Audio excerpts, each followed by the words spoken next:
Hello. All right, I'm back. Hi, everybody.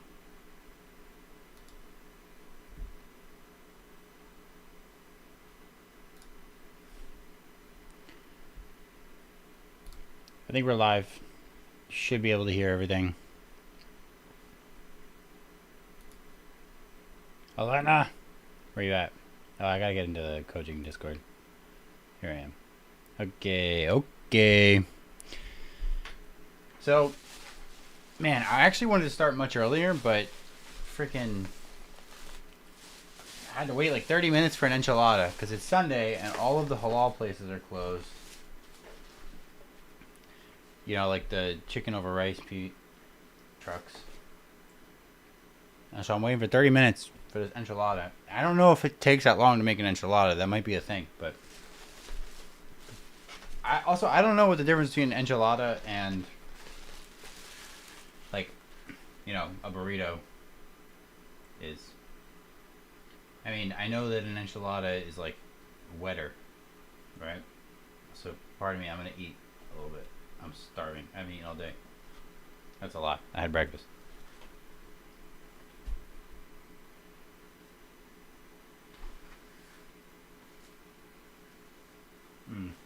That's pretty good. I like this place. It's a little pricey though. Like pricey in the sense that oh man, it leaked. I rode a scooter over there. It's pricey in the sense that like it's good, but it's expensive for the price. Hello. Oh,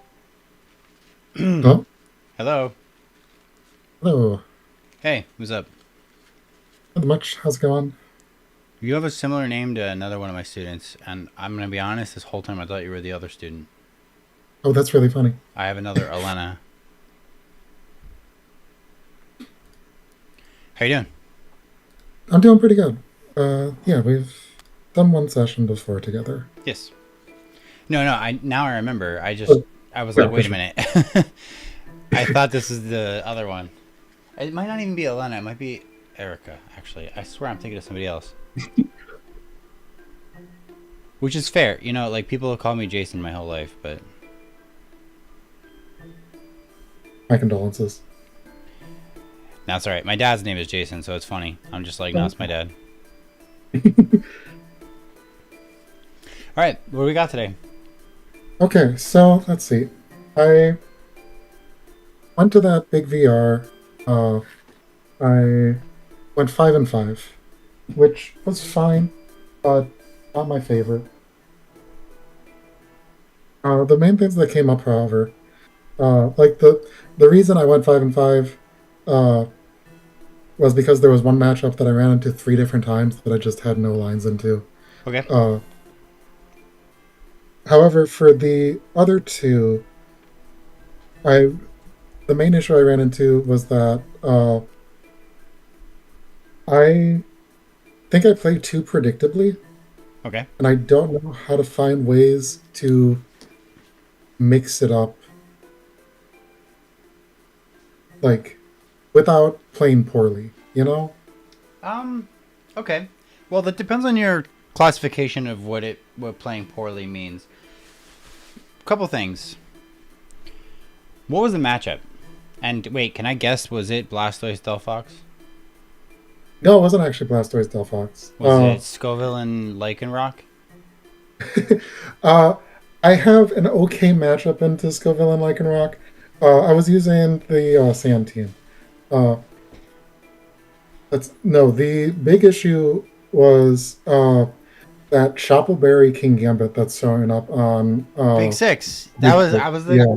I was gonna guess once you said it was the Sand Team. That's exactly what I was gonna guess. Swear to God, because that's my main issue. That is your auto loss. Yeah, it sure is. It's I not. It's have not no winnable. answer to It's not winnable. it. I tried. I want to say 7 different leads across the games, and yeah, it just was not winnable. No, it's not winnable. So this is a rare thing. But it happens that a meta relevant team somehow people just suck into it, and then they figure it out over time, and they're like, oh wait, I'm just Mhm. supposed to do this, and then it's impossible. Yeah, But it's very that was rare. it. And then yeah, it was Taryn Birdie who knocked me out of the running. So The reason that it sucks so much, well, there's a lot of reasons, but if I were to summarize, it sucks because they can lead anything. They can do whatever they want. They can mhm, borderline do anything they want, and you cannot cover the King Gambit and beat everything else. yeah, Like Wim's King exactly. Gambit lead is just ridiculous. They can go Wim's King Gambit, they swap in. So I'm intimately familiar with this. I'm I'm going to sure. expose myself really quickly, but I doubt many people that are going to Worlds are going to know this. I was set on using this team at Worlds. I was like, oh, this team is Yeah. fire. It's so good. I love it. It's It's so so good good with into so so many many things. things, right? Yeah. And then I played somebody that was using Triple King Gambit, and I was like, oh, all right, let me lab this. And I played against one of my friends who's like, they're pretty good. Like, they've cut a regional before, but they're not like super, super high caliber. And it looked like Wolfie against me. Like, it was unbelievable. And I was like, no matter what I tried, it doesn't take me that long to solve like matchups. Like, there was nothing Hmm. I could do, and that's when I know I'm like, oh my god, it's an auto lock. And I talked to people. I theoried some changes. Anybody that finds a way through that matchup and thinks that like it's consistent is lying. And every person that I run into at Worlds that's running that team, I'm going to ask them what they do, and I'm going to see, and then I'm going to test those lines myself to see if they work or if everybody that they've played against is just guessing wrong or something, and they just play like an idiot. But that is, in my opinion, is a very rare thing. I'm almost never the type of person that's like, all right, I give up. This is just a bad matchup. Like, it's an auto loss. It takes a lot for me to admit that because it Hmm. takes so much for me to get there. But no, you literally are. That is the worst possible matchup that team can face. It is unwinnable if the person knows what they're doing. Okay, that's very reassuring. Because yeah, I like the one of the matchups that I had played uh until I mean it was just like back to back to back those big six teams too, which wasn't fun. But the one before then was the new like Toxapex Sylveon Sun team. And that one, I didn't fully know my lines, but by the end of that matchup, even though I lost, I was pretty sure I knew how to beat that one. And then I just ran into this King Gambit. I'm like, I don't think there is a way. Yeah, the Triple King Gambit beats so many things on that team. You cannot trade effectively into it with anything on that Oh, composition. So that's yeah. it's like, and it's such a blatant weakness that exists on so many different teams and the most popular team. So nope, Hmm. I think that anybody that running that if anybody's running on that team at Worlds, they are praying that they have the best matchup luck ever. Or I really like I would be shocked to see that, like, somebody running that team beats like a Marco on Big Six with Triple Gambit. Like, I'm gonna be looking for it, and it's bad. Also, there's a really funny tweet that just got posted today. Oh, Um, let me see if I can pop it up. Hold on. Here, yeah. So, in case anybody can't see, actually, I should share my screen to you too. I keep forgetting that that's a thing. So, can you see? yes. All right. This team is. That's not what I meant to do. This team is the Megastaraptor Mega Tyranitar team, right? This Mhm. is a diagram of like the matchup favored stuff for the teams that are the best into everything else. Oh, yeah.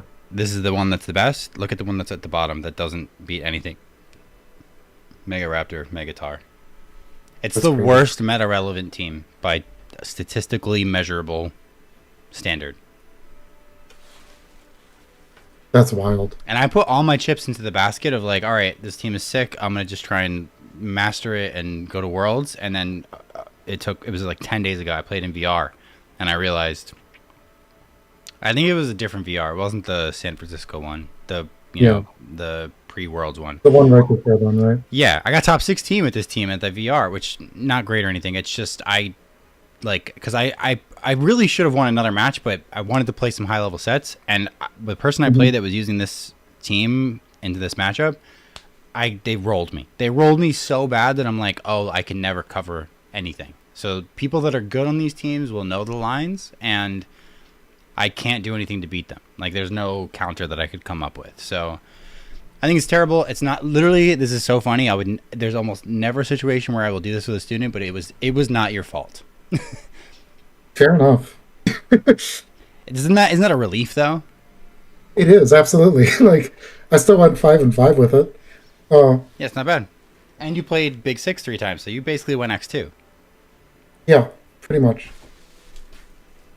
So yeah, that is a relief. Awesome. So Um, now, what's the question? I'm sure this isn't what you're expecting. let's see. The question is like, I was doing a local before this event, Mm-hmm. uh, and it was up against an Annihilate. I was still using the same sand team. Uh, Annihilate is kind of tough, but I was learning my lines into how to deal with. It was the Sash Annihilate, uh, not on the standard team, to be clear. Uh, I had been playing around their Phantom Force with my two ghosts pretty effectively, but there was one turn in game three where they just hard read what I was going to do and put their Phantom Force in the slot of my non Mega Staraptor. Okay. And I think that's like one of the things that I need to work on is how to mix it up, I think, so that they're not able to just hard read me in that way. They had managed to also like take out the Staraptor, uh, and so I thought it was safe to switch in a ghost into that slot because why would they click Phantom Force into a normal type, right? And it turns out they did, and I lost, and I was very sad because it ended up being a run of 4-1 that day, with that being my one loss. Okay. All right. So there's a couple questions that I have to answer here. Let's pick Yeah. through it. I think if I'm summarizing, right, you are asking about overall being predictable, and then if there's a way to avoid it, just in basic gameplay, Pretty much. Yeah. like kind of like to fine tune your game so that you don't even have to worry about it, right? Because that's what we're aiming for. Mhm. So it depends, and it's kind of situational. So truthfully, I think that there is not an absolute maximum that you can hit where it's like, okay, this play will like no matter what, it's gonna be perfect, and it's gonna be immune to like the hardest possible read. Sure. You cannot be immune to a person that knows exactly what you're doing. It's something that I think is maybe a VGC theorem. Like that's how I would posit it as a law of VGC. You cannot be immune to an opponent that knows exactly what you're doing, because VGC is just too. I mean, the matchup would have to be so bad.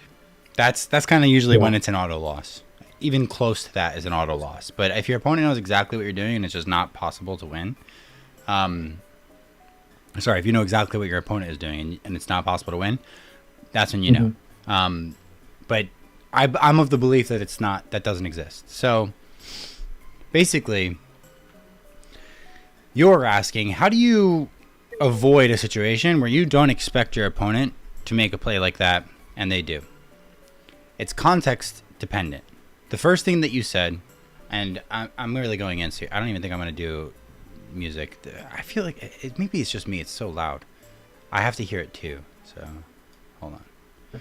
We're turning the music off because this is very important. And I don't think I've ever talked about this in a lesson, not a streamed one. At the highest level, something that you're going to need to do is something that I believe is called, what I've labeled it is organic ambiguity. Also, I wish that Okay. you could. I'm gonna make a template, I think, but I want to have like something that basically when I'm streaming, I have to be able to like people should be able to read it. Um, it's like not the font doesn't auto default to the readable.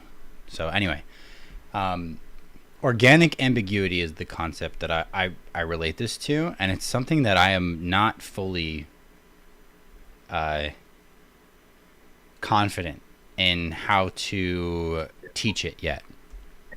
I think that every top player in this entire game, through experience and tournament reps, has some level of organic ambiguity. Let's just say some level of this. And you can study it, you can see it. Hmm. Have you ever played a fighting game? Uh, I've played like Dark Souls invasions and stuff like that. So kind of similar, but definitely not the same. Okay. In fighting games, you said mix ups, right? You actually referred to it as mix ups. That term is derived, in my opinion, from fighting games, at least Yeah. where I know its terminology and etymology from. Mix ups and mix, that concept from the fighting game community, because I actually played Smash for a good stretch competitively.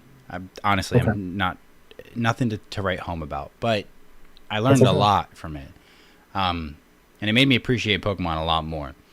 Mix and mix-ups are very relevant in Pokemon because, Hmm. as I just said, if your opponent knows exactly what you're going to do,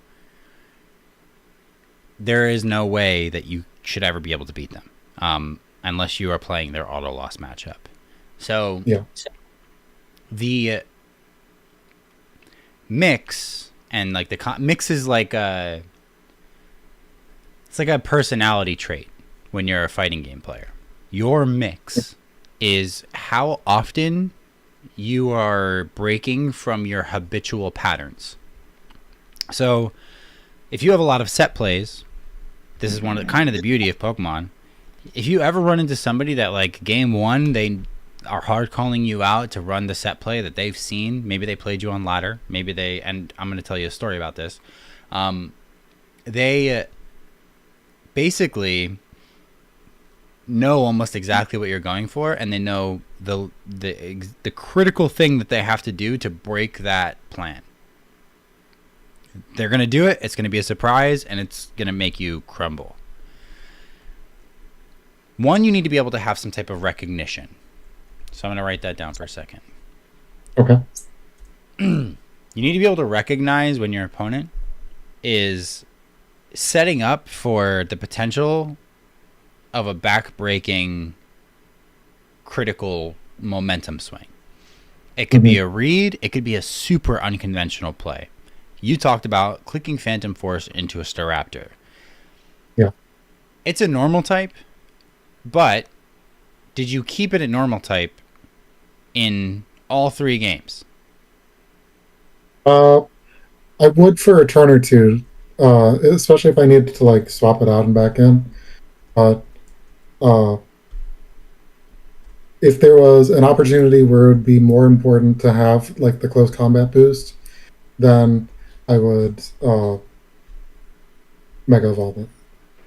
Because as well, it was a matchup where I was bringing my Tyranitar, and I wanted to leave that option open for Mega Tyranitar. Okay. I'm the same. When I play that team, I like to keep my Mega. And Mhm. I think there's a lot of teams that you can play against where you can hold your Mega. Yeah, that's one of the things I really liked about that team. Same. Did Staraptor end up Megaing in both the first and second game? I think in the second game it did.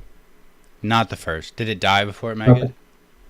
Um, they were leaning hard into the Metagross at that time, so it was more important. I think there was something about sand turns where I just needed that Tyranitar Mega. Got it. Um, this is a contextual. This is a context clue, right? Yeah. If you are willing to mega your Staraptor over the game 1 or 2, that's immediately. It does not make that a unconventional play anymore. Even if you're going to swap it out, they can do it because they're calling that you're going to go into Goldengo, or they can be doing it because they're calling that your Staraptor is going to Mega Evolve on that turn. Gotcha. So contextually, it's not as crazy as you having a Kangaskhan and them doing it. Hmm. If it was a Kangaskhan, then it's different. Yeah, for sure. We're going to come back to this, and I'm going to extend the lesson really quickly. I want to invite my boy Scraw in real quick. Oh, sure. Because he's going to help me get my chat as a display. He said he's going to do this. But I want you to think about this in the meantime. Also, we'll probably, Yeah, for sure. I'll just goof off. Let's get my boy Jacob in here. My streamer coach. You know what I need? It's so funny. Like, you know how, did you see that Ludwig did like the streamer university? No, I didn't see that actually. I need one of those, but specifically for like silly things like the chat and whatever. Fair, fair. You. Hey Jacob, How's it going? you're on stream. Say hi to the chat. Hello, chat. And hello. Look at my big YouTube friend. So, Tim? you need me to give you the step by step on how to Yeah, how long do you think this is gonna take? like you just want to show it up on OBS? I would just like the chat to show. No, I have it on. I have it open on OBS. I want it to show display on my stream. Yeah, I know. It'll take me 5 minutes. All right. So, but I'll need to see your screen though. So, Right. I think you can see it. yeah. So Hold if you on. go, Let's go here. No, I can't do that. Hold on. Welcome to the Vortex. Got it. Here's my stream. alright, so if you hold on, I still why do I still see the same thing? Let me try this. I see your Google Doc. Good. Wait, oh, you don't see the screen. Oh, it's sharing the window, not the screen. Hold on. I'm going to stop. I'm going to reshare. Hold on. This one. Can you see it now? Yeah, I see you in an infinite little swirl. Yep. So go to your like control panel for the stream, like it shows your analytics and stuff, like your live stuff on YouTube. Oh. Yeah. So if you click on Studio, Yeah, hold on. I don't want people to know the accounts I have access to. Hold on. Yeah, Valid. Sorry. I got a lot of them. I also don't tell everybody who I have access to. Hold on. Studio. Go to Studio. Got it. Okay, cool. I didn't need yeah, and then there should be a little like go live, like a live looking button in the corner in the top right, I think. live. Like the dot with the left and right little wave things. Oh, there it is. Got it. Okay. So you click on that, right, and then you should see see the current stream. Yep.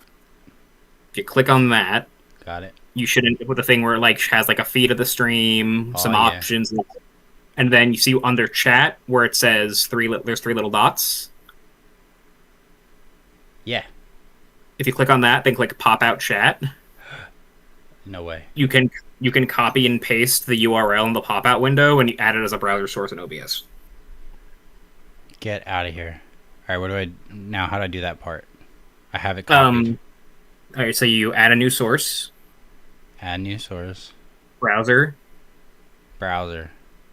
Yep, just YouTube chat, whatever. Let's name it YouTube chat. This is so hype. Oh my god. And then you just you copy and paste the URL Where? under first thing which is URL, Oh yes. and click OK, and chat should show up. Oh man. Is there a way to make it like translucent? I think you can mess with that setting in OBS. You can mess with the opacity of like any window. But that if you click like transform, I think that should be an option. Oh my god. Maybe not. Maybe I'm making that up. There's definitely plugins and stuff you can use to make it transparent. But this is maybe under properties. I feel like no. The properties suck in OBS. I'm not sure. Here, let me check. I don't have OBS on this laptop. I don't think. Or do I? No, I do. Wait. Is it clear? No, it's not. Let me futz around. YouTube chat filters. Can I do a filter? No, effect filter. No, it's like chroma keys and stuff. Wait. No, that would just. Yeah, it doesn't work. I mean, I can mess around with it in DM you when I find the answer, Justin. So I'm not taking up all your coaching time. All right, no, it's fine, it's fine. Honestly, this is hype to have the chat because I didn't have that. I know there's a way to do it. Yeah, I'll figure it out. You know that I'll mess with on my own time, and if you tell me. But thank you, IT Scraw. You're the best. You're welcome. All right, have a good session. Thank you so much, man. You're the best. Bye. See ya.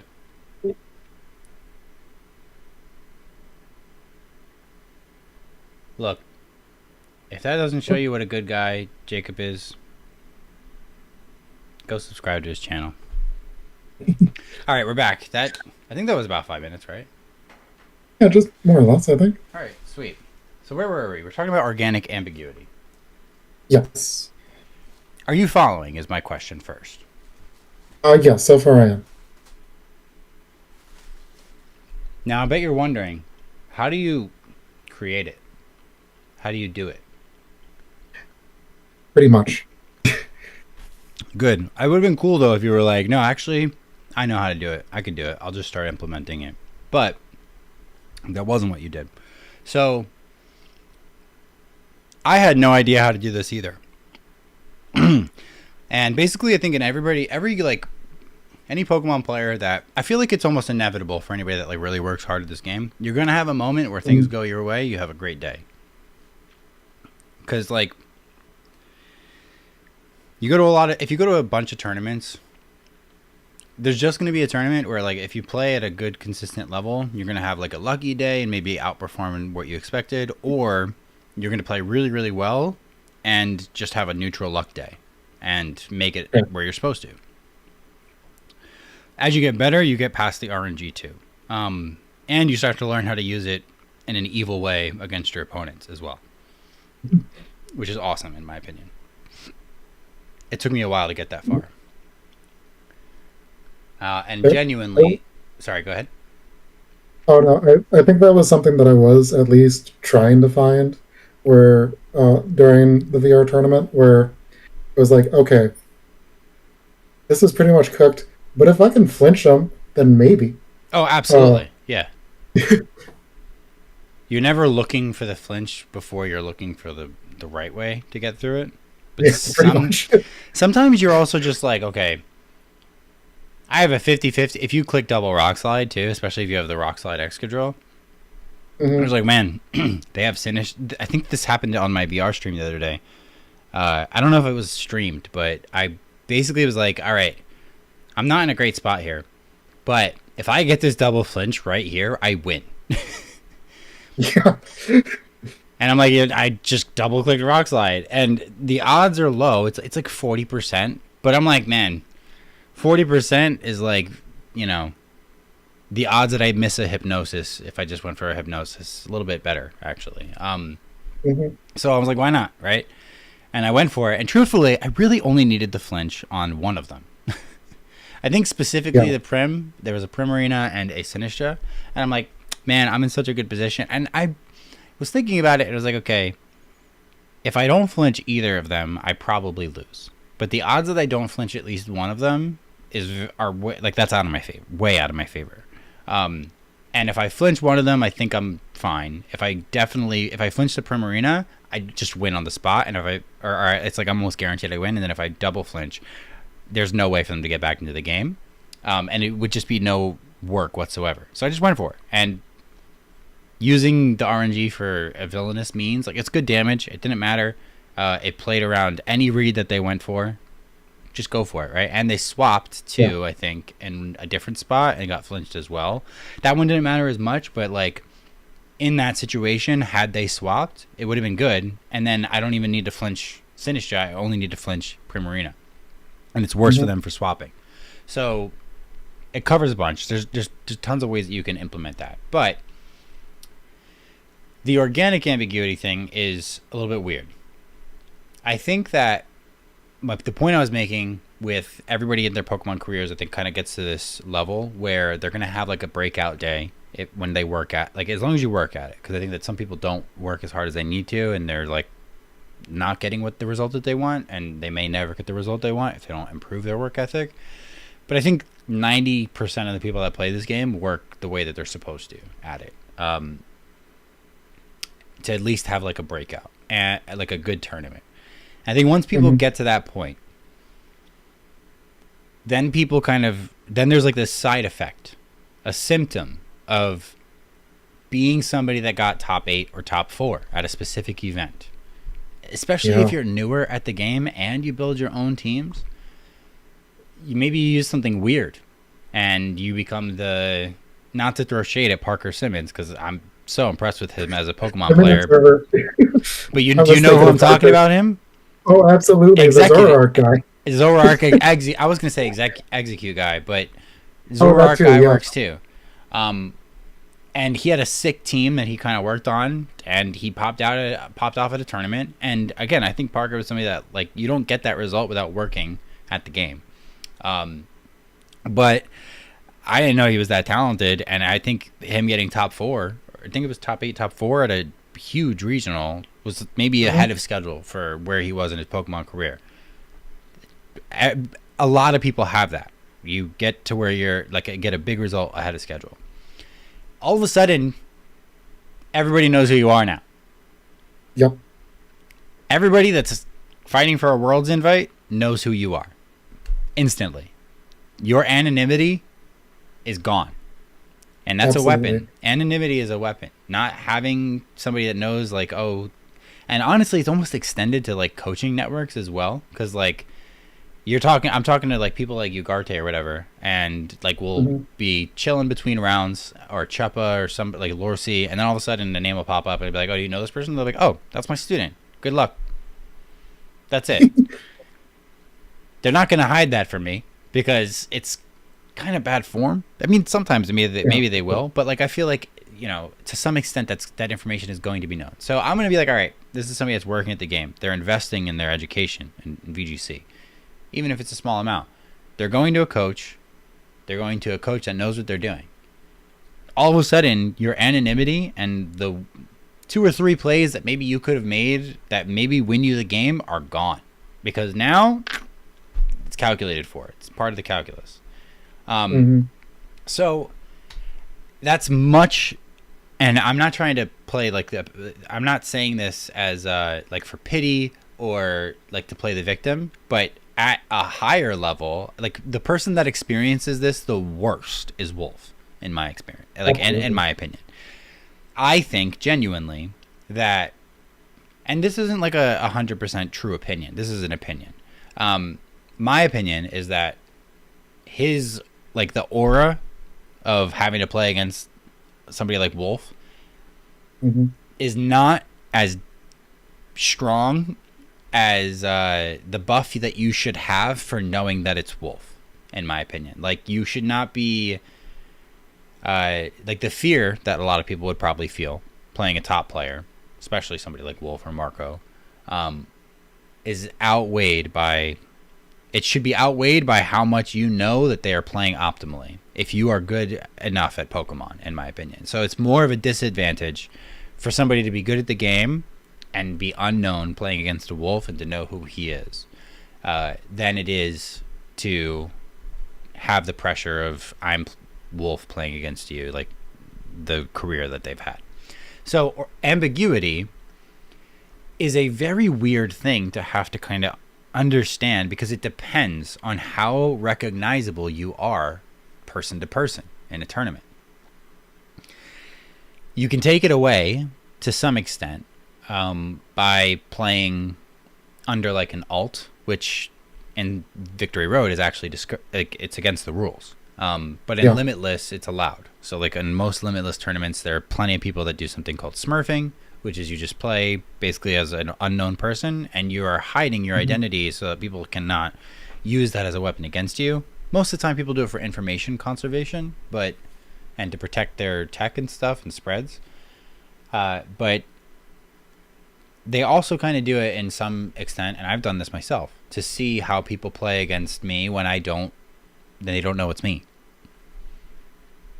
And let me tell you, there's a humongous difference. I wish there was a way for me to use data, and I mean there probably is, but I'm not the type of person that would do something like this. But you could probably see a statistically significant change between somebody knowing that they're playing against me or that they're playing against somebody much, much better than me, like Michael Kelsch, whoever, and then them not knowing it's me. And I think genuinely, my understanding is that people play a lot more disrespectfully. They try to do things that will never work against me when they don't know it's me. Because my general default floor is coverage and like as optimal as I can play. There's also a layer of it that covers for the opponent dialing up their, basically just like changing their risk reward threshold and trying to understand how they're playing, like, and trying to like capture a momentum swing or make an aggressive play that would start the path towards the end of the game. That type of stuff is really, really bad against me because I don't let it fly. I don't ever say, oh, this is a play that this person can make. I'm going to think that they're not going to do it. I don't let them do it. If you make that type of play, my play will punish you for it. And in most situations, sometimes it's matchup dependent. But because of the way that I play, a lot of my plays are, man, I'm saying the word play so much, but a lot of my decision making and like the way that I route my end games is like, I don't care that you make the super crazy aggressive play. It only loses me 1% of my position. I'm covering for it anyway. And if you try to do it in a bad spot and I really cover for it, you're probably going to get hurt for it. And then like all of a sudden you predict me to change things up or whatever, like make a defensive switch, and then I don't. And I'm like, just take the switch or just take my piece. I have a plan anyway. And all of a sudden you made a stupid damage trade and you lose. Or you took a sacrificial piece and all of a sudden I'm in a winning board and you didn't think that was going to happen. So how you measure sorry, go ahead. I guess what I'm gathering from this is that instead I should be like, the way to ensure against being hard read in the way that, like, for my example, would be to construct the match so that even if I did, I would still come out on top. Correct. Basically. Yeah. That's step one. Step one doesn't always get you to the finish line, though. Sure. And there's a lot more that I got to talk about. So, but I don't want this piece of it to run too long. So, the optimum is what you're chasing, right? I want to be in a position where them going for Phantom Force into my normal type Staraptor doesn't matter. Sometimes you're not going to find yourself in that position, and you're going to have to avoid it. But you can keep stuff like that at different kind of caches in your brain. You can have a high priority to make sure that you don't get boomed by something like that. Or you could have a medium priority and leave it kind of in your halfway between your conscious and your subconscious, so that way maybe you can sniff it out when you think they're going to go for it. Or you can keep it super, super far back in the back of your conscious, and if your play is good enough, it won't matter. And that's kind of the priority level that you should associate it with, is the danger of that type of option. Because, and I don't know if we talked about this in our first lesson, I actually view Pokemon through my own constructed lens of a spectrum of optimism and pessimism. And I believe that it's kind of like being left or right-handed. Everybody has a natural inclination where they either see the best possible plays available to them because they're focused on what they think the opponent will do, or they start from the other end where they're immediately trying to cover the worst possible things that can happen that will cost them the game. Pessimism or optimism. And you can kind of see it when you watch people play. You can be like, wow, that was a huge risk. And if you know that, like, oh, if that turn went improperly for them, right off of, like, you know, turn one, like, instead of clicking fake out, and then they just, like, parting shot it or something, or they just attacked. You can kind of get a gauge for where people's danger, like where their preference lies or their inclination is. I lean very pessimistic. And some people that are really good at the game, I think, lean very, very optimistic. And it doesn't, there's no right or wrong, actually. I just think that all Pokemon players are good at both. But we all have inclinations. Being good at Pokemon is being able to do both. Focus on when your play is really good and you can do this. And you don't have to really worry about all these things that your opponent could do, because why would they? Optimism. Pessimism. I'm in such a good spot right now. If I cover everything, there's no way they can win. There's a play that absolutely does cover everything. And the ambiguity piece of this, and organic ambiguity, what I have done to kind of fix this, because I felt like I was losing my ambiguity as I got more consistent at the game, is I've focused on this spectrum. And I've looked at, am I being too passive and pessimistic, or am I playing too aggressively and optimistically? And they don't necessarily coincide one way or the other. It's like it's a very fluid concept, and I've tried to really nail it down. I'm actually trying to put together like a good slide deck to explain how I view it for my Patreon. Not trying to plug things because I'm not that type of person, but I'm like really putting a lot of time into this. Like I put 2 months into it now, passively. Like it's not like hours and hours, but it's probably like 10 hours into this slide deck of like really nailing the language, because I believe truly that this is something that will help me visualize and illustrate how to have a natural mix in Pokemon. Is like, if I can play optimally from both an optimistic standpoint and a pessimistic standpoint, and my processing speed, how I think about the turn, is not dependent on which, like how effective, I won't run out of time thinking from either direction. That's to me like my optimum. That's the best version of myself, and that's kind of what I do with my teams. Is like, can I get to like 55% pessimism, 45% optimism, and be able to play kind of from both lenses.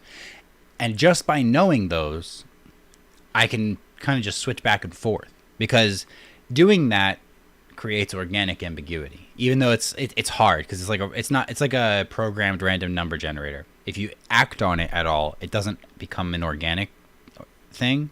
But it's like mix and fighting games, and it's like you can study the things that people are punishing you for, the habits that people are picking up on, and where you can kind of improve and refine things. And then also, if you kind of, and this is another thing, if you approach a matchup from like both of these lenses, in the absolute maximum, I want to cover all the worst possible scenarios, and the opposite of like, man, I'm going to go as like aggressively as I can and trade, and just try and find like my way through this and let them try and make a mistake instead.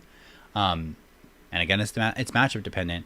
But looking through both lenses gives you a natural mix in Pokemon, in my experience. And again, this is a theory. I don't necessarily believe that anybody has a real answer, truthfully, to this. And pay as many coaches as you want. Anybody, ask all their opinions on it. You'll get 10, 12 different answers. I think this is where I stumbled too, is because I think I was playing too optimistically that turn. I had. In that board state, the ape was, had only done their one turn of Phantom Force. I had, in that moment, both Gholdengo and Sinistcha on the field with Tyranitar on the back. And I thought that Gholdengo should be safe because there was a normal type in that slot the turn before. uh, if I swap Sinistra out for Tyranitar, then nobody dies, and I get that Shadow Ball from Goldango off onto the ape. It had already been shipped, and I just win the game right then and there. Mm-hmm. And instead, what I should have done was just accommodate for that possibility that maybe they went into the Staraptor slot, and I don't think I would have lost too much by losing my by trading rather my Sinistra for the Annihilate. Exactly.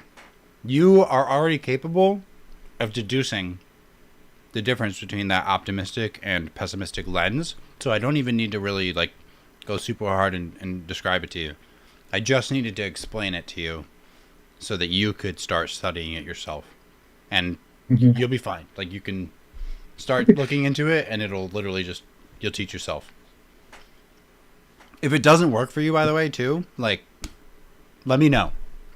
I've had pretty good results kind of going through this with a lot of people. But it's very player dependent. And this is the thing that works for me. I'm not entirely sure that it'll work for everybody. But I don't know any other way of getting there, truthfully. And honestly, if there's anybody that does do any VGC coaching that's in the chat and they want to suggest stuff or talk to me, please hit me up. Or if you have theories of your own, even if, you know, you're not the most notable player. Because I think that, like, especially in fighting games, I played people that were so insanely good and but terrible on tournament day, and they had really good mix. And like, so you don't necessarily need to be a top player to be able to figure out the organic ambiguity, because it comes from both directions, right? When I'm playing against somebody that doesn't know me, right? Like they can still have a natural organic ambiguity if they have no results. If they're just new starting out, like there's tons of different ways of like evaluating your opponent. But personally, trying to understand this stuff is really fun to me. Like, it is. I really like trying to like study the patterns of, okay, these are what people do to beat me. And it's actually hilarious. This season is one of my most funny data points that kind of pushed me to do this. My friend sent it to me. My friend is a big data guy. And he's a skilled data science expert. And he sent me this breakdown, and I had some of the most exacerbated results of this exact phenomenon. My win rate, basically there's a website. This is so funny. There's a website. Oh, it's funny that's already on me. Called PT Ladder. This is not egotistical at all, okay? I use this for everybody. This is Google's trying to expose me for nothing. And let me tell you, my page is the one I look at the least, I swear, because I don't want to look at this. It makes me sad. But basically, my friend has a API key for this. They downloaded all the results for this. What this ladder thing does is it I'm definitely not in the top 100 in the world. It's got to be a country. There's no way. Let's see where I am in America. No, uh-oh. Am I not on here anymore? I'm not. Oh my god. This is what happens when you don't go to tournaments, okay? Yeah. Wow, I really got kicked out. But why? My last tournament? No. I enjoy that Lexicon's name is in all caps. They really kicked me out. That's so sad. No, I'm an idiot. I was like, I was shocked. I was like, how am I so low? Because my last tournament was pretty good. But I don't go to a lot.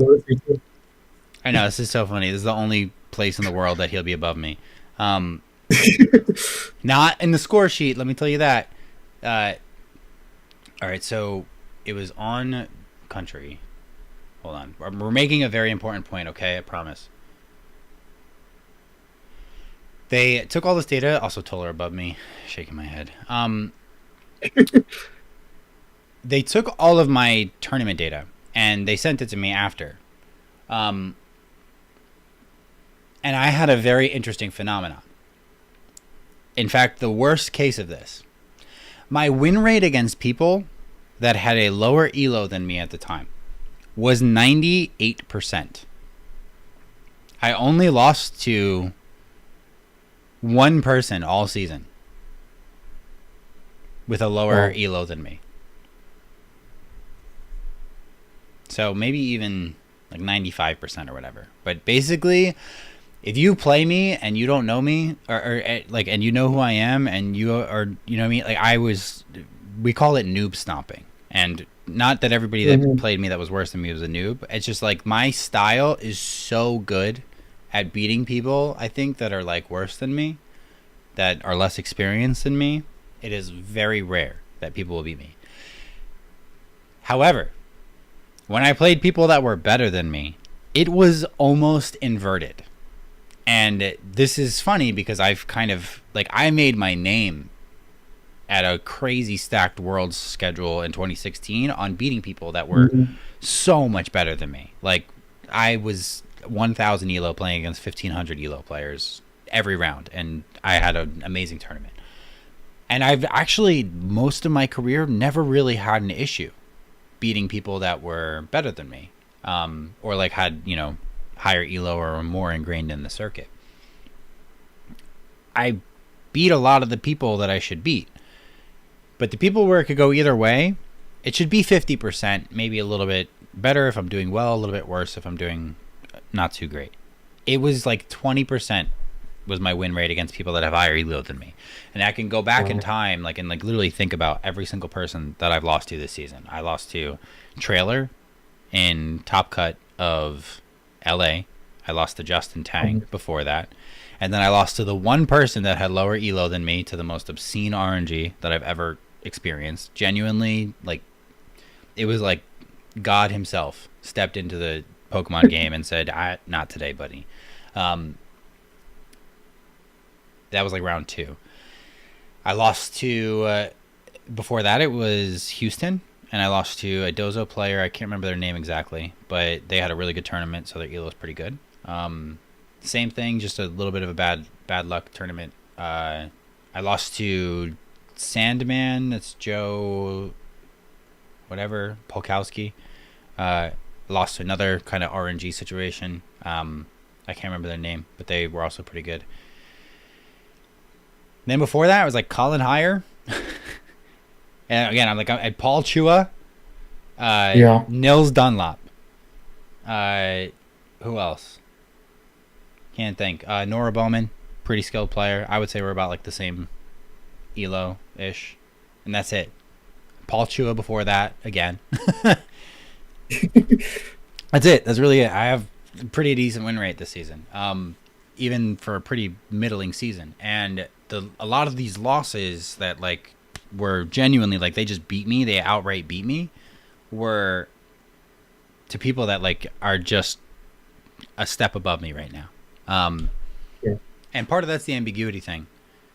I think that really kind of gave me a wake-up call to I need to get much better at having less observable patterns in my gameplay, and I've been working on it. And this is what I've been doing. It's been working for me, and I really hope it works for you. Sorry, it was a little bit of a long, drawn-out point. No, that was good.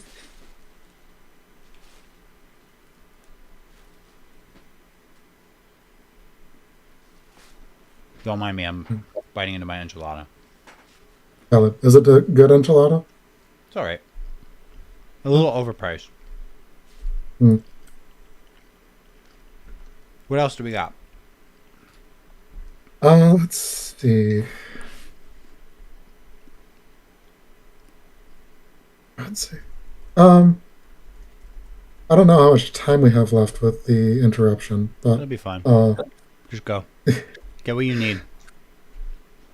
note taking, I think, is the next one. I was always a bad note taker in school, and trying to learn it from Pokemon is tough. I wish there was a way for me to just show you what I do for my notes. It's Sure. different. It's different for everybody. It depends. I mean, when you're at an actual tournament, Yeah. you have the team sheet in front of you. That is true. You have like a physical printout of it rather than having to change. I mean, do you when you play in VR? Do you have like a computer app with like more than one monitor?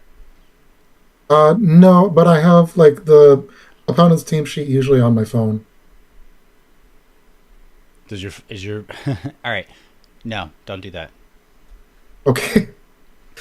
Unless you have the setting where your phone doesn't go to sleep.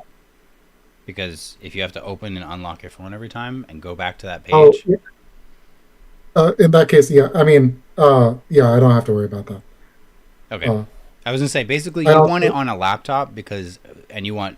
I mean, at least for me, I like having the team sheet very visible, easy to reference, a quick glance because it's time that you're expending, mhm, and it then is. also a calc for when it's really mandatory for like knowing a play. That's like the main benefit of playing online tournaments is it's to practice really knowing your damage calcs. So like when you have to do one, that's important. Do it.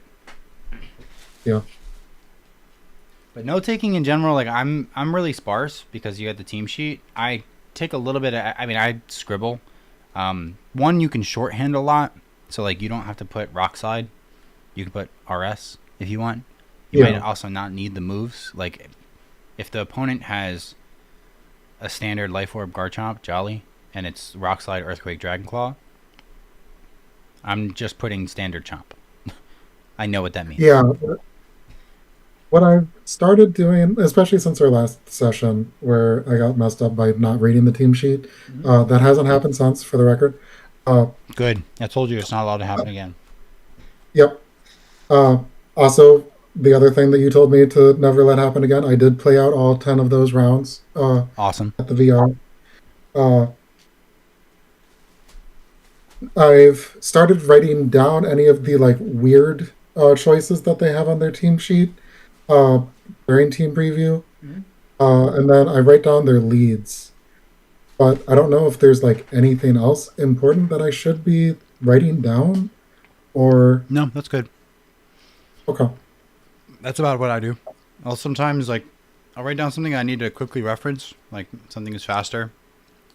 Yeah, Also, some of my notes are a little bit extra, like if I plan on doing like a video or something.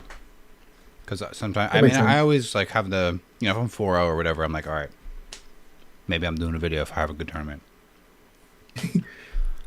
So, I think part of this comes from I feel a little intimidated about it after seeing like Wolf's notebook that he had put out. That's just like very detailed on what notes he takes and so on. well, he shorthands a lot. I'm sure. And he also has to memorize every single turn because he does battle recreations. Same thing that I was saying is like, I started That's a good point. and he tries to be as accurate as he possibly can. That's like Mhm. his notes. I'm also sure he would say are superfluous, like by a good margin. Not to put words in his mouth, but I'd bet he would say that he is doing way more than you need to. I don't think most. I also play sometimes and don't take notes. Sometimes I'm That's locked fair. in. I know the matchup. I know all the pieces. I'll remember if a speed stat is different or something is bulky. You know what I mean? Like that's all that's really going Mhm. to come up. Okay. Because again, like that's literally time that you're turning away from the game and spending time Yeah. writing down. So like sometimes it's not worth the cost. Typically, I try to just get it down as quickly as I can. Um, and that's why it's also really beneficial to have like good set game plans that you can default to in a lot of matchups. At least for your brings, because you can just pick your 4, hover over the button, then you have 90 seconds to write everything down that you need to. Yeah, for sure.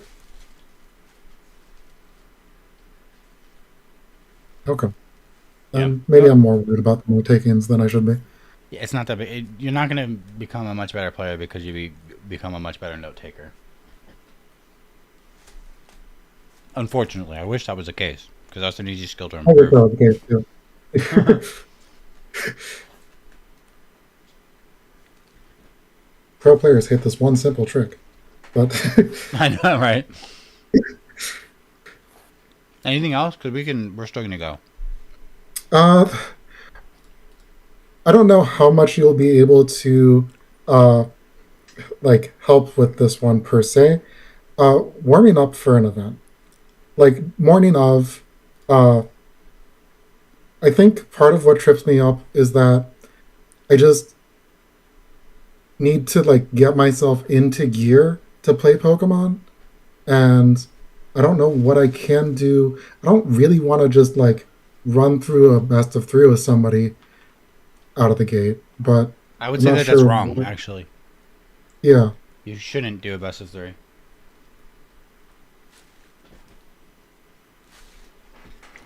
How do you like? What's your ritual? I guess would be the best question. My round one pairing. That's my warm up. Okay. I think I've gotten lucky a little bit. I haven't played a higher elo than me round one in, I can't even think of the last time that my round one was somebody insane. I had a poor friend who got paired against Marco round one at a regional. She actually managed to win, which was really impressive. But That's sick. Wait a minute. That was at Toronto. That was the Max Defense Ogerpon Wellspring, wasn't it? oh, I think it was. I knew that one. That was legendary. We sing songs about that one. I'll have to let her know. That's great. How money am I? How money am I? I knew exactly what you were talking about. That just goes to show how rarely Marco loses somebody like that in round one. And also, I think she's friends with another mutual, like Brian. Yep, Brian. Brian told me about it right after it happened, literally, Fair. because it was cinema. And was bragging about the fact that it was Max Defense Ogerpon, and like that's exactly what it was designed to do. So anyway, hold on. I'm supposed to be looking for something. What was that? It made me lose my train of thought. I made myself lose my train. It wasn't your fault. What were we talking about? Chat. What are you We were doing? talking about warm up routines. Oh. You said that you rarely get paired against somebody who's a higher elo. Right. So Yeah, I'm not gonna waste the time looking through it, because that's just too much time. I haven't played like an insane round one in a long time. And the person that gave me this tip, admittedly, it was a great tip. The person was awful. They're banned, and they're redacted. I'm not gonna say who did it, but okay, fair enough. I got this tip from somebody that like when you're round one, you're good to go. That's it. Like almost like a mental, like you hypnotize yourself. Like if you can win your round one, you're good to go. And for some reason, like that was 11 years ago at this point. I got that tip and it's worked ever since. Fair enough. I think the absolute maximum that you should ever do as a warm up is either some type of mental, comb through some notes. I make, oh, you know what? I make cheat sheets. I make matchup cheat sheets is one thing, but I do that on the plane. That's a like the day before a tournament ritual, and I like shadow box through all of my matchups, and I'm like, all right, this is what I'm doing here. This is what I'm doing to just like make sure that if I run into these problems on exam day, I can do them. And you can do that, then sleep, then wake up, feel good, like you did your homework. And even if some of the information leaks out, what are the odds that you run into the matchup that you forgot about and it's the opponent that's much higher skill level than you? So yeah, that's it. I take usually I was kind of half joking. Round one is kind of the warm up though. Like I just have been lucky that I haven't played somebody crazy round one in a long time, and even if I did, I'd be alright. Bad luck with that. My very first like local round one, I got paired against Nails, and then the first online tournament I did was against Gio Costa. That's insane. Damn. Yeah. So I'm always just like kind of bracing myself to get paired against someone insane round one. I'm also always excited to play good players. Like, yeah, me too. It doesn't scare me. It does, but like I just trick myself. I'm like, oh man, I love playing good players. This is gonna be hype. This is gonna be a banger. Actually, in my championship match against Ugarte, after I won game 2, after I won game 2, I was like, this is like in the microphone. I was like, this is about to be a banger, bro. And he was so locked in. He was like, what? And I was like, never mind. Catch this L. But yeah, I was like, man, this is tough. He's playing really well. I was getting a little bit unlucky. He was getting a little bit unlucky, and then I'm like, all right, but it's fun. It was a crazy set, so Yeah. and it was. I was just hyped about how crazy it was. It was fun. All right, so anything else? I think we covered a couple things. Those are all the 3 main things that I came here with. Okay.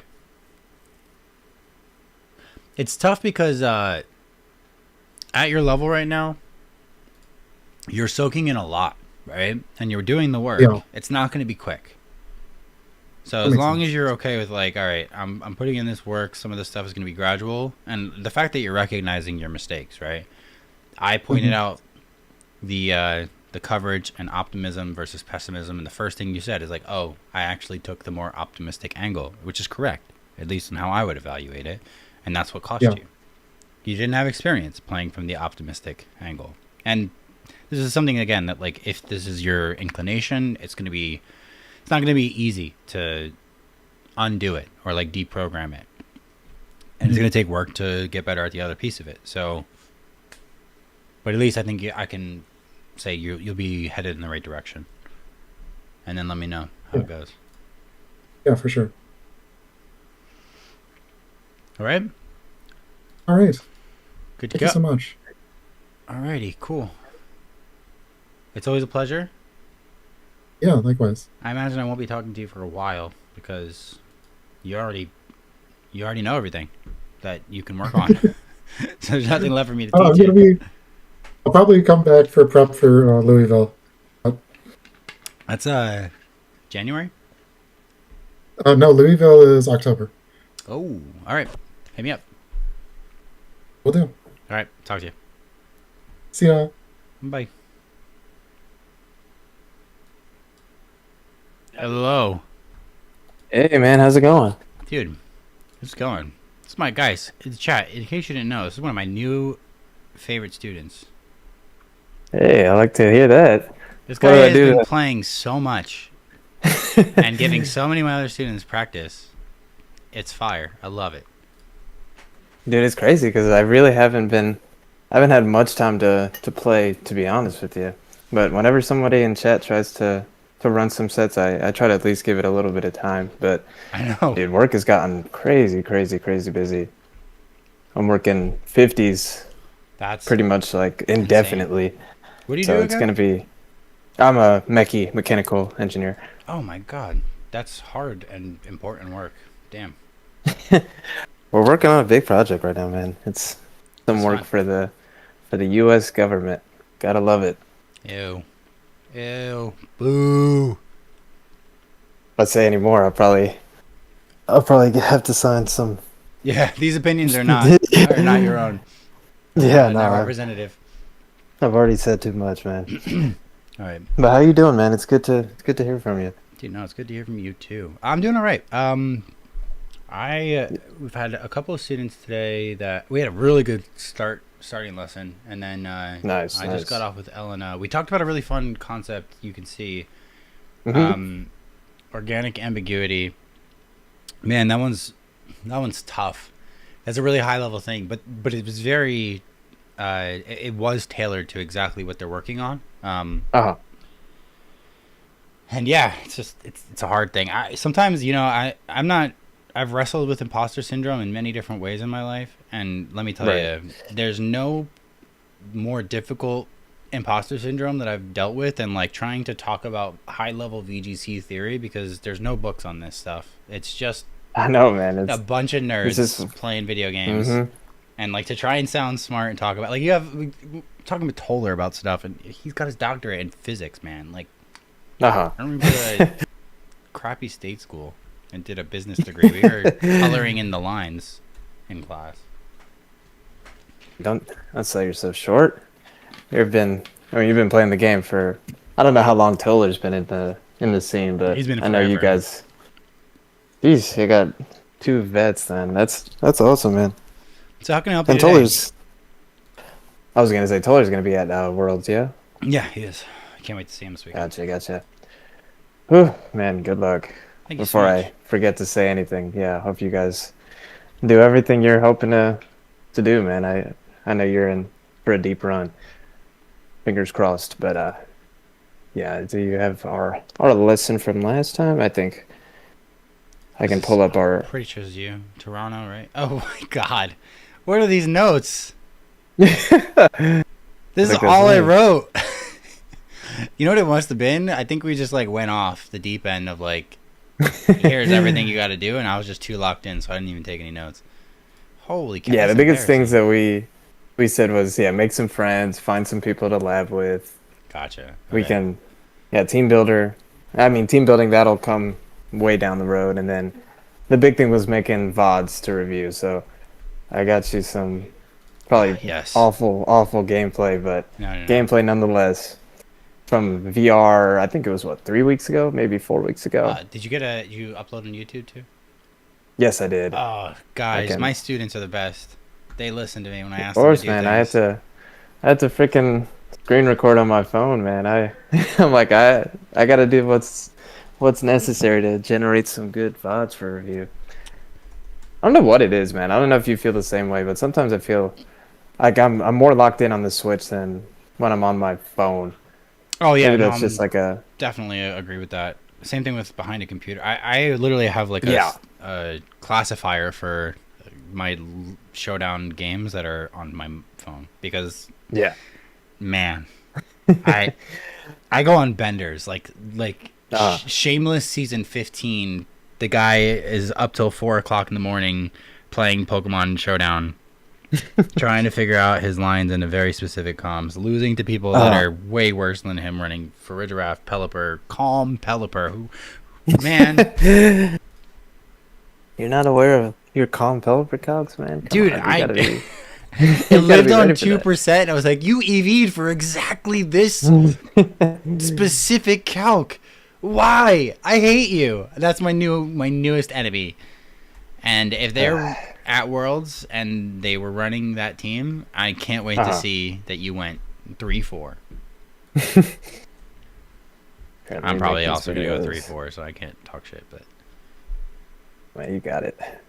It starts. Is it Friday day one and then yeah, Saturday day two? Okay, gotcha. and then Sunday for the lucky 2. Yeah. Jeez, man, that's gonna be crazy. Can you DM me the links to the YouTube video? Yes, I got you. All right. Okay, so chat. The idea here is we're gonna go ham sandwich on the VOD review. Reason being that VOD review is pretty much like the best you can do in terms of leveling up.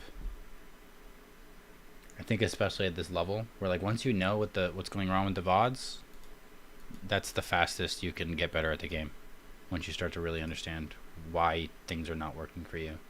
And Gio's pretty smart. Also working a lot though. Being able to figure out everything that's going on, I don't think he's there yet, but he's gonna get there. So that's the goal. Agreed. Yeah, I was playing setup balance this weekend. Definitely not the call, man. I drew 6 Charizard this tournament, and I had Delphox and Floette, so I was kind of like, okay, if you're not playing Delphox, you're pretty much asking to lose to Charizard. But Yeah, those teams are really flippy. this past weekend, I don't know if you played in the big one that had however many, like 1,500 players. I played Sun Rain. I actually did really well. I was super happy with that result. Of course, I didn't get any VODs from that day where I actually had some good gameplay that we could probably compliment me all day about. But Well, truthfully, sometimes even good gameplay is right there in a loss. You Yeah. can't really ever be. some of my most memorable Pokemon matches in my life were actually losses. Mhm. They're way more like stuck with me. My Oh, two yeah, dude. favorite matches of Pokemon I think that I've ever played were both losses, and Mhm. I think I did everything that I possibly could, and my opponent was 1% better, and they got me that day. Yeah. And it was crazy because like I was so proud of how well I played, and then Mhm. also proud of my opponent for being even better. Like, and it happens. I think that people have also said the same thing about me in return, Mhm. and we have a lot of that. Pokemon is an emotional game. That's something I've learned. Yeah. No, I at least with this past VR that was only a week ago. I just keep thinking about the winning in that I lost at the end of it. I'm like, what could I freaking done different? And I mean, I went 7-3, felt really good about that, and then even then I was like, man, that loss, like, what the heck did I do wrong there? But yeah, I There's freaking drew. a I drew huge 4 Gengar when I was playing Sun Rain, and they all had that like Scarf Alolan Ninetales that just made my life hell. Did you have any I'm like, practice oh into god, it? no, Okay, I so had. that's I mean, I one. was, yeah, I was going in like I said, but I'd started working 50s like 3 weeks ago, so I just picked up Sun Rain. I'm like, this feels pretty good. I played a couple games on ladder, won a couple. I'm like, this could probably do me pretty good this weekend. And yeah, I went undefeated against the rest of the field, and then all the Gengar matchups got me. Gotcha. Okay. Well, wait. The one I'm looking at is Yeah, this is from a VR. I think it was 3 weeks back. gotcha. Okay. So then, all right. Now I'm following. I missed. Yeah. You were saying you didn't have the games from VR because you're playing on Switch. Right. Which makes you feel like you're more locked in. So let's treat these a little bit with a grain of salt. But it's Mhm. okay because honestly, if you feel like there's a level that you're playing, even if it's like 1% lower, hopefully there's enough that sticks out because you can start to identify like, oh, when I'm not playing well, these are some of my bad habits. That's Yeah, something that's a that's a starting good point. point. Yep. And I don't want to talk too much in like broad platitude stuff because generally, I mean, Mhm. I really think you're like too smart for that. I have to focus on the stuff that's really going to be valuable for you. So we're going to talk through some turns. And for the chat that doesn't know, and for everybody, I've been making a habit of skipping team preview for efficiency. Yeah. Because regulation MB is, oh my god, team You're preview lucky I'm is playing a- so I'm playing in depth. a pretty linear team here. It's kind of just pick your setup guy and Well, go from there. truthfully, that's not necessarily like. I mean, technically, I guess yes. There's you have 3 setup sweepers, but this team is not necessarily linear. I think that there's tons of other ways that you can play it. Mhm. But we'll get into that in a second. I don't want to waste Yeah. any more time. Yep. All right, game 1. You brought setup mode, leading Sneasler Floette. They brought full Aerodactyl and Farigiraf. I want to ask you a question. Why are you bringing 2 setup pieces into Farigiraf? 2 setup. Wait. Sorry, The only- 2 utility fake out Pokemon. Oh, into Farigiraf? Yes. Truthfully, I think without with the King Gambit only having double dark, I think it would be hard to position without speed control. And I mean, I think the thing that's really good about this team that I'm playing against here is it kind of feels like it's always moving first, whether it's Tailwind getting set up by Arrow or Farig setting up Trick Room. And even if Trick Room goes up, then what am I hitting with a Kowtow? I mean, Sylveon and Kowtow still, or Sylveon and Trick Room still trades pretty positively into the Gambit. So I thought kind of just alling in on the Floette was probably my game plan, and that was kind of my approach always with this matchup. Okay. So, I'm going to say a couple things. One, I think Aerodactyl Farigiraf is a very unconventional lead, actually. Oh yeah, I agree. But it's fine. Leading Floette, and basically I wanted you to just kind of be like, it didn't matter that you had fake out pieces. Mhm. because you're gonna get through the Fourier giraffe, and then they're gonna fake out as active. Yeah, Did this Aerodactyl have dual wing beat? it did. Yeah, it's Nope. your standard dual wing beat, ice fang, Okay. tailwind, rock slide. I think. Yeah. Without talking about the exact turns, this is gonna be the last question before we go turn by turn. What is Yep. your plan here? Get Floette set up by any means necessary here, and I think I'm very lucky with the lead that my opponent freaking started with. I know I'm EV to survive a Iron Head from Gambit, which is why I'm comfortable leading this here. Mhm. If it does lead with the tried and true Arrow Gambit, and obviously then there's a whole mind game there with fake out versus not. But yeah, the whole plan was always to set up Floette and just get through the team with it kind of carrying us on its back. Got it. Okay. Why do you need to set up Floette? You forced another question out of me. What do you need the Why do I Columbine need for? to set to get enough damage to? Oh well, I guess if I'm expecting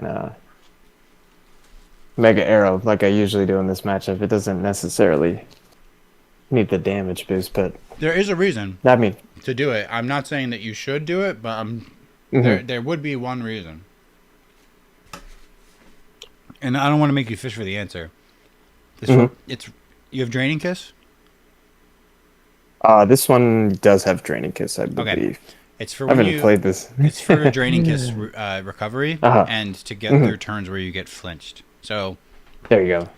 that's the reason. If you get one Calm Mind up, you basically, after you intimidate the Aerodactyl, are almost unkillable. And what's interesting about this board is you should be able to cover pretty much everything with the pieces that you have, actually. Yeah. And there's like a play that I'm thinking in the back of my head. What covers almost everything on this turn, barring a Rock Slide flinch, I would say. And I mean, you can get Rock Slide flinched, but and survive the turn, truthfully, in my opinion. Yeah. I'm hoping I switch to Instant and then Calm Mind. I think that's what I do here. 100%, every time. Nothing wrong with that play. There's like almost nothing, except what? What would completely and totally screw you over if you did that? Maybe Trick Room switch to like Sylveon maybe, and then No, all of a sudden it's Sylveon. Close. Okay, well, King Gambit. You were right. yeah. But King Gambit. 100%. That's the exact worst case scenario. Yeah, because Sneasler's faster than Fari. If it swaps to Gambit, then yeah, that's a Defiant boost waiting to happen. Modify your play.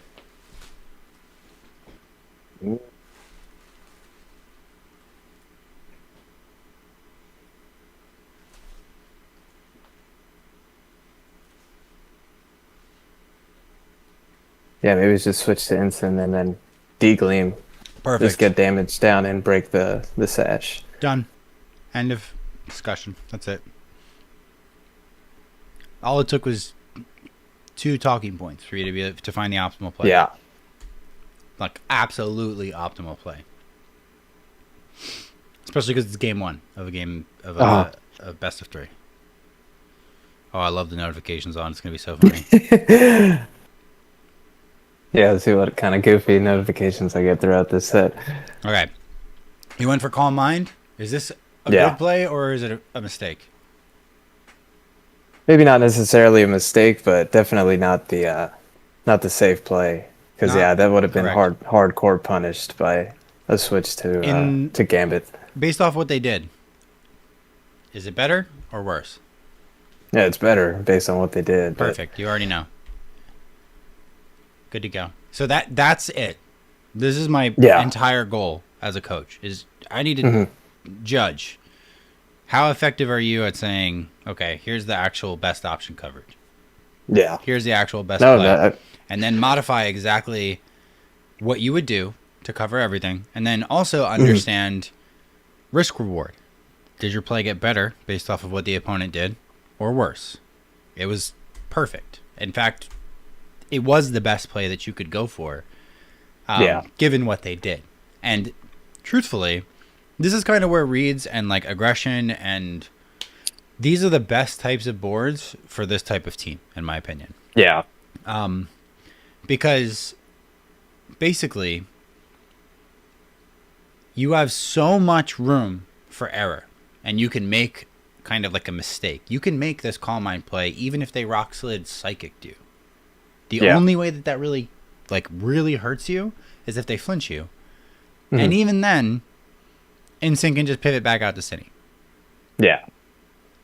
No problem. So it's not even a mistake. I think it would have been a mistake if they had Tailwind and swapped to Gambit on the Farigiraf side, or if they had Trick Roomed and swapped to King Gambit on the Aerodactyl side, because then they get an attack boost, and all of a sudden it's going to be really, really hard to fight through that King Gambit in general. But it's also not the end of the world. You can protect, Parting Shot off the Fari, end up with a Sinistra board, and then follow me, Dazzling Gleam. Yeah.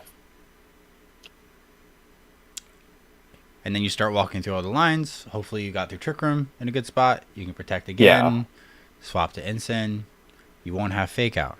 Now all of a sudden, you've made it through all these turns, and you're in a board where Floette can get Iron Headed. Yeah. It's your main setup sweeper. You have to be prepared to swap Floette out.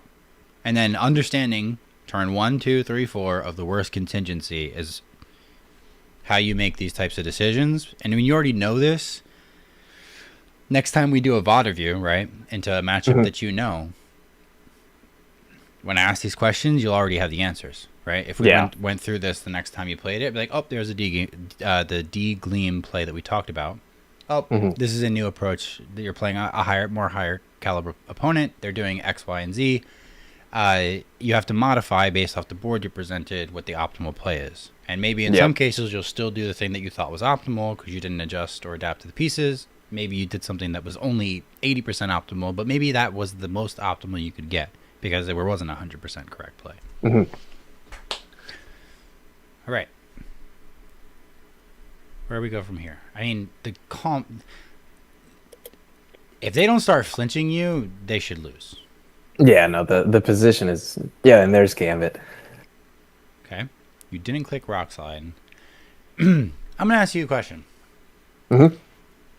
Sorry, I said you didn't click Rock Slide. I meant to say you didn't click Fake Out, but I didn't expect you to. What do you think the best play that you can make here is, without knowing that the King Gambit swapped in? But I think it's now we're expecting it. We were expecting it last turn. This is post being told that was something that could happen, and you knew. You just didn't dig it out of your subconscious. Yeah.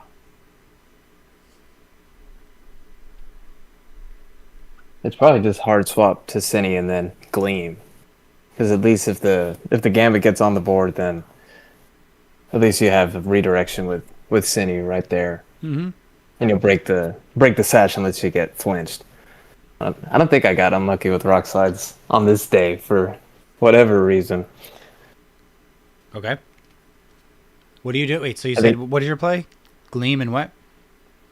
And switch to Cine. I think what I end up doing is parting the arrow. Perfect. You already know. 100% the best play. You have to preemptively cover the King Gambit. And you can't click parting here because they should have swapped the Aerodactyl, actually, in my opinion. I know, yeah. Yeah, they Trick Room. They took their Fari off the Gambit, field for no reason. And if they had swapped in the Gambit on that side, it's going to be really hard to come back. Oh, but at least you break the sash and then you have Cine to protect, right? Yes, absolutely. The only thing is that... actually, no. I'm thinking, hold on. No, it is actually better to leave the Aerodactyl in. Because they have the chance to flinch you if you do switch to Cine. Yeah. But they're almost completely hosed here. Now it's just Rage Powder. I'm just stalling Tailwind here. Yeah, that's a given.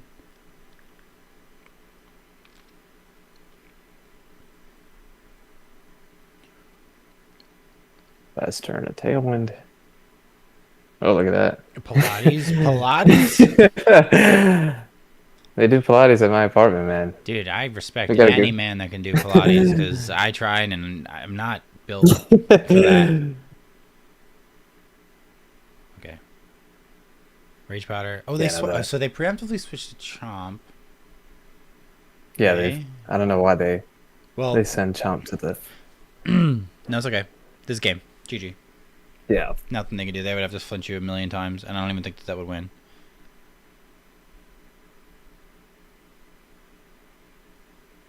Thing hand. Here comes the rock slide. That's fine.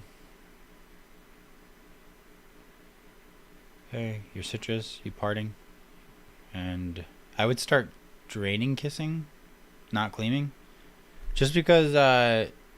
Actually, it doesn't matter either way. But I think that you want to drain and kiss so you can keep yourself alive, just in case they that's a good point. keep flinching you. That's it. That's a small. That's like a very very small optimization. It's not really wrong either way. Perfect. Yeah. Flawless victory. You got a really good momentum swing in the beginning, and everything that you could have done to make it even 1,000% better, or the last 1% better, you're already aware of. So, perfect. Yeah, I think I do the exact same thing, and they switch it up. If it ain't broke, what do they say? Don't fix it. That's right. What's the optimal play here? I think what I would do is just switch to instant, Calm Mind. That might be a little greedy. Maybe protect, switch to instant. Not optimal. You could die to Weather Ball, Hyper Beam. It's probably just P-Jab, the Sylveon, and Gleam then. That's pretty good. What would that cost you? Like most of my health on Sneasler and Floette. Okay, what could be wrong about that then? Then the Charizard could be tough to break if I don't have a No, boost. I don't mean with what it. could be wrong. I mean like how does that go wrong? If the Zard is faster, and then it can just keep attacking before Floette. And Yes.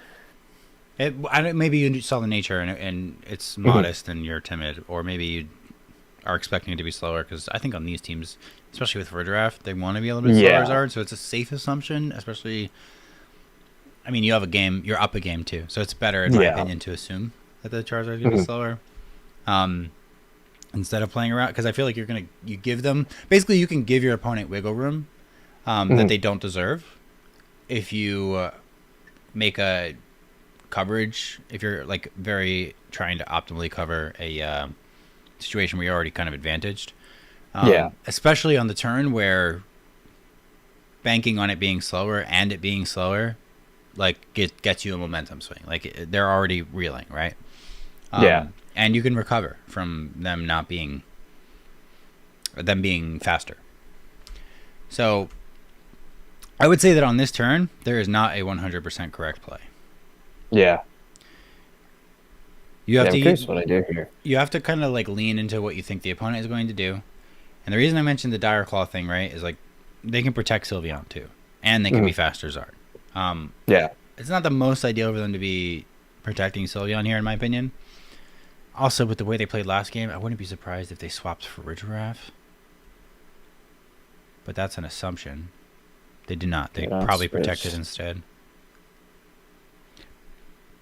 Players that make aggressive plays when they're cornered, too, are also very interesting to me.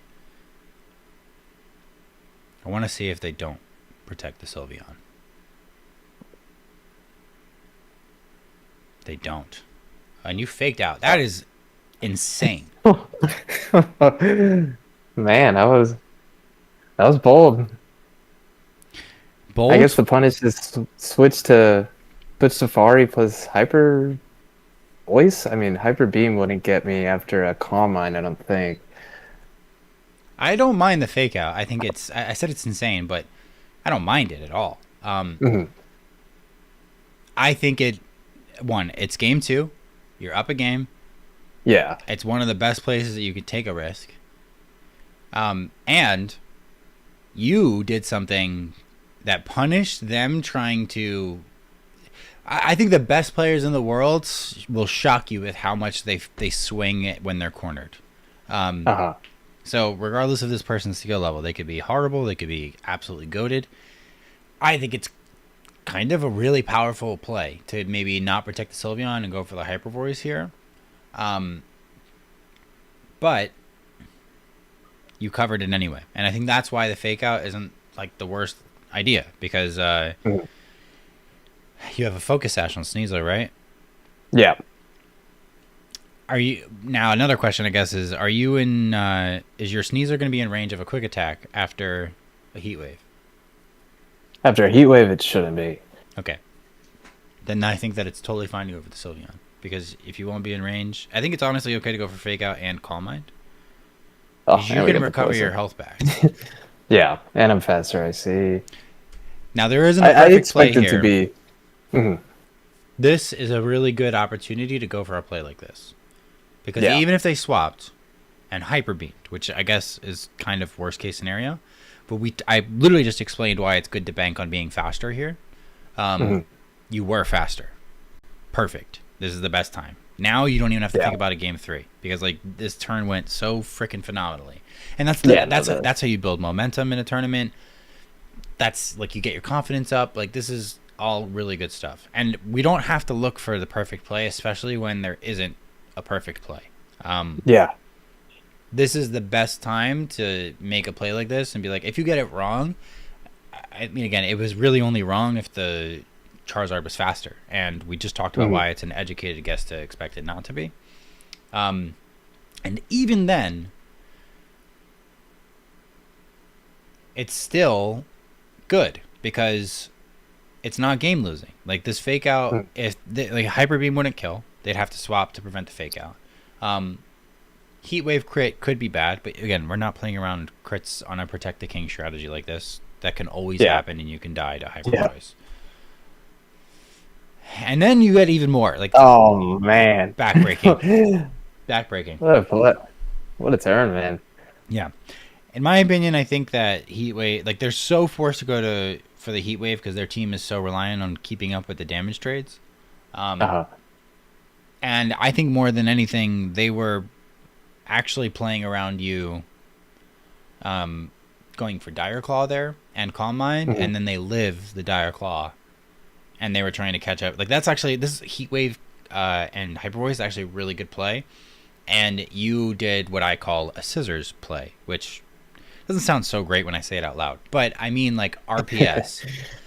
Rock play is, on this board, I don't think it's Fake Out Calm Mind. I actually think Dire Claw and Calm Mind, or Dire Claw Dazzling Gleam is maybe the rock play. Their paper to beat that is Hyper Voice. Yeah, double spread move. Yeah, double spread move. You stay one turn ahead, and it's a scissors. It's kind of a rock scissor play, which is some of the best and some of my favorite to bake. And now GG. They missed the Heat Wave. They never ever will catch up without a crit. I don't even know. Like, I don't know if we talked too much in our first lesson about the concept of tempo. Not really, to be honest. The reason they went for the Hyper Voice and the Heat Wave, Regulation MB is like the perfect muse to talk about the concept of tempo.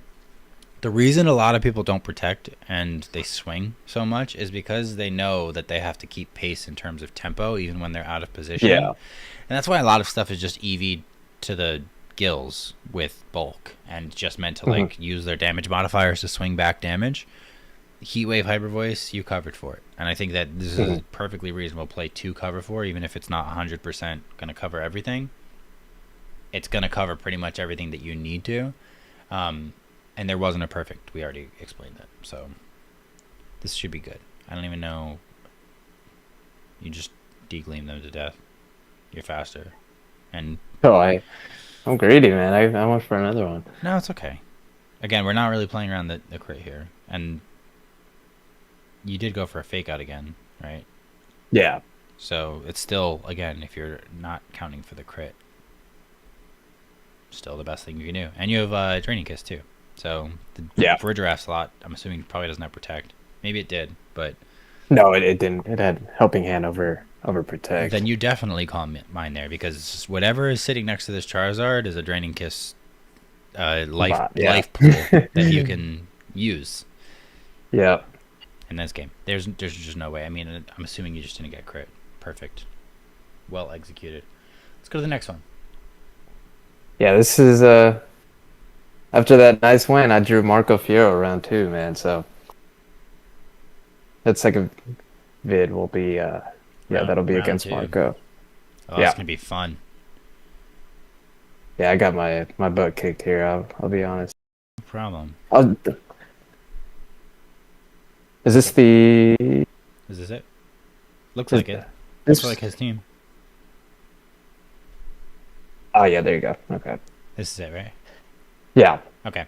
Yeah, game 1 I was definitely feeling the nerves. I'm like, oh god, this is a really good player. I'm about to either make a name for myself or I'm gonna get my butt kicked. And this team was super weird. I really didn't know how to approach it, at least not right away. And I think that cost me like on the spot here. I think you'll be disappointed with how this first game goes. I'm never disappointed in my students. Hopefully, I'm never disappointed in my students. I haven't been yet. Okay. Quick little tangent. Mhm. I was just going to say, forgive me. I was going to be like, buddy, you're not making a name for yourself in round 2 of Victory Road, an online I know, tournament. right? But He was streaming, man. I know he was streaming. You saw the notification earlier. hilariously, the last lesson I did, they were talking about how their friend pulled Marco round 1 and they beat them. And I was like, oh my god, that was the Wellspring, max defense Wellspring girl, right? In Toronto. So, dude, my first instinct was I want to be like, bro, relax. It's a round 2 of VR. But you're right. You could make a name for yourself doing this. I literally remember it. I was like, we sing songs about this. Oh my god, that's so funny. So it's funny. I just had to check myself there. I'm a freaking walking contradiction. So this is similarly almost an identical matchup. Right. I don't want to waste too much time on the nuances of the ensign difference, but do you play it differently when there's an ensign? I do, yeah. Without, I think the big difference there was the ensign being able to kind of slow down my flowette, and I don't think the arrow didn't have wide guard or anything, but How does it? there was slow a down yawn your- on this Sylveon. How does it slow down your flowette?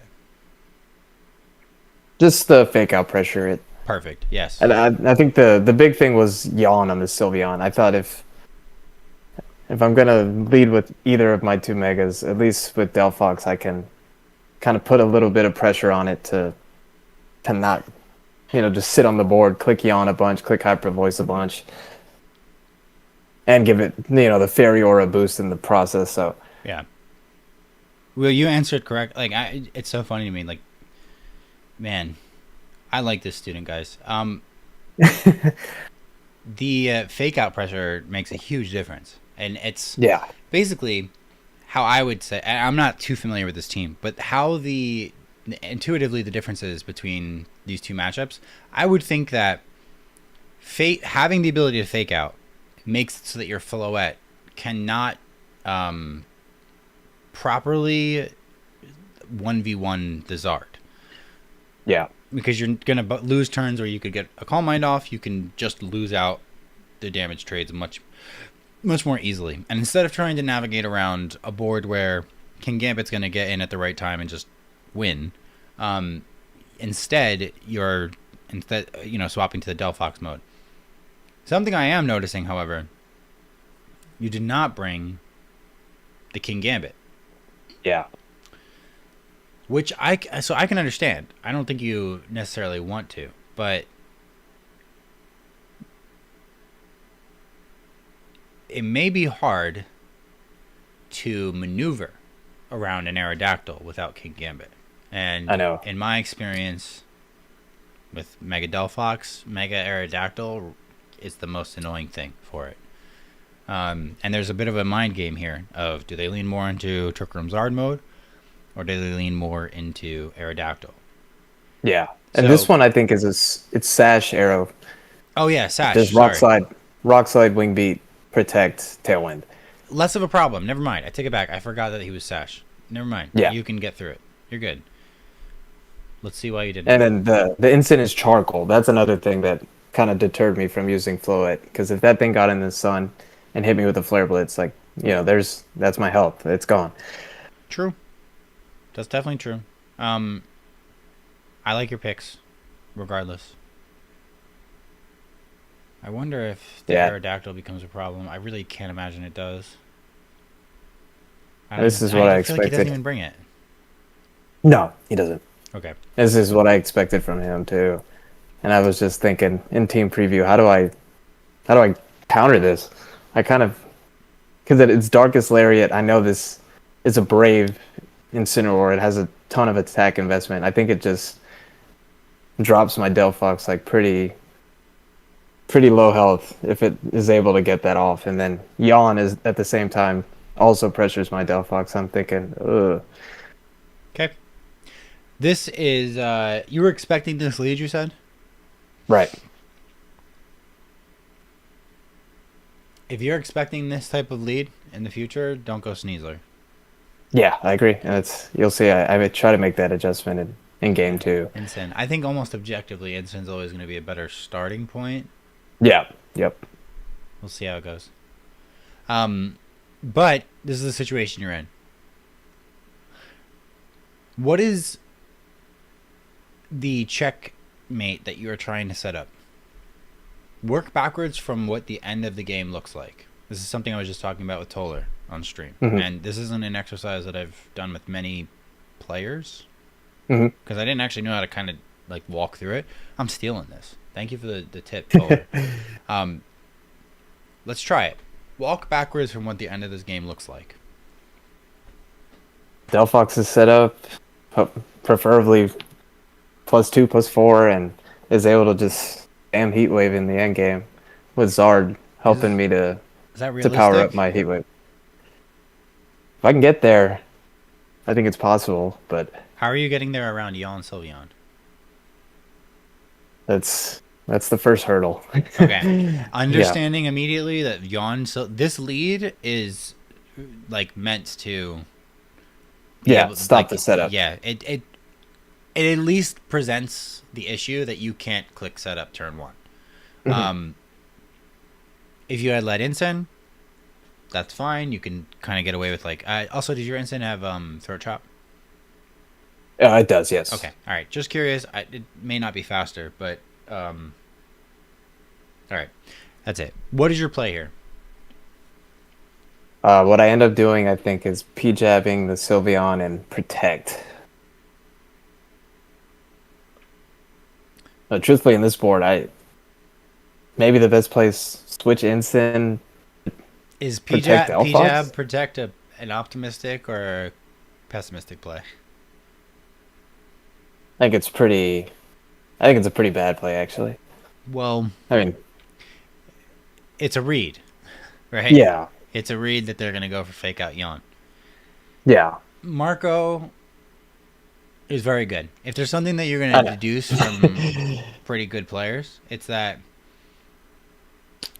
they probably can present an option without even needing to do it. Yeah. Because something that straightforward, where they can just get Psychic and Poison Jabbed or Protect P-Jabbed, I imagine that that's not the first thing that they do is fake out Yawn. Yeah. But I still like that you're covering it anyway, because if you're gonna get away with a play like that, it's gonna be in maybe a game 1 or a game 2 where you're down a game, I think. Right. So let's see what happens. Don't click quick guard. I click fake out. Oh no, you went for close combat. You timed Oh, out. I timed out is what happened. There you go. Hold on. Yeah, I wanted to close combat, switch to Ensign. What is the first move on your Delphox? I think it's Heat Wave. Fun fact: Yes. when you time Yeah. out, It's the first move, I know, man. I try to get it so Protect is that first move. Of course, this is like the one time I don't make the effort to set it up, but do it. Just change your Yeah. behavior. I've also recently had to make this change because I've timed out multiple times in Champions now. It's faster, so I've never had this issue. I have it now, and I also think that the UI where you have to freaking select things, Yeah, dude. it adds an extra layer. It's like an unintuitive. So, like if you click protect, you have to click protect on yourself, which I hate so much. Yeah. Oh, I know I was sweating too. I'm like, oh god, this is Marco. I gotta I gotta lock in here. And yeah, I time out turn 1. Go figure. It may not be like click protect on yourself. Maybe that's the one exception, but like I swear it's like tailwind, or if you click trick room, you have to like click it on the move Yeah. and the battlefield, even for the second Pokemon, which I just don't love. So you time out, Yeah. and all of a sudden, Look at that. oh, he did go Mike. fake out and hyper voice and yawn, didn't he? Your play would have worked. Man. Let's see. Does it click yawn or does it click hyper voice? Oh, hyper voice. yeah, Okay, I thought yes. so. Yeah. So Wow. that's what I was saying. I'm like, what did I tell you? I'm like, even though that what they're presenting is the threat of the fake out yawn, Mhm. very like this is a. I know that people know who I am. Play. That's the only way I can describe it, and Yeah. it's subtle because it's not always the norm. But that was my first guess, is that he's gonna do something that people know who I am. I'm gonna let my opponent make a mistake, force me, show me that you know about the fake out yawn play. Yeah. And then the fake out covered your play. Actually, no, sorry. They would have pretty effectively damage traded there, I think, with them Yeah. playing Hyper Voice and your P-Jab play, because it was -1. Yeah. Yeah, now But the you timed position out. is just Unfortunate. So, hold on. And you got the CC off. CC actually, I think, is pretty good progress, too. I actually love that you went for the CC. Because now, in theory, you have close combat threat. You can protect swap Cine, protect swap Incin, poison jab, swap Cine. There's a lot of options here. It's not the end of the world. I mean, again, you would have had much more mileage. It's tough to evaluate after a timeout, but yeah. you didn't lose the game on that turn 1, which is big. Right.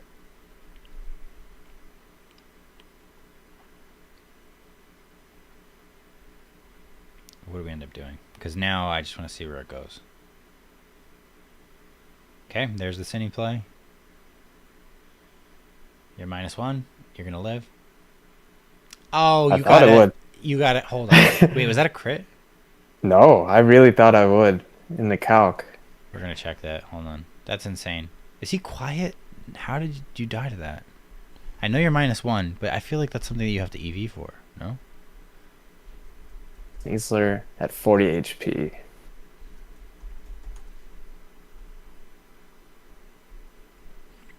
Yeah, it just does more than Oh, I thought it no, did this is then. helping hand. No, I think you got high rolled like a mofo. Bruh, wait a minute. Wait, you put a -1 the def. It needs to be. Oh, -1 yeah, defense. defense. Okay, sorry. You're right. But also, it's not gonna have any attack. No, it is dead. Oof. I wonder if there's anything that changes that if you just move these EVs.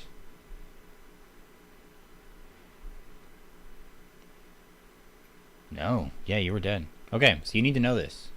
Yeah. But also, your turn 1 play of Poison Jab would have made this work. I know. So, Yeah, it wouldn't be hindsight. minus in defense. And this is a reason to not be. Now you know. Yeah, and he covers with the lariat. Yeah. Yeah, now the game is just.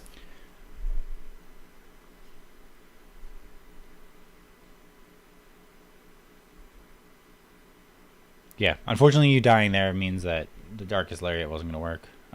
Yeah. Sorry, I mean, the swap to Cindy doesn't work. Yeah. Then it's just objectively a mistake. Now you're too far behind, I don't think. Without Yeah, one of your exactly. fake out pieces. What does he do to close this game out? let me guess his plays from here. You went Ensign last turn. Ensign Sylveon. Probably just protect. Swap Zard. Or protect parting into Zard. Oh no, he just says, "Give me the free switch." Yeah, I wanted to make sure I figured out the speed interaction between me and the Sylveon. I think I go for Throat Chop here on the off chance that He I'm was probably faster. looking too. Actually, now that I think about it, that's what he was doing. uh-huh. And then yeah, he goes for partying. If you were faster, he must be pretty. Actually, you must not be speedy at all. I have a couple points, and I know I've seen Sylveon have like 0 speed investment on this team maybe.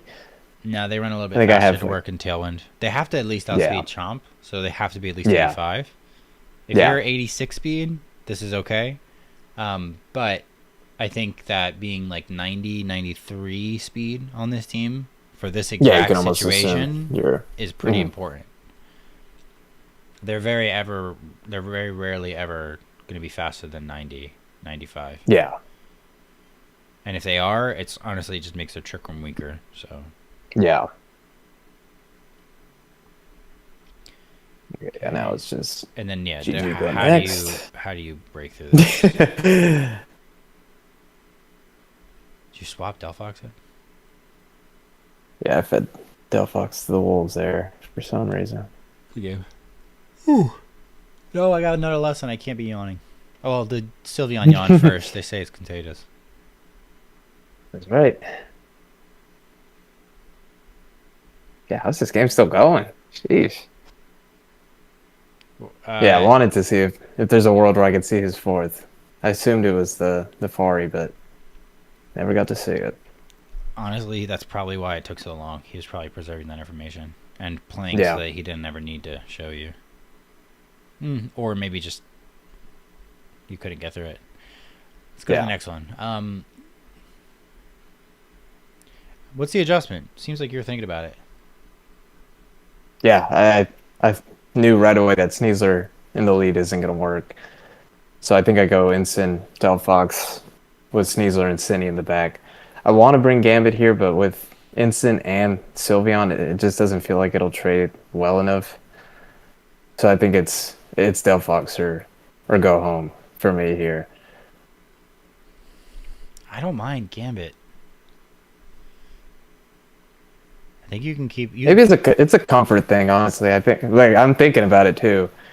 I want to give it a try, but I would test it out. I know especially with the lines that Marco showed you. I would test out Hmm. King Gambit back, maybe even in the front somewhere. I don't like it in the front, but Mhm. maybe I don't know. Yeah, it's just I definitely more of a familiarity thing, because I know I've steamrolled people with Delphox in the past, and I know King Gambit is supposed to be really good in matchups with Zard if it can get set up, but yeah, it felt a little tough in this one, especially with the charcoal on the Ensign. In the moment that you played this game, do you remember if you kind of like were expecting them to bring the same stuff? Yeah, I know. I was pretty much trying to hard call out the same lead here. I think it's a good option to expect that. Yeah. Because the fake out yawn pressure, it seems like, especially with the way that they hyper voiced, it's pretty much the best anti calm line setup board they have. So, okay, hold on. Your intimidate was faster. Okay, either brave, charcoal. So, Yeah, right. all right. What do you do here? Don't tell me what you do, but what's your play? What is the best play? Ooh, I mean, even in this board, it's tough to navigate. Probably fake out Sylveon Heatwave, just start getting damage down. Is there 100% optimal play? No, Good. at least not one that I'm seeing. No, there is not.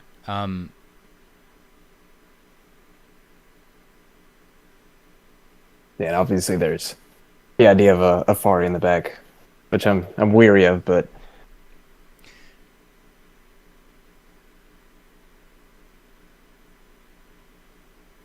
Um, Yeah, Yeah. I think what I end up doing might surprise you here. And I've watched this game back a couple times. I honestly kind of don't dislike the idea either of fake out Sylveon, swap Sneasler, is something that people can do. Protect, parting shot off the Sylveon into Sneasler. I think what I do is fake out Sylveon, switch to Sneasler. You can also throat chop the Ensign and Mhm. switch Sneasler to cover for a parting shot on the Ensign so that your Sneasler is in a good board. And Yeah. the Sylveon yawns you. But if it hyper Yeah, voices, no, it's not good if they it's a hyper tough. voice. I don't like the parting I know, shot play. yeah. Sorry, I don't like the throat chop play. Mhm. I think if you were ever gonna do that, you protect throat chop, actually, Yeah. because I'm pretty sure that this instant is parting shotting or faking. I mean, it can fake out, but the risk of it parting shotting is too great, and you don't need to just needlessly let your Sneasler lose its sash. Thinking about it. Yeah. It's okay. Again, that my first intuition was to do this.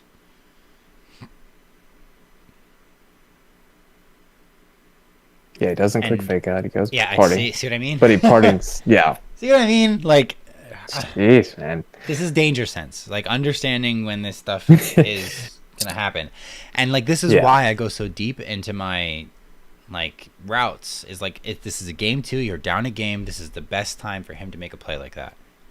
Yeah. Gotta be wary of it. But then I was talking about, well, do you even really get anything by clicking throat chop? If you're gonna do that and protect, right? Yeah. What do you eat? What do you eat for it? Technically, the ensign is going to be the one that gets they can hyper voice, and you can take damage there. But Yeah. I Yeah. would think that they're probably clicking yawn here if Yeah, if they're clicking parting, Parting shot. I would suspect. So I guess fake out instant protect Delphox is your best play there, but I mean then you have Delphox you that's gotta go looking Zard here, right? Yeah, right, yeah. Okay, here comes Zard. Okay. Also, by the way, I want to point something out. Mhm. Pretty sure this is at this is not 2 times speed, is it? This is regular time speed, but we're gonna leave it in regular time Yeah. speed for now. Also, hold on. Let me just throw my other student into this room, Yep, sounds good. and then we're gonna pause. We can overlap a little bit, right? That's not the worst. Mhm. Hello. Oh, Hey man, how's it doing? Hey. We're just finishing like one last game. Review. yeah, I'm watching the stream. It's Yeah. fine. Take your time. I don't mind. Yeah, no, I was just gonna say you can just chill in here, and then we're gonna just talk back and forth, and then I'm gonna kick him out. Oh man. Not you, him. I mean, he could stay. If you want to stick around, don't talk, don't interfere. The main thing I wanted to Gio, the main thing I wanted to point out here. Mhm. Look how much time he's taking on this party shot. Yeah, he's thinking about it, man. He's going into Zard. What is he calculating? Yeah, he's thinking of the next turns, man. What's he Exactly. gonna do in this board? I would also say too that there's an influence on the amount of time, which is you switched. You presented new information to him. Mm-hmm. He probably didn't expect the Sneasler.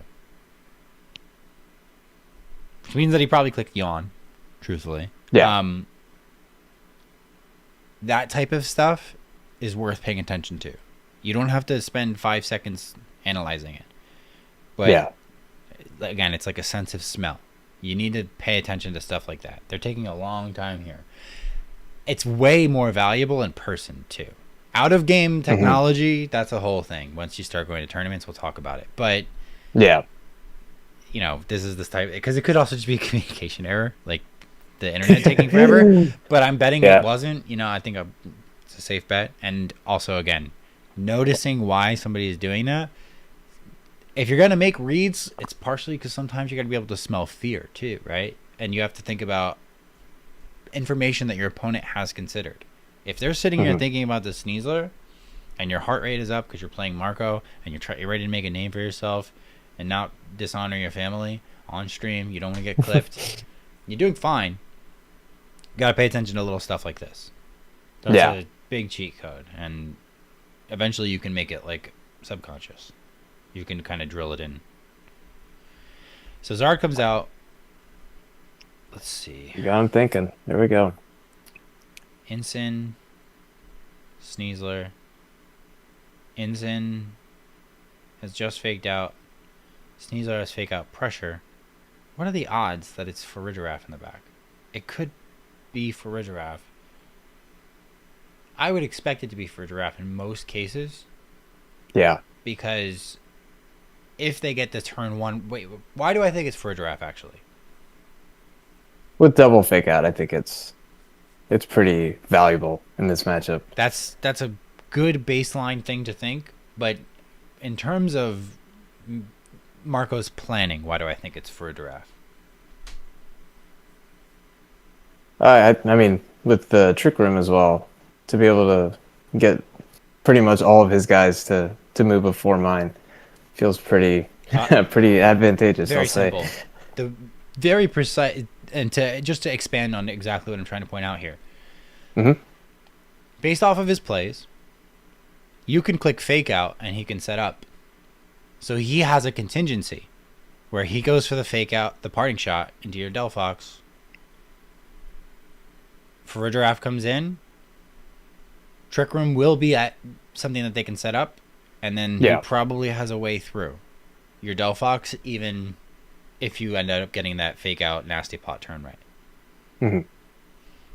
That's worth considering, because if you win this game, you're going to have to pay attention to that, something like that in game 3. Because you might win through some type of accidental heat wave or whatever, like a heat wave crit. You might win because you timed out and accidentally got a read right or something. You know, you might have also just made a great play. I don't know why that was at the bottom of the list. That was not meant to be the great play was supposed to be first, but keeping tabs on all this stuff is really important. So love that you're thinking between the turns. This is awesome. Yeah, like this is... And there it is. It's Farigiraf. We're thinking it's got to be the Farigiraf because of the contingency. And deducing what the opponent is going to have in the back will prevent you from ever erroneously thinking that it's Chomp or that it's not Farigiraf, and then you go for fake out in a bad spot.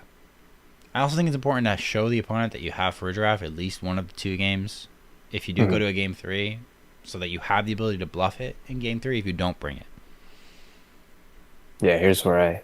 Boom. I There make is a an fake objective misplay there. You would never click fake out on this board if you expected there to be a Farigiraf and it potentially swapping in. Yeah. I think I literally just stopped thinking for like 10 seconds. As soon as I locked in the play, I'm holding my breath. I'm like, oh no. Can't do that. I forgot there's a... Yeah, exactly. Can't do it. Yeah, and then I parting the Farigiraf at the same time. Yeah, I just feel like I lose so much ground on this turn. I will say, though, that one of the places... you know what? Technically, you're allowed to do this. You're allowed to make this type of mistake because you have Quick Guard. And Focus Sash. I was going to say, if you had gotten rid of the Sylveon and there was no Quick Attack pressure, you can actually always make this play, but you do have Quick Guard.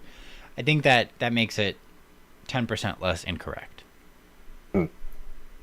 Not a big margin, but if you had gotten rid of the Sylveon, then it's not even really an incorrect time to make that type of play. And I do respect trying to go for a play like that in a bad spot when you're cornered in game 2.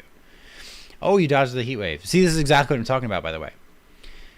The reason that we have to think about these things is because maybe you get lucky and you don't realize that you got lucky to win kind of in the moment, in the heat of the moment. You're just like, he's running heat wave. He deserves to miss. You know, I've been there. I know that from experience. Sneasler, you're getting burned, aren't you? Yeah, no. Oh, all right. Nice. No. That's a skill. Yeah, like if that misses Sneasler, then we're looking pretty here. But yeah, now I can finally get Delphox set up. Yes. Before, and this is the last turn we'll go over because I do want to get to my next lesson.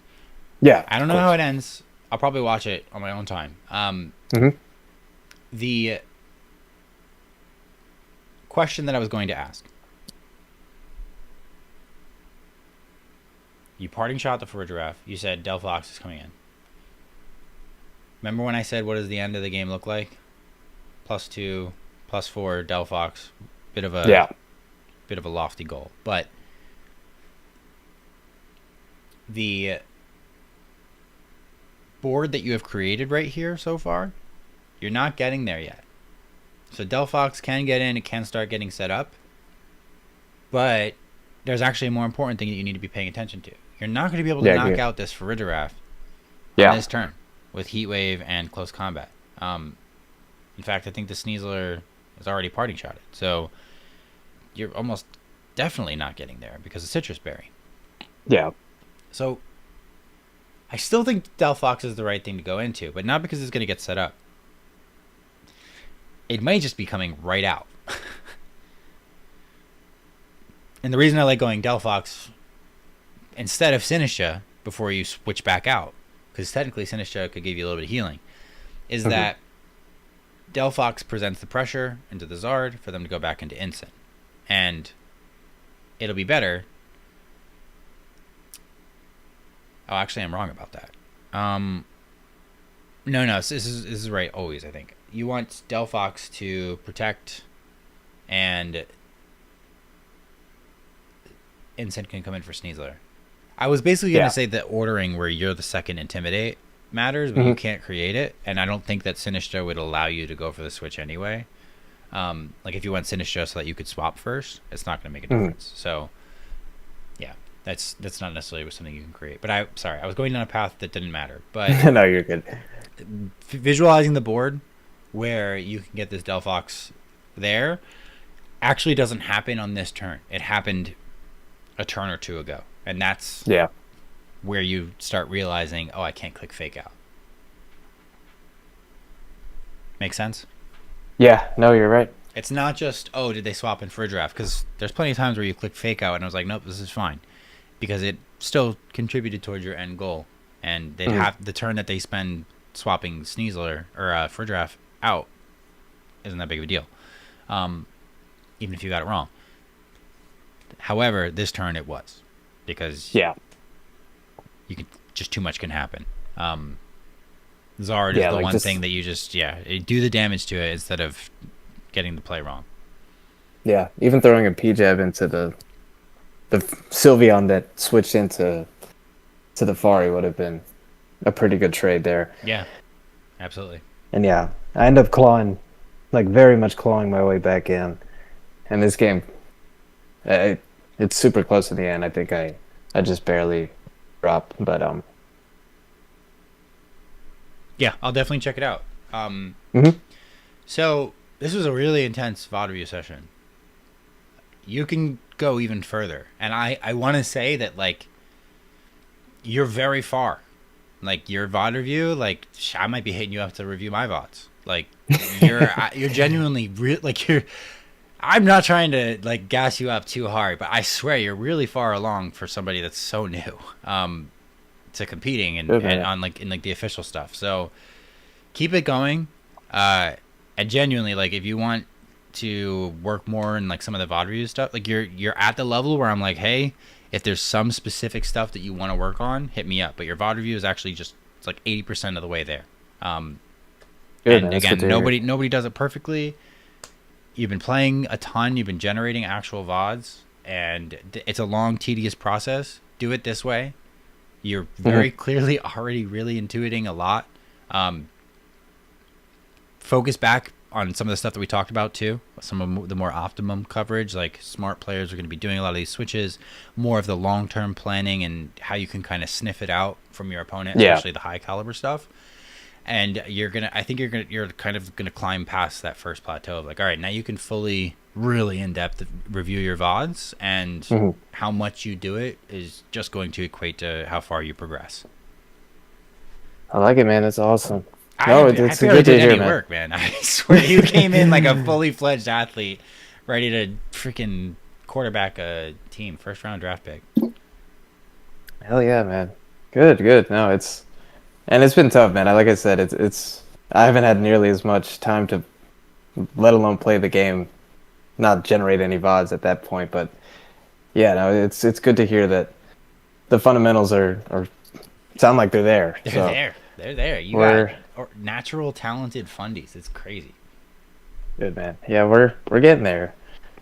I think we'll see when that first regional comes around. Obviously, I'll be in touch here. But The worst is and I hope this doesn't happen, but the worst is when you go to a tournament and you find out that you're not a good tournament player and you're bad under pressure. I don't think that would happen, but hey, then you'll need more lessons. I can fix that too. Don't worry. that's right, man. That's why you're here. Nah, but good session, man. Really good session. I Great. appreciate the help. I don't want to take up too much more of your time. I know you got another session here waiting in the wings. Yeah, no problem. Thanks so But much. yeah, man, I'll be in touch, and obviously, good luck next week, man. All right, I appreciate it, man. I'll talk to you. All right, Justin. Have a good one. Take care, Gio.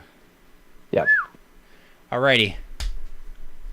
You could have kept going. I don't mind at all. No, it's your turn. And guess what? You're the last lesson of the day, which means we might keep going.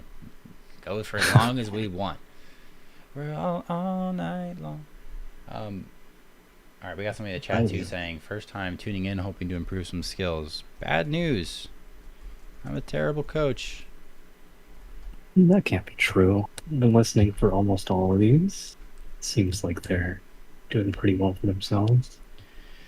Yeah, I mean, it's so funny. I swear, I have so many students that are just so talented. I wish I was as talented as them when I started. Ugh. All right. So, have we done a lesson together before? No. I didn't think we did. Every time I ask that, I'm so scared because I'm like, man, I feel like I always remember when I've done one with Yeah. somebody. So, This is you were wondering whether your coaching events actually do anything. Here's a single data point that says yes, it does actually do something. oh, sweet. Oh, you're like you viewed one of them in the last event and then you signed up? Yeah. That's fire. That's so nice to me too to hear because I always get worried sometimes. I try to make my lessons very custom tailored to what my students need, but I do get worried that I'm giving everything I can away. Eventually I'm going to run out of stuff, right? But EGC is really complex. I feel like there's enough stuff to just do a lot of it, right? That is actually the biggest problem that I'm having. It's a good problem to have in my experience. It's better than it being boring and solved. You don't want to play rock, paper, scissors competitively for the rest of your life. That's true. What's your username? Argo Mock is fine. Just my Discord username is fine. Argo Call me Mock. Jack if you want. Yeah, it's whatever. It's from Discord. Jack. Got it. Okay, cool. That's lesson 1. What are you trying to do? What type of player are you? What's your goals? So I'm not new to the concept of VGC, but I'm new to playing it because, mobile and more accessible and stuff. I think background, I guess. I play a lot of League, maybe too much. Any league playing is too much playing. I'm okay at it, but I actually find that I have a lot of the same problems in League that I do in this game, and I'll explain. So, I understand some of the concepts in terms of I could probably tell you what it means to want to position, certain mons in certain ways, but in terms of actually doing it, I would be clueless. In terms of knowing what to do in a game, I often find that there are so many things that could happen that it ends up being overwhelming. And I know technically, can't find the optimal play, so you want to find the play where you get punished the least. But even just finding that play is really hard. So the whole thing's just very overwhelming, basically. Yes, Um, it is. I guess in terms of goals, so like I've hit like what Master Ball 3. I don't really have that much time to play, but it's like I try my best. Um, in terms of goals, I don't really have like a winning regional goal or anything. It's mostly just like I guess it's like self-actualization. I do want to compete, right? But I don't have any like I guess delusions or aspirations where I'm like, yeah, I can totally hit champion tier, or yeah, I can day 2 at a regional or whatever. Okay. So, you should have a little more confidence. I don't know what they're saying to you in these league lobbies, but confidence is an extremely important ingredient to competitive success anywhere. Maybe success in general.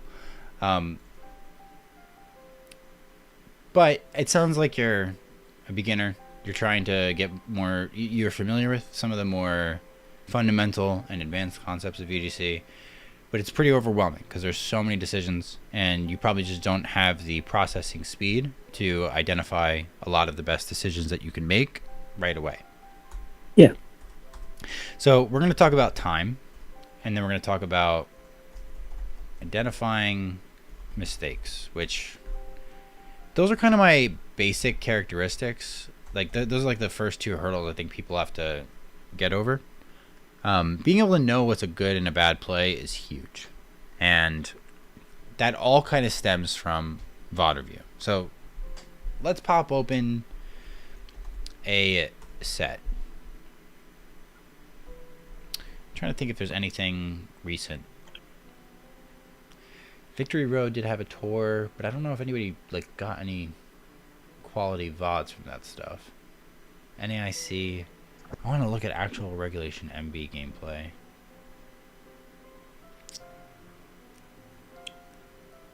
Well, we're going to use my last students because they're the only VODs I can think of that are recent and they're readily available. Yeah. Let's look at game 3. I like doing this with really high caliber players because very, very often what you'll find is such you just find so much different like chain of thought, like chain of logic for people and like how they're approaching things, especially at the top level, and especially when there's a lot of money on the line and there's a lot of pressure, a top 8, top 4, there's a title that you could win, but good VGC gameplay happens everywhere. So this is my last student, Gio. I think he's kind of coming into the game pretty organically talented, which is rare.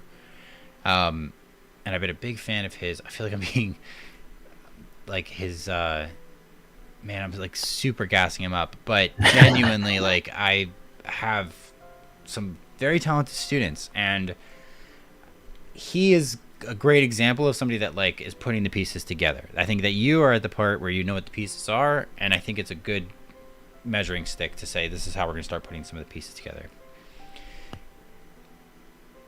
Sure, that makes sense. The lens through which you view your gameplay, what you need to work on, and what your opponents are doing and how incorrect or correct it is very important.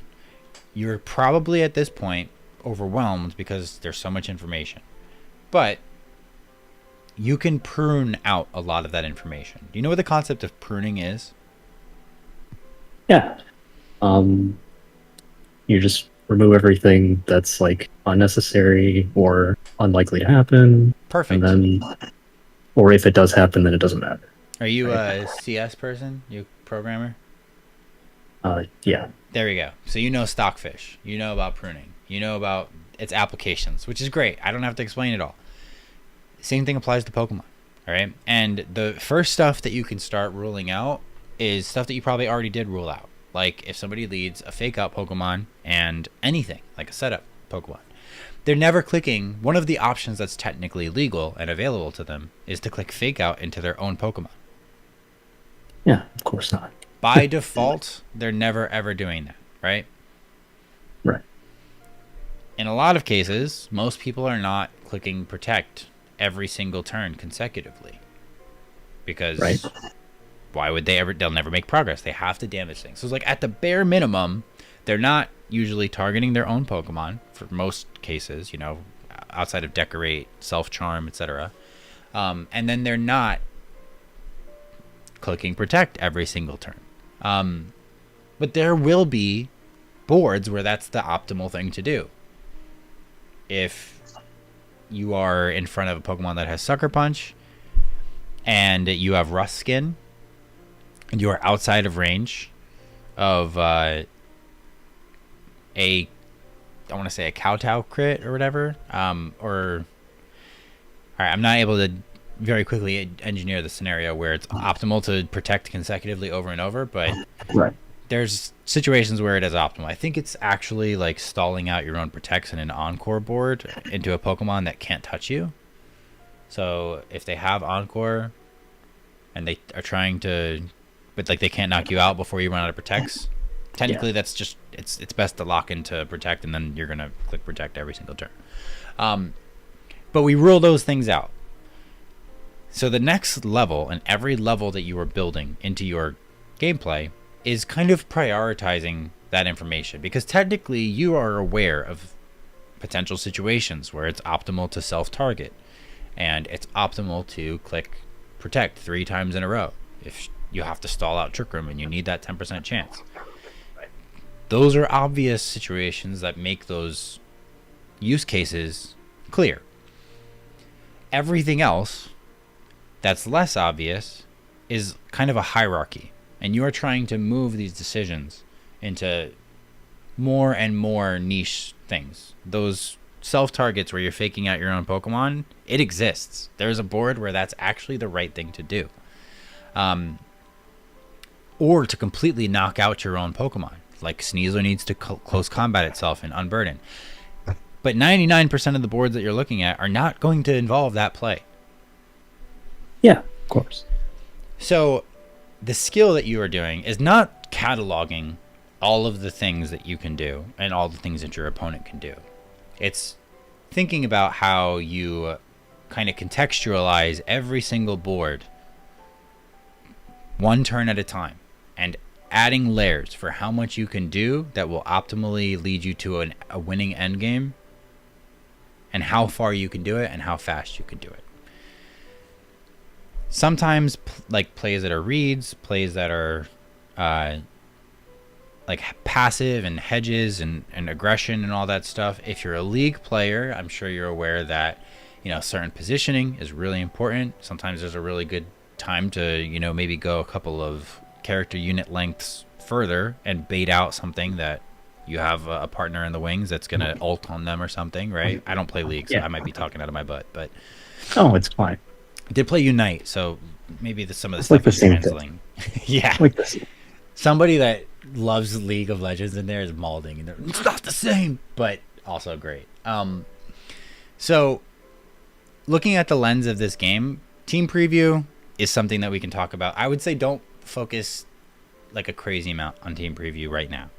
But that's something that's going to be really important in terms of ROI. Instead, let's just start looking at some turns, okay? If you need context for information, ask. But I'm going to quiz you. So this is just to kind of get a feel for where things are happening. Yeah. Venusaur makes it so much more complicated. Oh, God. This Venusaur is Sash with Sleep Powder. Sash, Sleep Powder.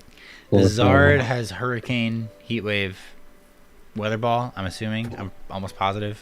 I haven't even seen the paste, but this paste is... People love this paste and using it. And guess what?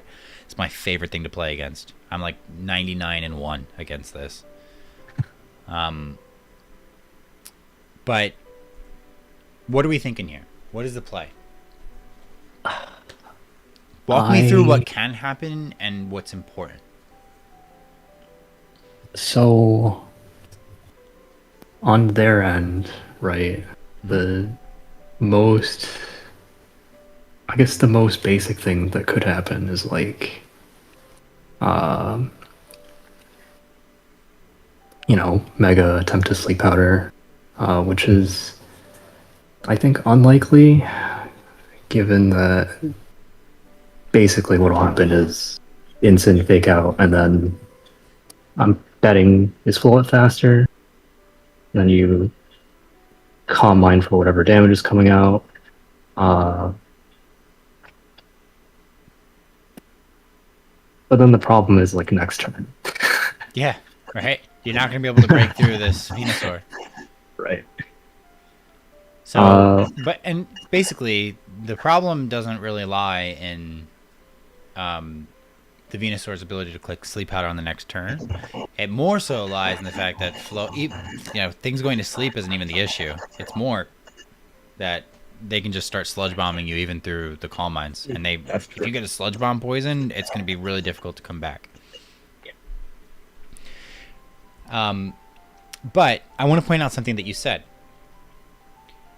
You said that the Sleep Powder on this turn, they can just protect, right? And then they can do it next turn? So it's probably unlikely. Is it guaranteed that they won't click Sleep Powder? No. Good. That's step 1.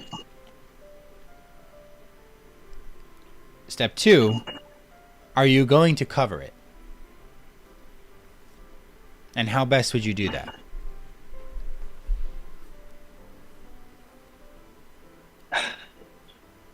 The only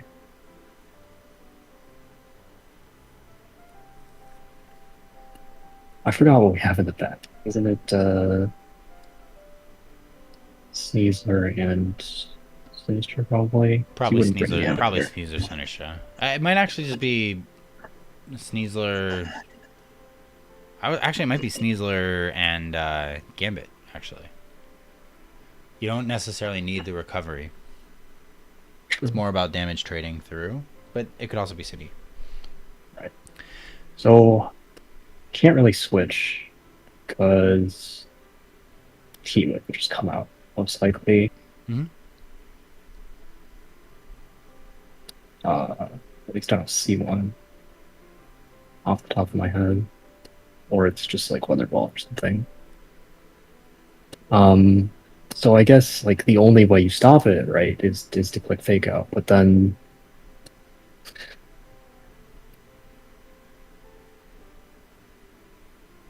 it's just the next turn thing again. And like you said, if they Got slug it. bomb or if they You're psyching yourself out by the different turns, and it also sounds to me like a bad board position is also like stressing you out a little bit.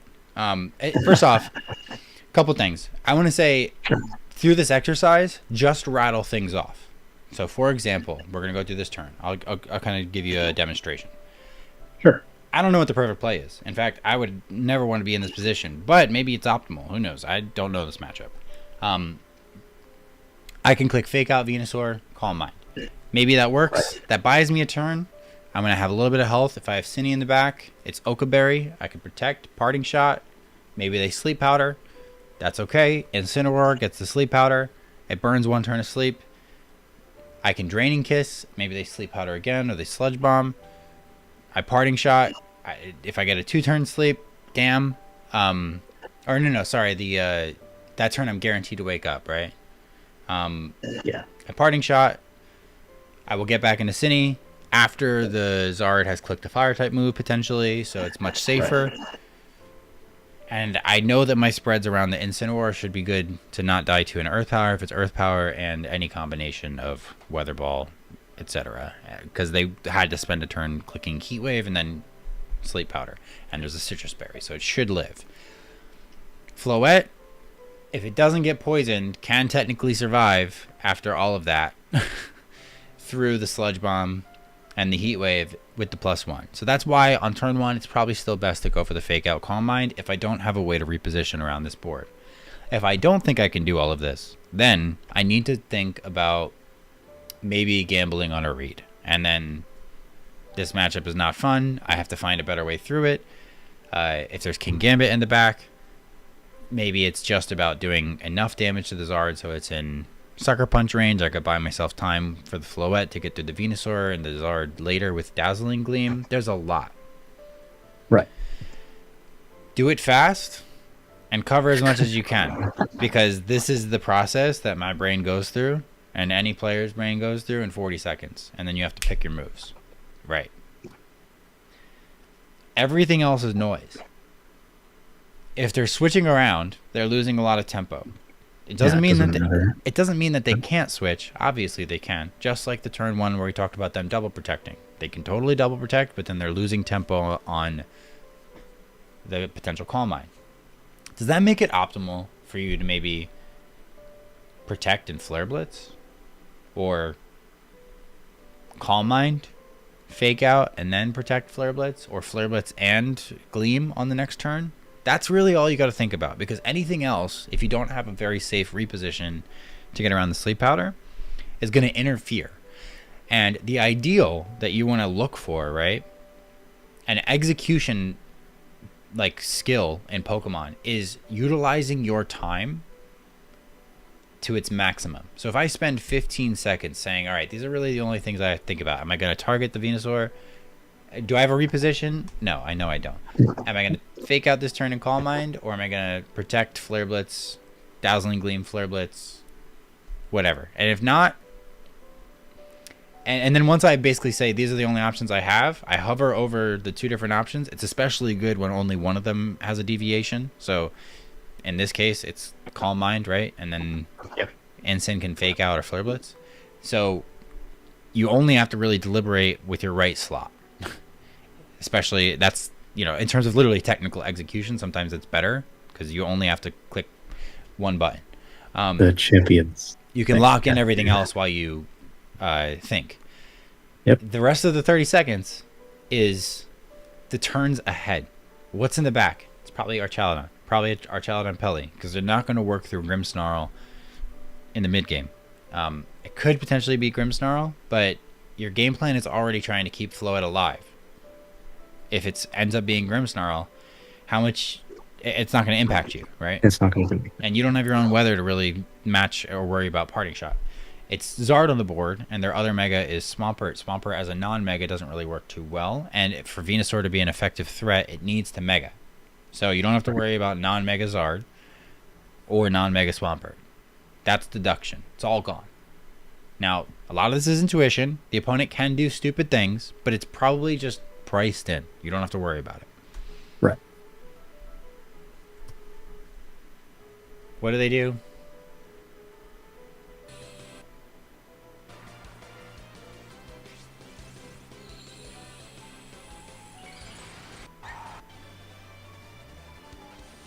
Also, the double protect is almost negligible,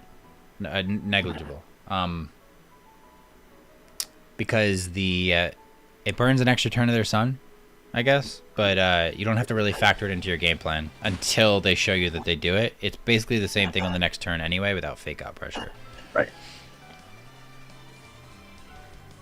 They are extremely fast Zard. Okay. Okay. They got the Calm Mind off at the expense of them still being in Weather Ball range, even after the Calm Mind. Not the best position, right? Certainly not. Where do we go? Where do we go from here? Well, if Oh, you wait. thought the first turn was bad, now it's even worse. Because once there are more options in the mid game, then it just gets even worse for me.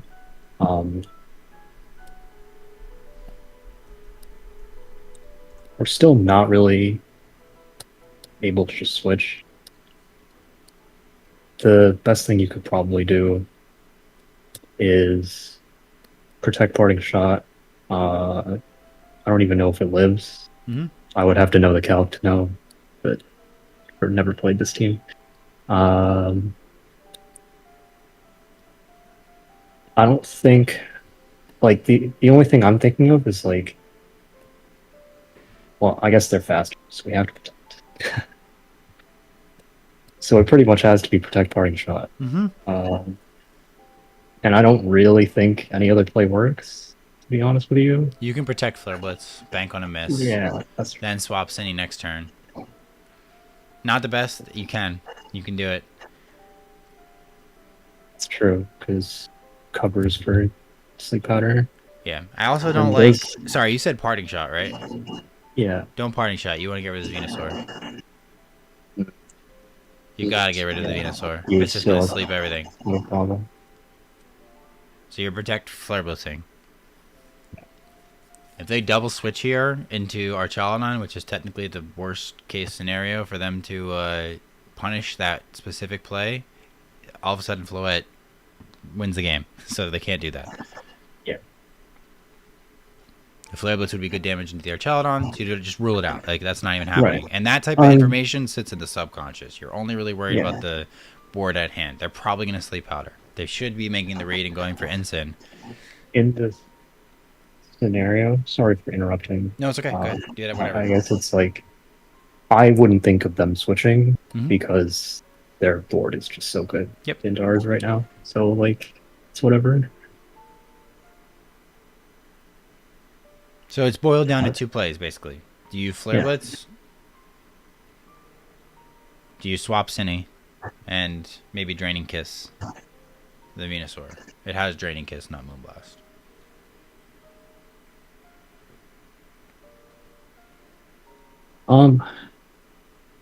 Well, I mean, since you pointed it out, it's better to Flare Blitz, but I probably would have punished it, to be honest. There's also a secret third option. You can technically swap Floette. Swap Floette? Yeah. You live?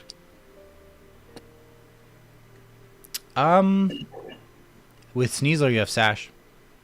Not true.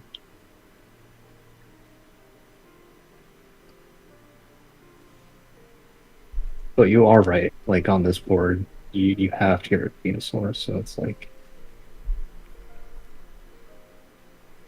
'cause These, even if these you are the do turns that- that are overwhelming, right? You're in a bad spot. You're like, Yeah, hey, what do yeah. I do? But finding a way Right. through them is important. And I think that, like, this is kind of where you can test yourself. If you get it wrong, you get it wrong. It's no problem. But you walk through these and you say, here's the plays. I'm going to Flare Blitz. I'm going to Flare Blitz, and I'm going to protect. I'm going to hope that they miss. Right.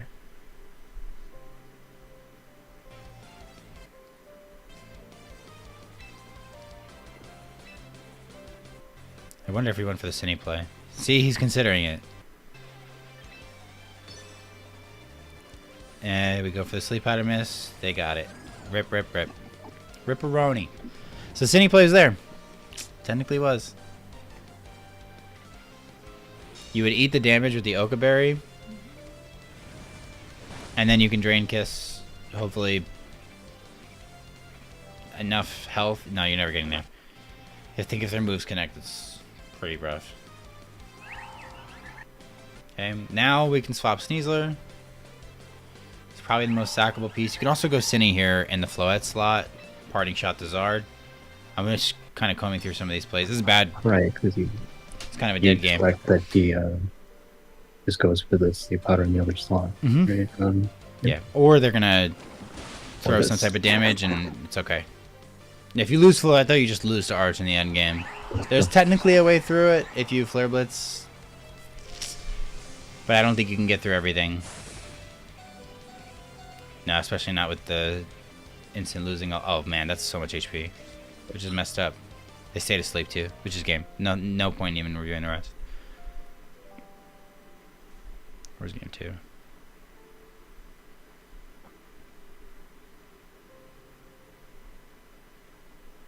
Alright. Here's game 2. What's the adjustment? For me,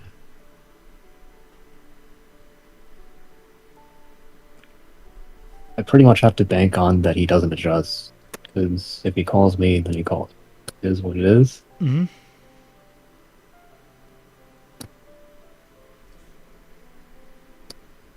Problem is,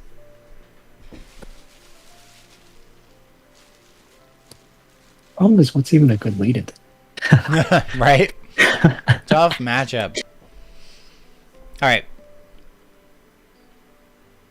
Ensign, Instant is fine. it's good. Right. It's got to be up Okay. front. I think that's Right. definite. You don't have to make any changes to the game plans there. Right. Technically, you can go Sneasel or Ensign. Sneasler Instant, because everything else is kind of.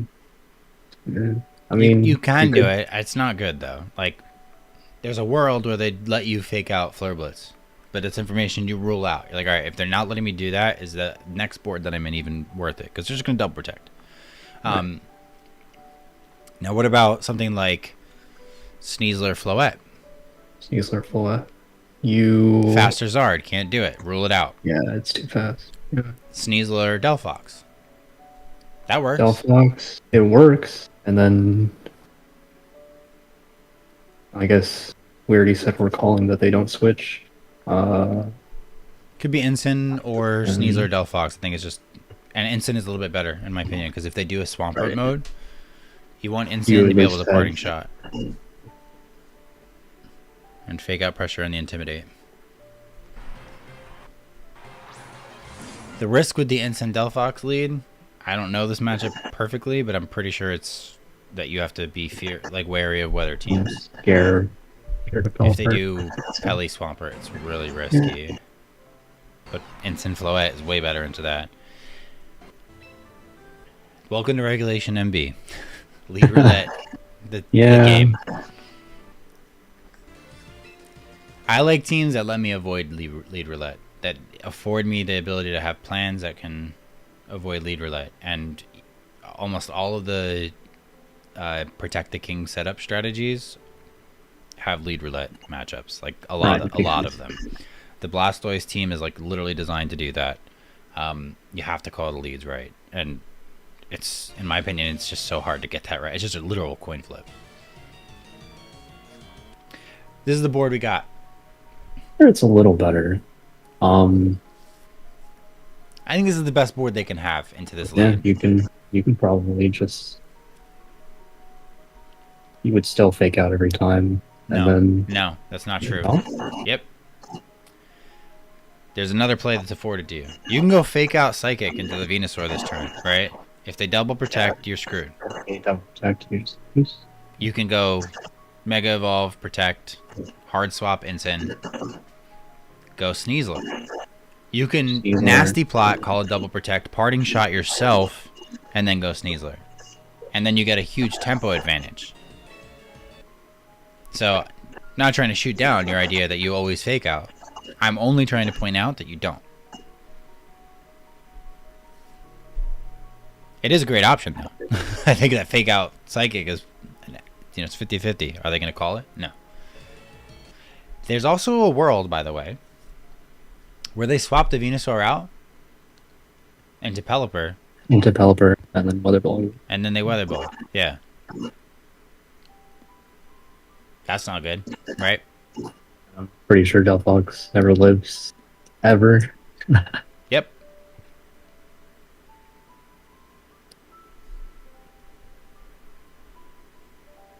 So what's your play? Talk me through it. So the plays on their end are basically more or less the same as the first game, except it's worse for them to click buttons that way, so it's less likely. There's the Pelipper switch in play, where they Weather Ball you, and then I think what else could they have?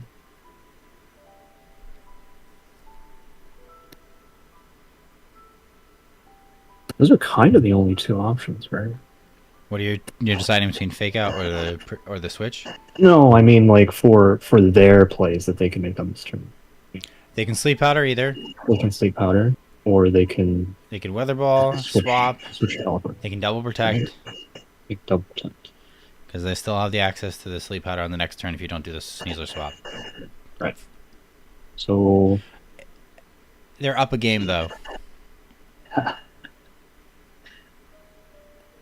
If I'm gonna call them to do anything, I'm gonna think that they're gonna do either the Pelipper play or they're gonna sleep powder the Delphox without protecting turn 1.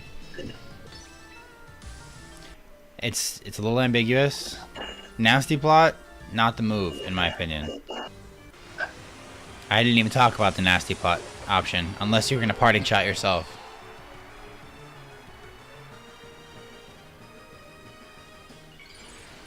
I guess I didn't talk about the play that I would have made, Which was?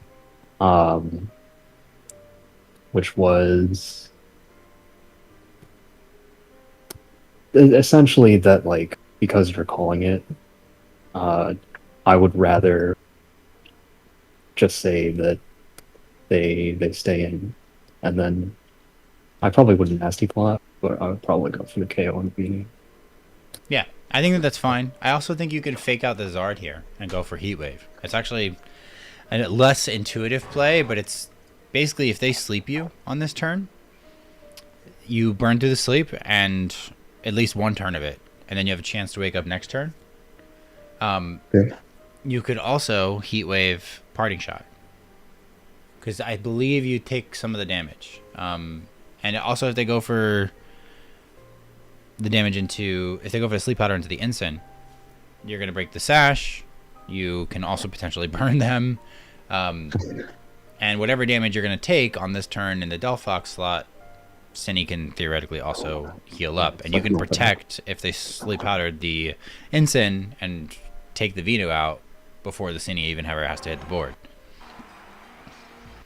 So and that's, again, to eat the sleep, you don't click protect, or you get the damage down. So you can Flare Blitz or Parting Shot here. Probably Flare Blitz, I think. See, so they slept right there. Nasty Plot is 2 negative tempo,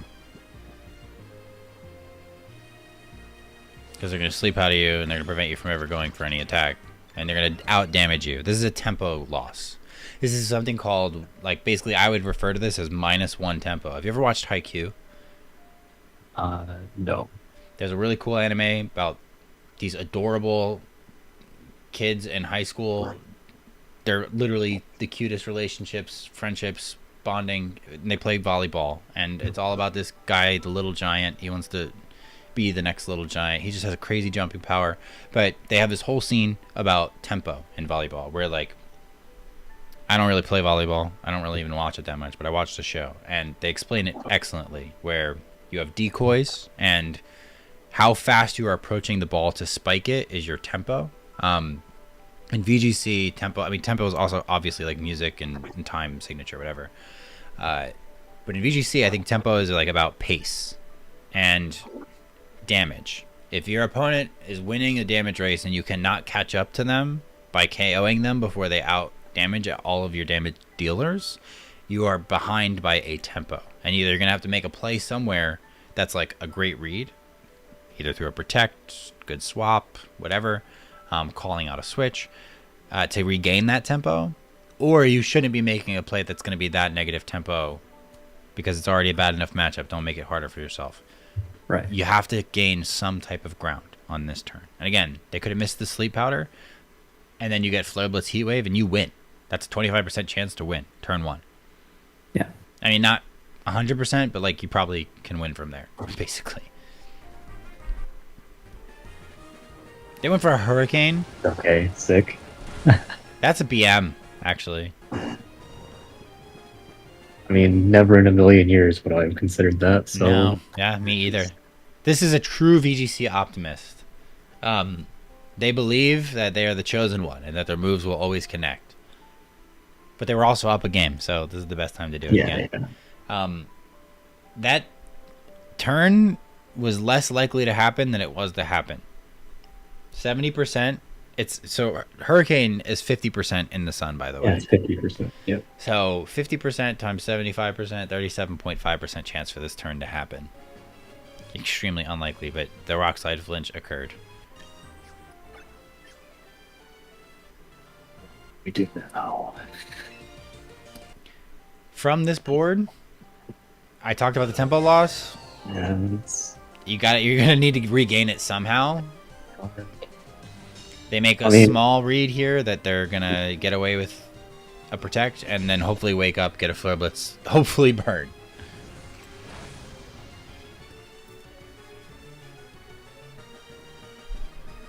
Boom. Can we get a burn? Ooh, parting shot. Ah, you can't parting shot. You need to break the sash. -1.5 tempo. And if you're gonna parting shot something, you gotta parting shot the Zard. Gio, I was just talking about how impressed I have been with you, but this is an older tournament. It's okay. This is before he had coaching session number 2, or actually it was like right after his other coaching session, so he didn't implement everything. But this is one of the things that he is implementing. He's taking his time. That's important. Every bit, every parting shot that you go for, every pivot, every team preview is seconds that add up to optimal decisions. And I know that we're probably curious to see how this game pans out. I bet you they lose. Because they've already lost too much tempo. Spoiler alert. I mean, winning this game is just guessing, right? GG. There's Yeah. no real back. If they lose your special setup sweeper, you're going to lose to Pelipper or Archaludon in the simplest terms in the back. So they lost their Delphox too early in the game. Too much damage was done to it, so it was hard for them to recover. And Sleep Powder Pressure is just a pain in the butt. Hurricane hit. That's what it is. What it is. GG. You need to extrapolate more. You need to consider more options that are dangerous and viable. Right now, I don't think you're entirely cognizant of all of what is viable. Just because the Venusaur is likely to not protect doesn't mean that it won't. Just because, like, you could have fake out Psychic and won the game turn 1, or been like really, really close to winning the game turn 1. But you can also spend time going through these types of matchups and saying, all right, this matchup is really bad. But if I get even if I did that play, that it wasn't necessarily the right one. Yeah, it's not necessarily the right one. And also, the opponent, sometimes it might look like they're making reads or they're just calling out that you're not going to fake out. In some cases, they might still be able to win with Archaludon and Pelipper if they get that Hurricane off. Maybe that's part of why they went for Hurricane. They're like, if I get this turn wrong and the Hurricane connects, I'm still in it. I can still win the damage race. And that's why we do stuff like that. It's kind of like hedging. It's not fully a hedge, but in some cases, that's what it's for.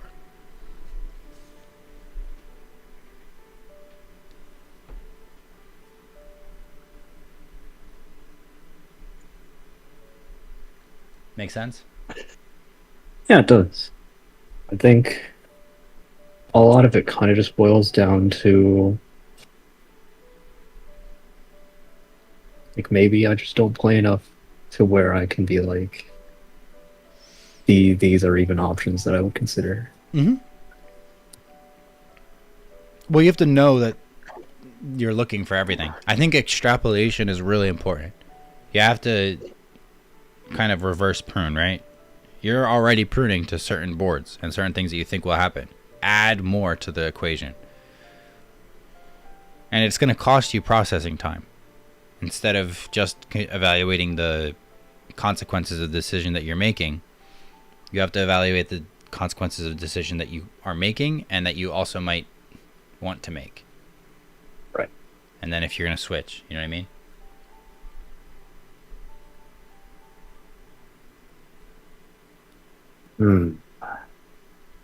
This is going to take a lot of thought of doing. This is... Because if I think about how long it took me to go through like the third turn, right? I mean, that was like over a minute probably. Yeah, it takes There's a no lot. way.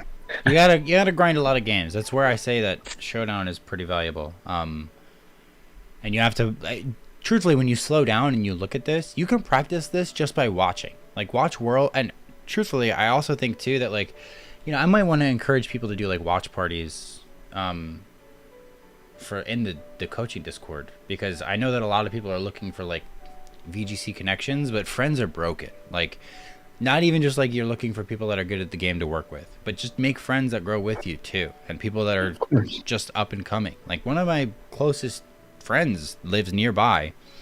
He was a student, not to market parasocial stuff, but he was a student, and he just like we got along really really well, and he was from my hometown actually. And he wasn't like great at the game when he started out, and I probably think he would also admit that he hasn't like grown a crazy amount and gotten a ton of results, but he's improved a lot, and he's working constantly at his game, and we bonded over tons of other stuff. And I think that like connections like that are great. I still go to him to play games sometimes, for that kind of skill range where like he's not turbo high caliber, he's not a world's player, but he's a good player that is a caliber of player that I will face against quite often. At like a 3-1, 3-2, it's gonna happen. A 6-1, you know, for a winning in. And basically, yeah, like don't be shy about that. Like make connections, watch games with other people, literally kind of scrum it out, you know, like this is what I think gonna happen. Yeah, that plays right, that plays wrong. Argue it. Find people that are disagreeable. I mean, one of the people that I work with the most in the game is Toller. And Toller and I disagree. We agree on a lot, but we disagree and we bicker like a married couple hilariously all the time. But the best thing that I think, one of my favorite things about our relationship is when we are wrong, we can be convinced. And that's kind of why we work. I think that like we trust each other to identify when we're wrong. And like that's a really, really valuable thing that even if it can be annoying, like to always have to check your work with a friend, having somebody that's there ready to not immediately just agree with you because, you know, they think you're smart and vice versa is really, really valuable. So as you're saying, the processing piece of this, you feel like it's taking you a full minute just to look through like one turn. In some cases, it might take you 2. I can look at VGC turns for 7 to 10 minutes probably and not get all the way through them. But I do that. I do that because then when it comes up, I know a lot more of the best, most concentrated, pristine answers, the more optimal plays. And I get presented with new information all the time. But that's the fun of it. Talk to me. Okay. What's on your mind? I guess the big thing is like I honestly just don't know him. Like legitimately that's just the answer, right? There are things that like, and again, this is part of the reason that's why I came in here is like I've done VOD review, but not like extensively, right? So I guess, I mean, it's crazy how, but I'm just me. Dude, what's on your head? What- Like, What do I want to say? it's okay. Think it out. Talk through it. Being able to express those thoughts is pretty valuable. You're a coder, right? Yeah, You gotta. Isn't it important to write notes when you write code? pseudocode, yeah. Explain But- what the code. Well, maybe not now because ChatGPT does everything or Claude does it. But write the notes out, Until right? you run out of tokens. True. That's the way they do it these days. At least where I work. I'm a terrible coder. I'm like the most baby of it, and I only know Python. But Tom Cohen has been teaching me a lot, and he is very keen on making sure that I take good notes and explain what the code is doing because it helps me get to the solution a lot faster. Especially if I'm like looking at a leak code problem, or I'm like trying to figure out how to make something function. I have to talk through what I'm trying to make the code do. That's important to do in Pokemon. You have to talk about what your intent is. What are you trying to make happen? Can that happen if your opponent is doing, can you do X if your opponent is doing Y? Then what about Z? Then what about AZ and BZ and CZ? You know what I mean? And the more variables you can consider, the better your decisions will be. And then the games that you're looking over and reviewing are just better and better overall. Okay.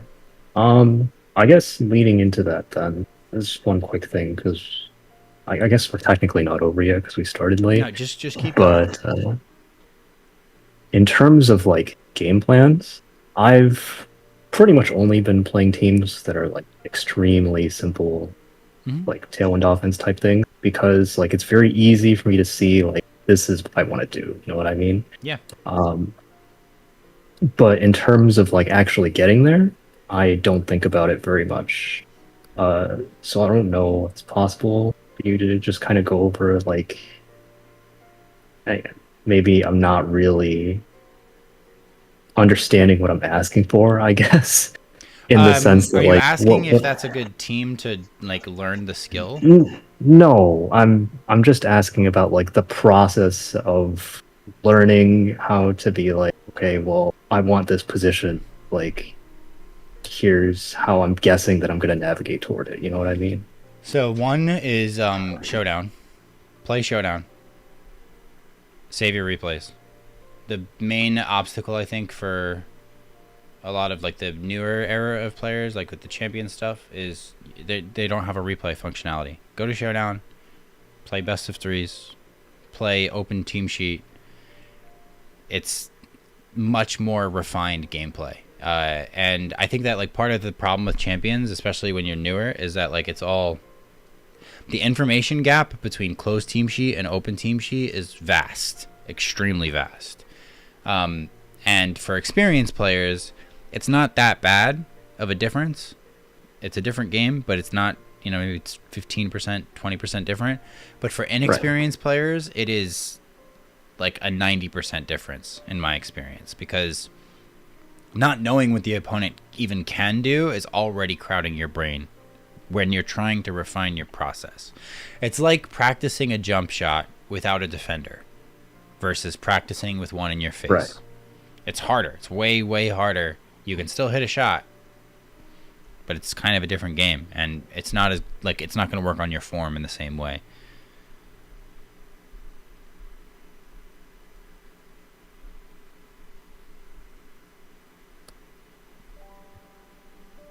So how do you get to that? Here, this is a resource. First off, I usually dump these to everybody.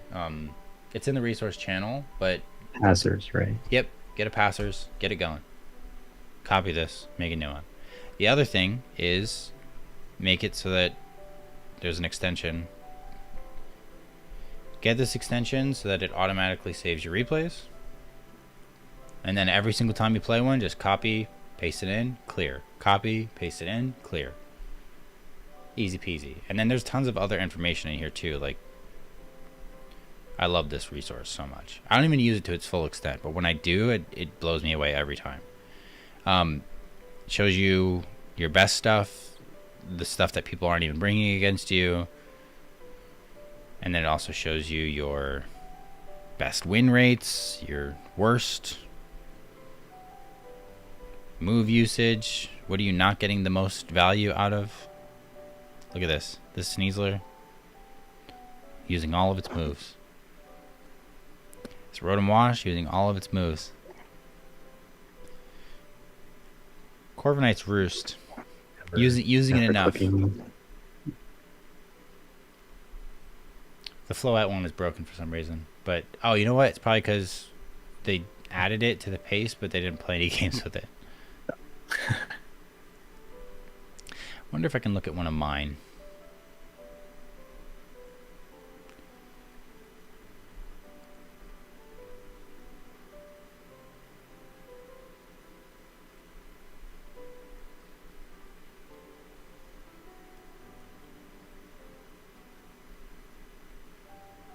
Guess I'll have to schedule this stuff out. I won't have time to just grind everything in one go and then review it.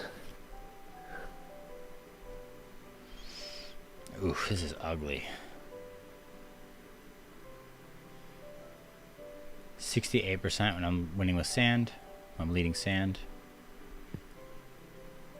When I was doing T-Tar and sand. I didn't even intuitively do this very often. But it's because it's not a large sample size. I was doing Instant Floette a ton. Floette, Cine, not as much.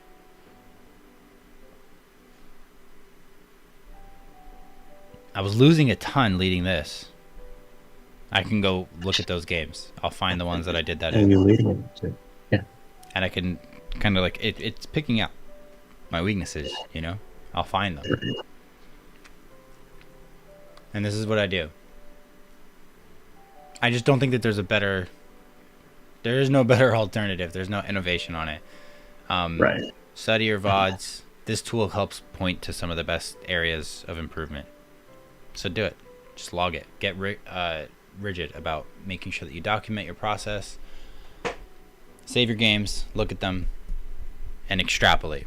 Extrapolating what can happen will make you question how good your plays actually are. And then, if you get good at really identifying, oh, the opponent really shouldn't do this, but they did it anyway, you'll probably see a lot of that. If you extrapolate, do it turn by turn without thinking about what actually happened. Talk through the turn. Something else that I've been doing a little bit lately is I will, you know how I just like kind of like did one whole turn with you? Yeah. I do that and I record a voice memo and then I listen back and I That's the like basically will think through what's unnecessary information so I can see if there's an improvement I can make to my literal thought process. Because the faster I think, the better. what you said just now about thinking through the turn without thinking about what happened. Do you mean like not considering like what they've been doing in the match, or Yes. No, well, like, sorry. One, doing it block by block. Like, sometimes I'll watch and I'll be like, oh, I probably did this, or I remember this replay, or whatever. Like, purge the information. like oh, So, I'll give you an example. Right. Here's my turn 1 into this team. They led Raichu and King Gambit. I led Floette and Sinistra. I can talk through all the different possibilities. Turn 1 is the worst because it has the most that can possibly happen. I'm looking at this. I'm thinking about this fake out turn. Is it even worth it for me to potentially reposition? Do I gain anything? Do I go for Calm Mind? Do I Rage Powder? Do I Protect? I think Protect probably still one of the better things I can do here. But they might swap to Arcanine, and then I'm in a kind of a tricky spot because I have a free Swords Dance. But do I care? I'll probably Protecting. I ended up switching. Okay, I swapped. I swap. They go for the fake out. This is a decent turn. Now I have Rage Powder, Low Kick.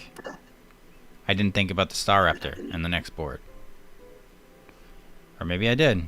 I went for Low Kick, swap Excadrill. I covered the Staraptor coming in at least a little bit. I have Focus Sash so I can at least live this close combat. Yeah.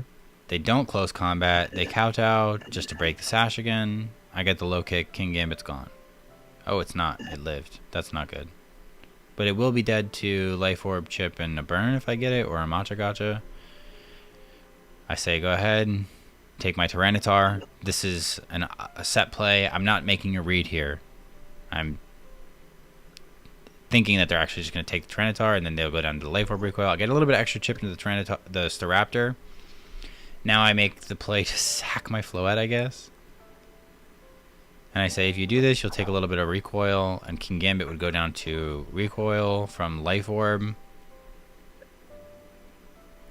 Now I think that, and again, but instead of showing and talking through each turn, like I would be like, all right, what can I do? Here's a play that would have worked. And then thinking about the long-term consequences each time. And I try really hard to not waste time on like some of the more, oh, I'm really boned here, because I can tell. I'm like, I would need something lucky to win. You know what I mean? But be careful with doing that early on, because you don't want to forfeit.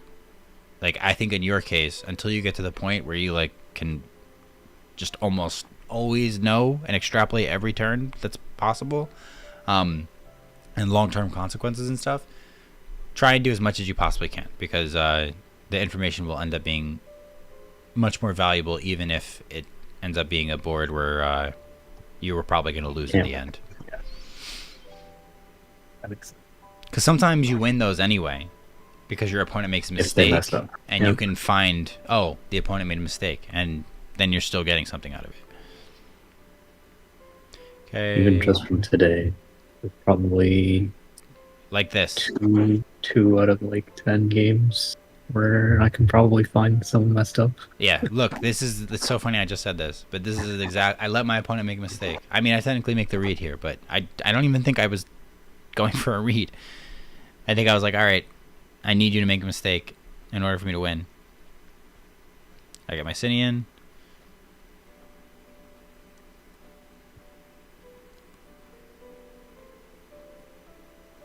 Yeah. I'm also trying to keep them from getting these CC boosts, which is a big deal. Because then if I get Exca and T-Tar in and King Gambit's gone, should be able to actually knock out the Staraptor. So I got Rage Powder and Gleam, because they don't Tailwind. And I have leftovers. They protect because they don't want to sack Staraptor and King Gambit on the same turn. And if they Tailwinded, King Gambit's not as valuable. If they Brave Bird, Cindy doesn't even... maybe it dies, depending on their investment. King Gambit, also useless. It's dead. So it's not a good play. This is probably their best option on this board. Now Arcanine comes in, and I have Gleam Rage Powder again. They crit me, because I know that I live this. Right. Nope, they crit me.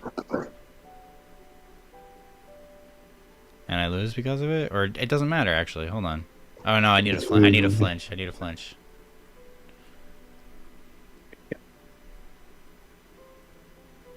Oh, they make another mistake. Yeah, they can't Rock Slide there. They're supposed to Flare Blitz, and then they win. So they made 2 mistakes.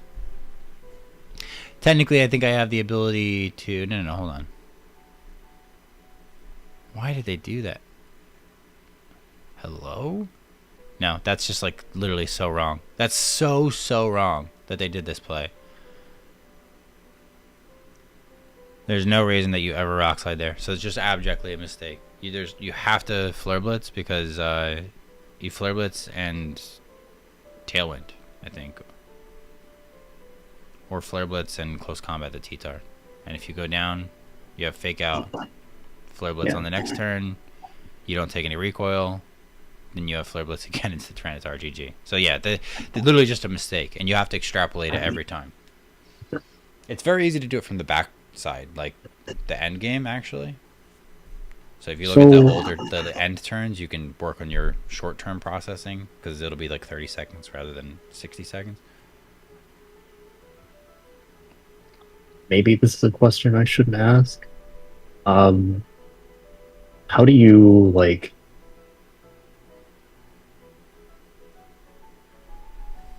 Obviously, going into team preview, most people will have like a win con in mind, right? Mhm. How do you, I guess, adjust game plans like during the game? Maybe that's a bad question. No, it's not a bad. I Like, don't think I it's a guess bad what I'm question, just asking is reiterate. like, I guess what I'm asking is like, okay, so let's say you have. I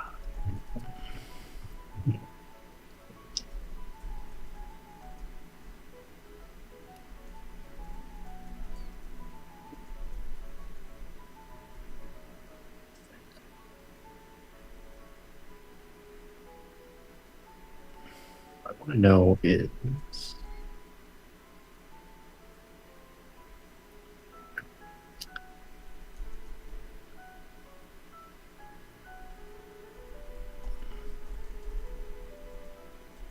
You know what's funny is I thought about it some more and I was like, you'll figure it out when you bought review.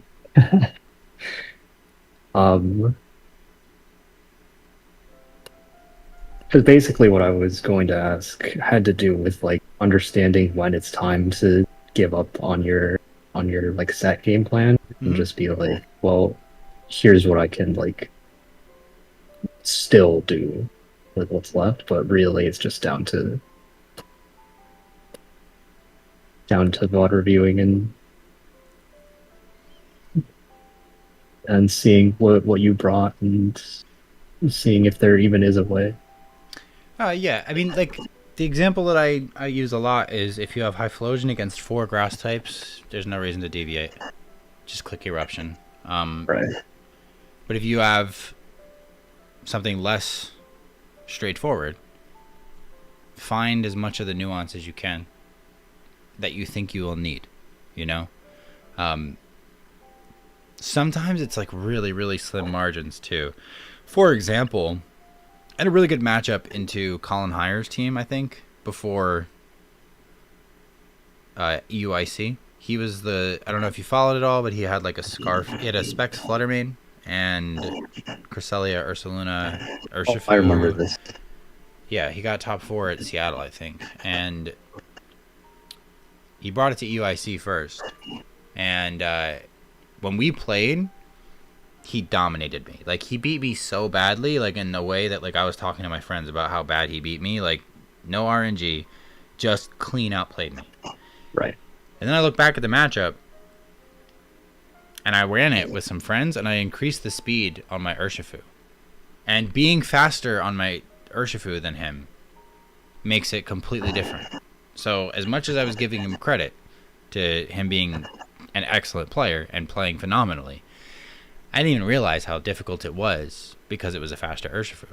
Because when I played the matchup, it was typically not a big deal that they were that much faster. And he found a way to really utilize how much that meant. And that's kind of just like a mental note that I made to myself. I'm like, okay, at the highest echelon, against the players that are world caliber players, regional winning players, potentially world's winning players one day, because he got pretty close.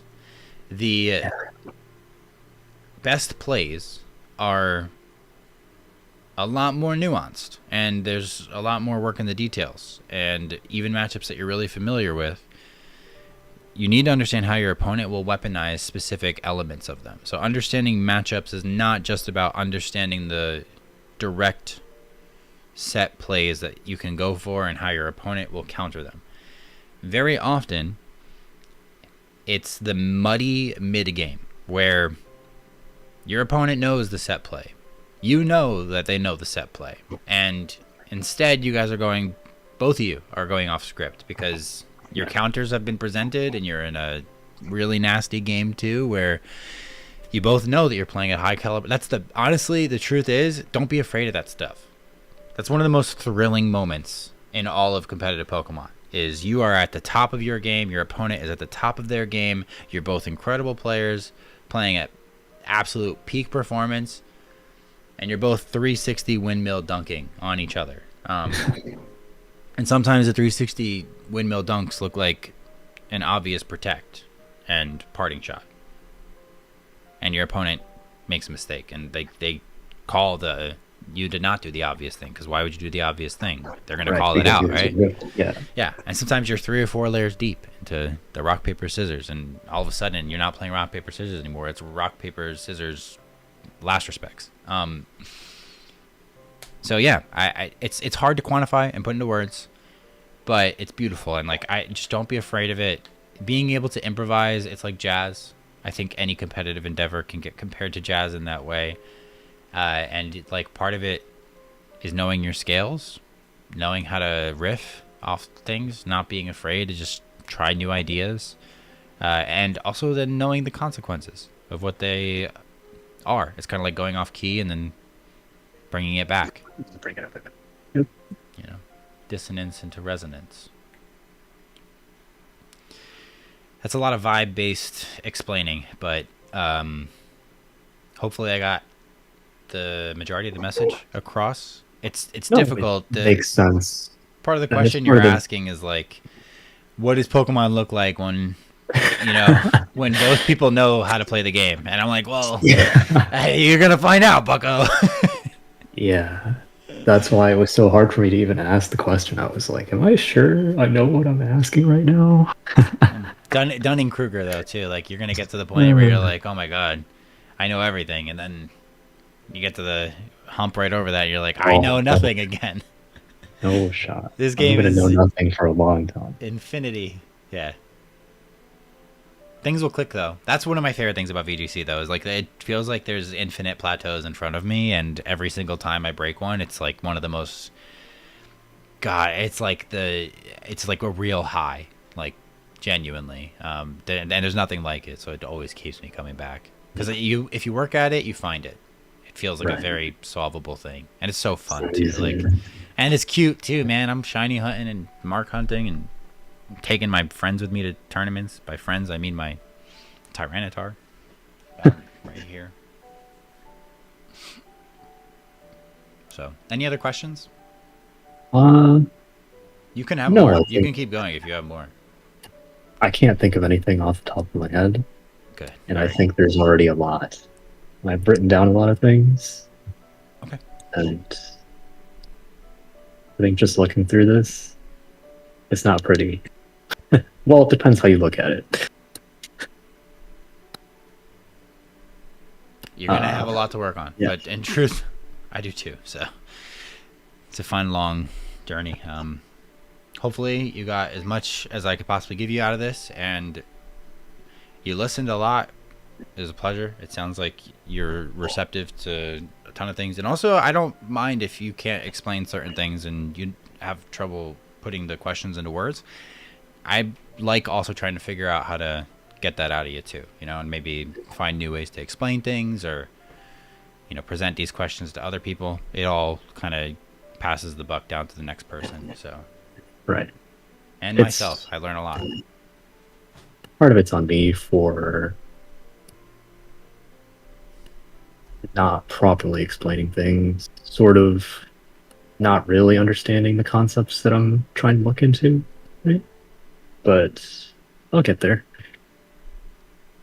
Yes, you absolutely will. This is a lot to digest. I would say the first entry into the higher level stuff is it's a lot to digest. Good luck. And then keep me posted. Tell me how it goes. You can also Oh, you just always ask me when I- questions. Hit me up. When I enter that first Limitless tournament, I don't know. Try to record your games if you can.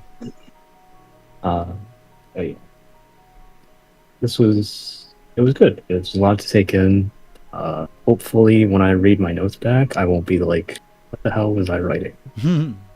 All right. But- The cool thing too is I'll leave the VOD up for a day if you Right. want to like download it or something, and then Yeah. it'll switch to members only in a day or two. Okay. Alrighty. Other than that, that's it for me. Thank you. Good luck at Worlds. I thank you. I really appreciate that. I will do my best. It was a pleasure. See you in top. I hope so. I'll see you. Take care. Take care.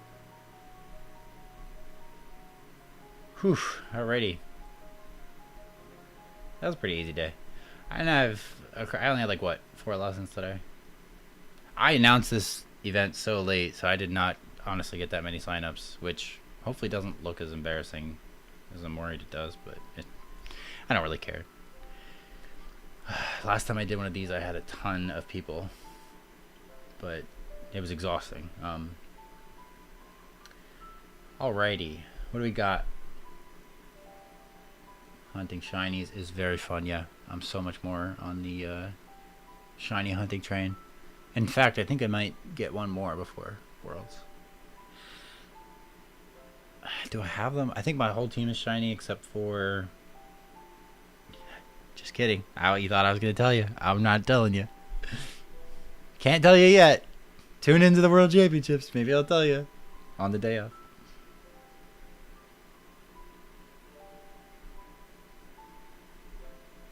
Yeah, last time I posted it way before. This time I posted it the day before. I planned on doing it. I'm such a procrastinator. I've just been busy. And by busy, I mean crying over my Worlds team. Literally crying. It fell apart. Like, everything that I was doing was going to not work. So I was like, I can't run this. And it's the worst feeling when you spend so much of your summer trying to find something and you find something that you like and then it falls apart and you're like, oh my god. And this is a really, really difficult team to meta to team build in.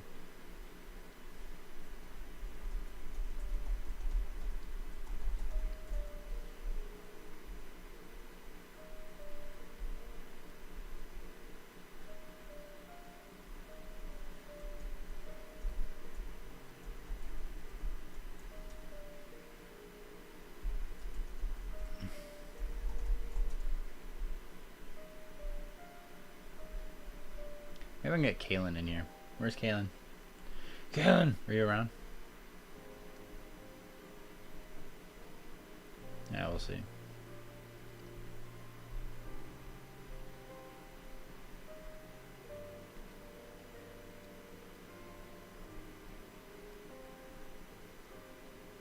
Sweet. Yeah, hit me up. Ugh. I could market more and do a lot more to make the whole coaching thing more of a business, but I just don't want to turn it into a job. I really do it. I genuinely do it because I love it. I really, really love it. I like helping people, and I love sharing, everything that I've learned in the game. I'm still growing. Still learning a lot, so. Oh, shut up. Tanner! Tanner!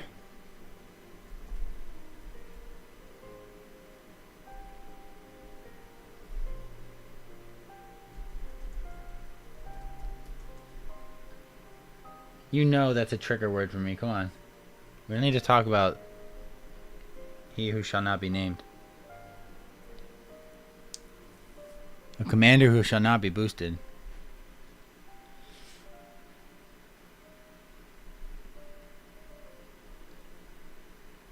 Oh, goodness. No more Tatsu. No more Dozo. You know what's so funny? Somebody pointed out to me the other day, they were like, why do you hate Dozo when you should hate Tatsugiri? And I was like, you're right. Tatsu's the problem. Like, it's the one that does the boosting and makes the Dozo the problem, right? Like, the Dozo is not the one with commander boost. And the order up is the Tatsu, right? It's not even really Dozo. And I thought about it, and I was like, it's the halo effect. Tatsugiri is cute, right? I can't, as much as I hate Dondozo and Tatsu, like, Tatsu's really cute. So I don't really ever say I hate Tatsugiri. I've never really ever said that. I'll only ever say I hate Dozo Tatsu, and it's mostly referred to as a Dozo strategy, right? So that's what it is. What is the best Sand team at the moment? They suck. Sand, unfortunately, is really bad right now. I was talking about this earlier. I actually, in one of my, while the VOD is still up, you should go look at my lesson that I did right before Geo. Oh, at 7 o'clock. The 7 o'clock one was, it was first. I talked about the Sand team, and it just loses so bad to Big Six with Chopo Gambit. It's not even worth it. It's just legit not worth it.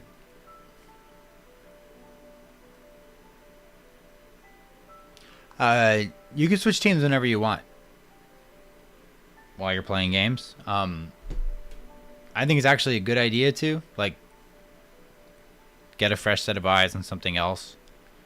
I like switching to things that I lose to, so that way I can kind of understand how to exploit their flaws. Because I'll use it, and then I'll be like, this team sucks too. And then I'll know why it sucks. And then when I play against it, I figure out how to exploit why it sucks. You know what I mean? You know, like, use the team, you'd be like, oh my god, this team sucks. Loses to everything. Can't be me. I'm not the problem. Then you switch teams, and you're like, oh man, this team sucks. Right after you lose to it, you're like, man, I can't beat this. Then you use it, like, wow, this team is freaking broken. I gotta use it myself. Understanding, though, like, the teams that you don't really like to use is really valuable. Don't just use, different, like, don't switch between a lot of variations of the same thing, is what I'll say. Because unless you are trying to improve on an existing team, you're gonna kind of like confirmation bias yourself into wrong choices, because you may not ladder against things that your change will hurt, right? Like, so if you have Milotic on Sand and you get rid of Milotic for, like, Sylveon, and you're practicing, which is something that I did without covering the instant weakness that you kind of open yourself up to. If I didn't play the things that really exploited that weakness, I would kind of gaslight myself into thinking, oh, Sylveon is just better. So I recommend not just using a bunch of different variations of the same team for that reason. And then also, I think switching teams is good for the other thing that I mentioned, which is like you lose something, test it out. Maybe that's the broken sauce. And then you'll also kind of come to understand why it's not. But it's good to get really familiar with stuff before you like stop giving it a chance. Especially if you trust your skill level and you can kind of identify, oh, I'm not really in tune with this team yet. I don't really understand what I'm doing. I'm making a bunch of mistakes. As you get more familiar, you'll make less and less mistakes. Ugh.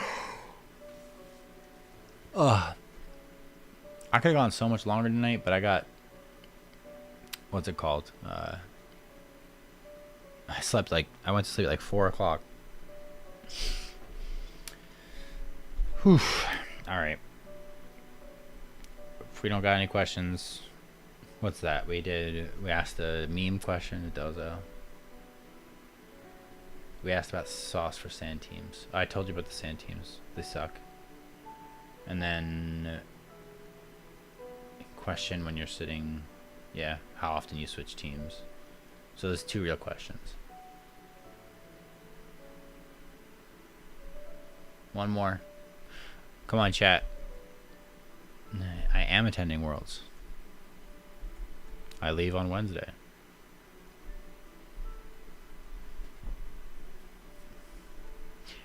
I gotta check out this new Freeze Eye video. He did a war story about winning Orlando. Man. Oh, Niels. Did I miss your question earlier?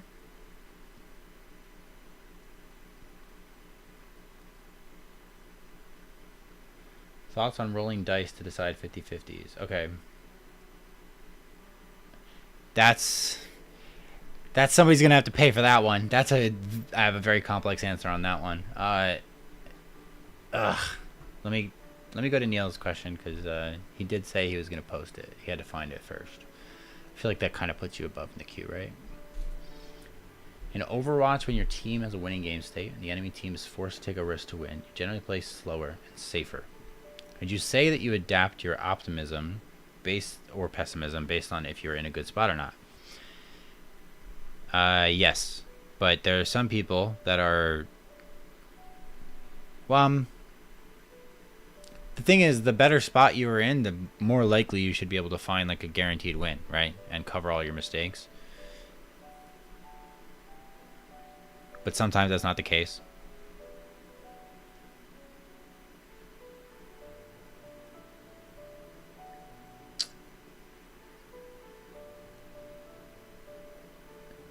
Yeah, alright, so enemy team is forced to take a risk to win. Yeah, that one's a super, super complex one too. If I think my opponent can, no, I'm trying to cover everything. And then if they hit the 1 and 4, like if 3 out of 4 of my option, if I have a play that covers like 3 out of 4 and then they find the 1 and 4 to win. You know what I mean? It depends. It really, really depends situation to situation. I would say generally I'm doing the safe thing to close a game out. But I'm always trying to get to a checkmate, like a literal it's over. In fact, I even design that into the teams that I make. That's why I don't like using moves that miss. If I have to, I have to. But yeah. I would say the pessimism thing, it's not just necessarily slower and safer. It's like eliminating ways for your opponent to get back into the game. Alright, other questions that were above. The rolling dice and the 50-50 thing, there's a secret tech thing with that, by the way. I agree. Yes, I say yes. Sometimes it's actually really optimal, but it has to be a pure 50-50.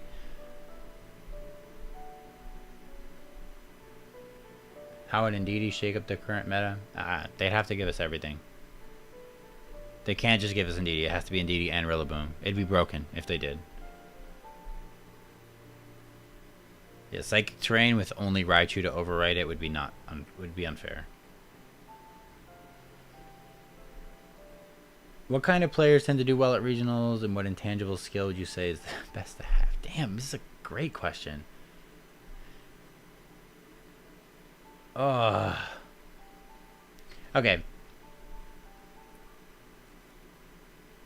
What type of player? I think consistency above everything else is the most important. Players that have a high skill floor. So anybody can have a bad day, but if you are constantly, like, basically if you are constantly preparing to win a tournament and you're playing in a way that is like you believe confidently that you can win the tournament and you give it your all, you'll be more and more consistent. Those are the types of people that do well at regionals, that constantly work, put a lot of time into it, and make their tournaments count. I also think that people that go to a lot of tournaments have like a natural, I play a lot buff. I play a lot of really high stakes Pokemon. It's good for your nerves. It lowers how much nerves you have on tournament day.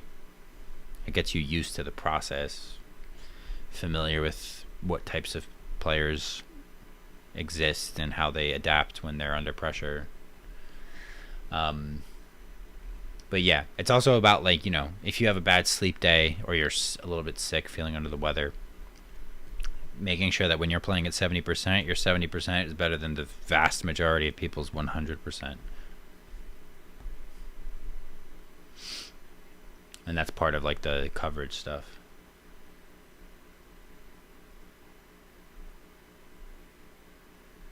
No problem, Noah, man. You're the boss, man. Glad that they're informative. Sometimes I feel like I'm just yapping. And then also, welcome, Swerve. You got here a little late. I'm literally just about to wrap up. Ugh. Oof. I want to go watch this freaking Freeze Eye video.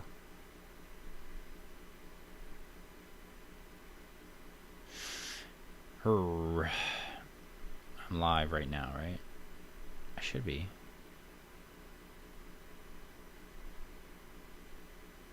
Yeah, Tyler's a chat, I guess. Yeah, I'm still going, man. Oh yeah, I saw the DM. I was in the zone. I was cooking. But I'll definitely do this for next time. Yeah. If you have a question though, since you just got here, hit me with a question. And I'll try to answer it, and then I'll make an exception for you.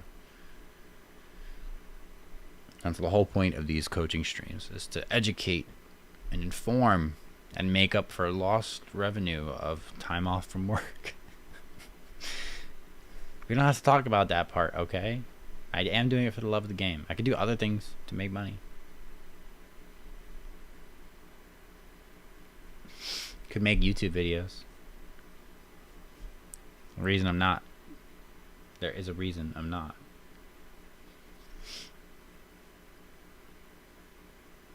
But I will after Worlds. I'll get back to it.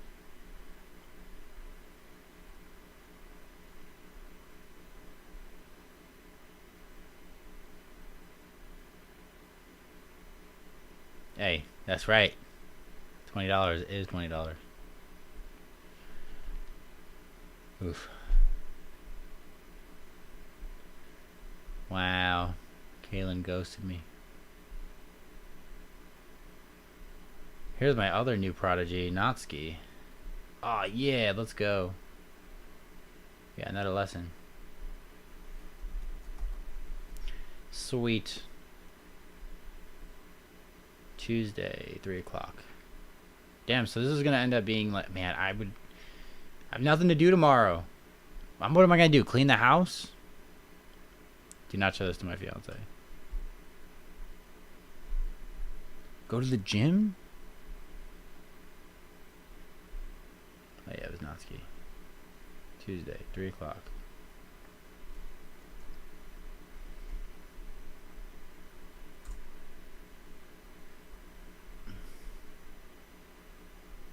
Yeah, hello.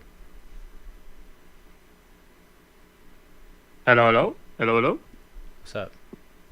What the hell? Oh my Hello? goodness. What? You guys are live. Just warning you. Yeah, I mean, I was watching the stream. That's why. Oh, you know what it is. OMG, thanks. Dude, Jacob, you're too good to me. IT, I get tech support and donations? That's crazy. My god, I got one too. Holy shit. W Scraw. Oh, snap. Scraw, We're I all on remember- stream. Scraw, I remember one of my first Limitless. Yeah, I mean, I was watching the stream. That's why. I don't even know what it is. OMG, thanks. Dude, I got against you, and then fucking. IT, I get tech support. Oh, somebody has the stream. Mute yourself. I'm not on. Let me open up. I'm on like a different setup right now, but I'm so done. I need some codes to fucking show you later this week. That's why. No problem. You mean replay codes, right? Yeah. I had some in my drive, but I'm not home, so I don't have access to them because it's a fucking different Google account. I don't have the fucking password to. So I'll just different. Do you not have like you can link your Google Drives via your phone?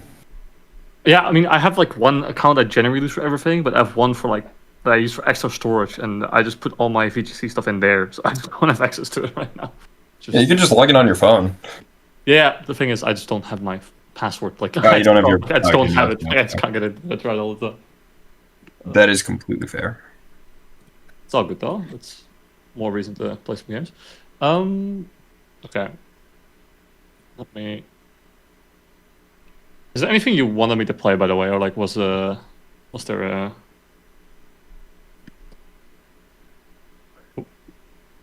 Oh, can I watch? Yeah, you can. I'm sure. Echoes, I think it is. Do you wanna? Yeah, is there anything you wanted me to play? Yeah. Because Can I also watch I've been that? playing multiple stuff recently. Some stuff I'm okay at. Probably if Honestly- I've never played it before, it might not be great. But For me, it doesn't matter much. My team is like super work in progress right now, so it's not incredible. I mean, if you don't mind, I'll take notes on like the set, and I'll give any feedback that I have for it afterwards. powerful If you stuff. if you prefer that, I can do that. No, that's awesome. Powerful stuff. Powerful Yeah, that stuff, works. actually. Let me go grab a notebook. Oh, you like physical notebooks? I love physical notebooks. No, I'm a physical notebook person. Dog, I have a whiteboard in my room. Dude, I remember actually, now I think about it, when we were Yeah, I'm a- doing that endgame I'm a together, it actually helped so personal much. physical I guy. remember that was so fucking fire. Does somebody want to play with a Rambat real quick? While we're waiting. So I'm putting my team in, so it has to be somebody else.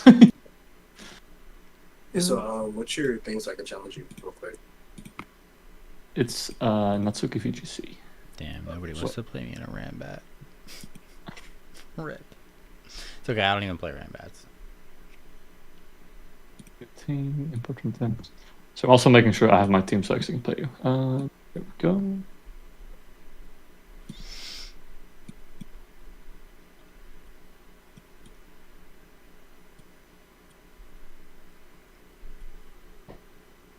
Okay, this doesn't work, whatever.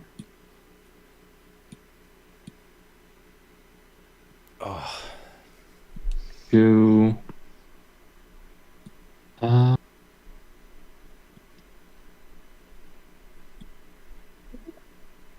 What was your name, Echoes? I can challenge if you want. It's Echo 630. Can you also send like a? Could you send like a link to the set? oh yeah. Wait, sorry, it's Echo. Wait, is it just your name and then what? Yeah, 630 at the end. 630. Open. You're offline, but it's fine, I think. I don't know why it's saying I'm offline. I'm Set up definitely not offline. Wait, what's your username? Natsuki?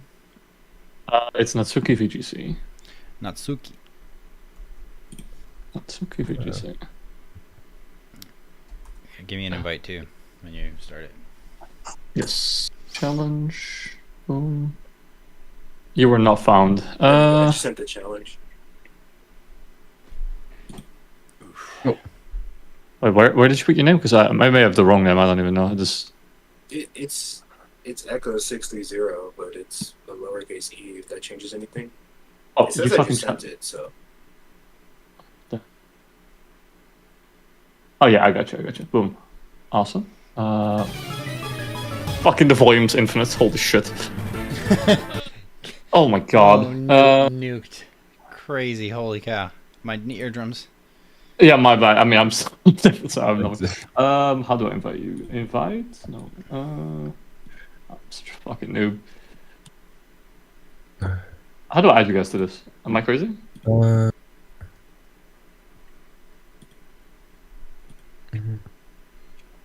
no, you can just click on the thing. Okay. Worth join. I might mute for a second because normally when this starts going on, I yap like a maniac, and so I don't want to really influence the fight. Put the thing on general chat if you want to join via there. I don't know if because I saw it sword join. I don't know how to invite you. Oh, you just do /invite username. Okay. /invite, and it might be /invite room if that doesn't work, but /invite space username.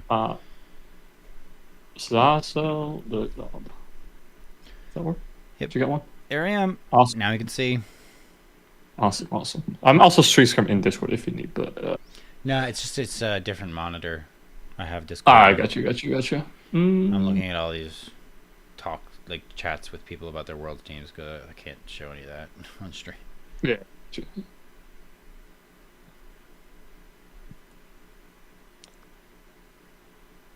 That's completely fair not to dox anybody's world teams. No, they would murder me. They would kill me, actually. No. I mean, I feel like if I did it on accident or something, I really doubt anybody would even notice at this stage. But now that especially I'm drawing attention to it, it's best not to risk it, you know? Yeah. Because you know how crazy some people get. Oh, yes. I know. Especially about one guy.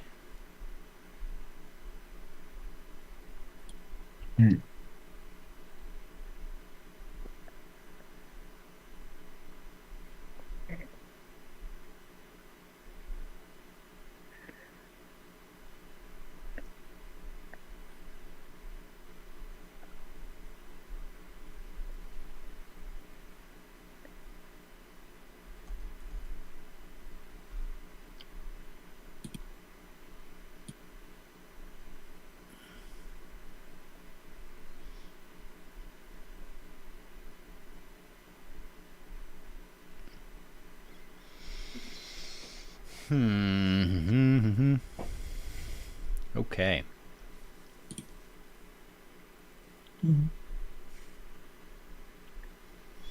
Can I get some zoom? There we go. Let's make this bigger. Okay, scarf chomp.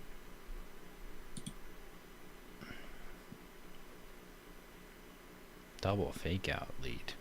Actually, you don't have fake out on the right, That's interesting.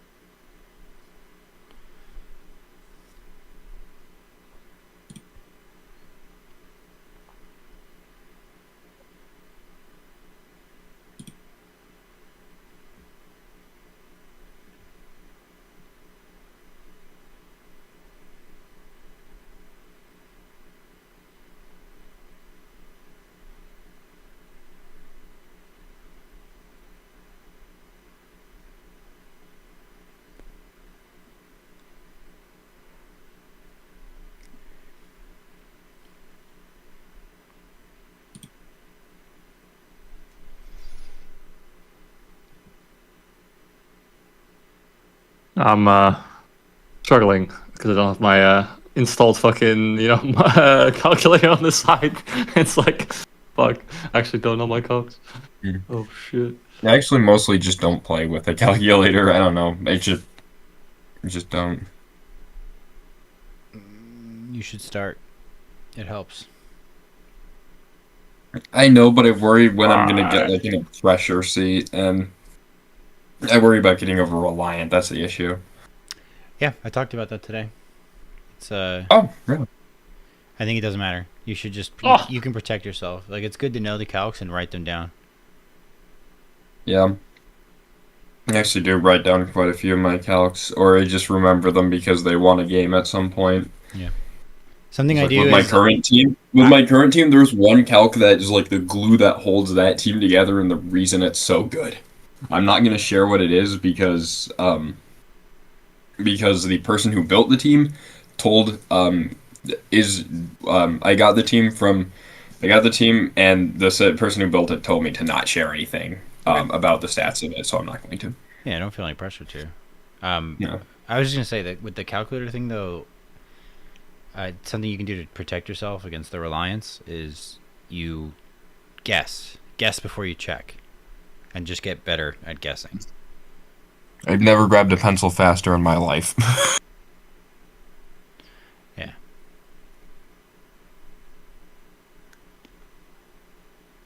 It's GG. Dude, second, fuck me.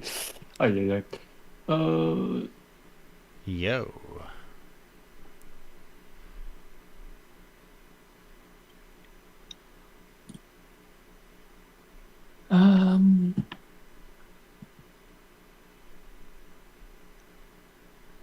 I don't even know how much the second crit mattered because No, I'm cooked either way. Don't yeah, worry.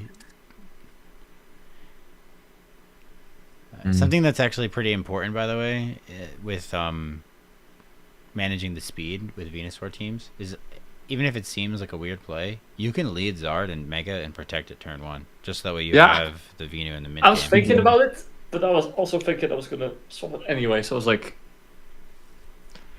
but yeah, because I overthink, I definitely should have. I think. Yeah, you can factor that into your plan.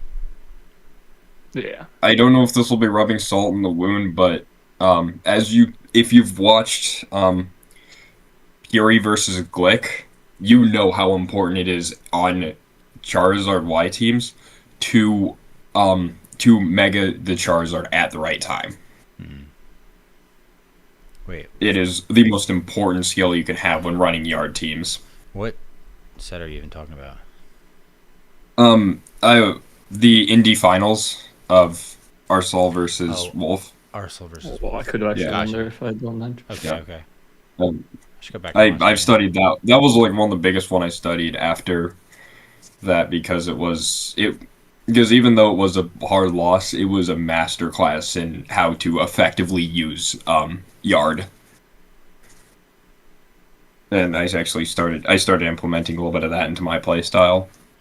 Yeah. When I was playing yard, now I play full white. He played it pretty well.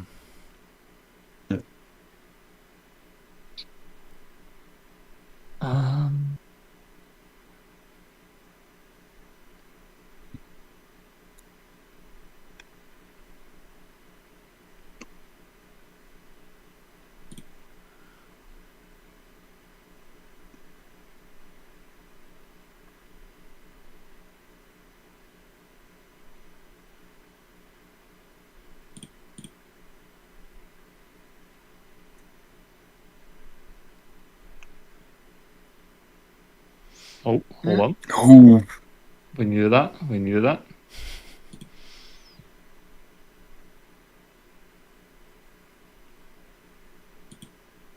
Dude, you're getting cooked. What is happening? Turn it around. Come on. Move some.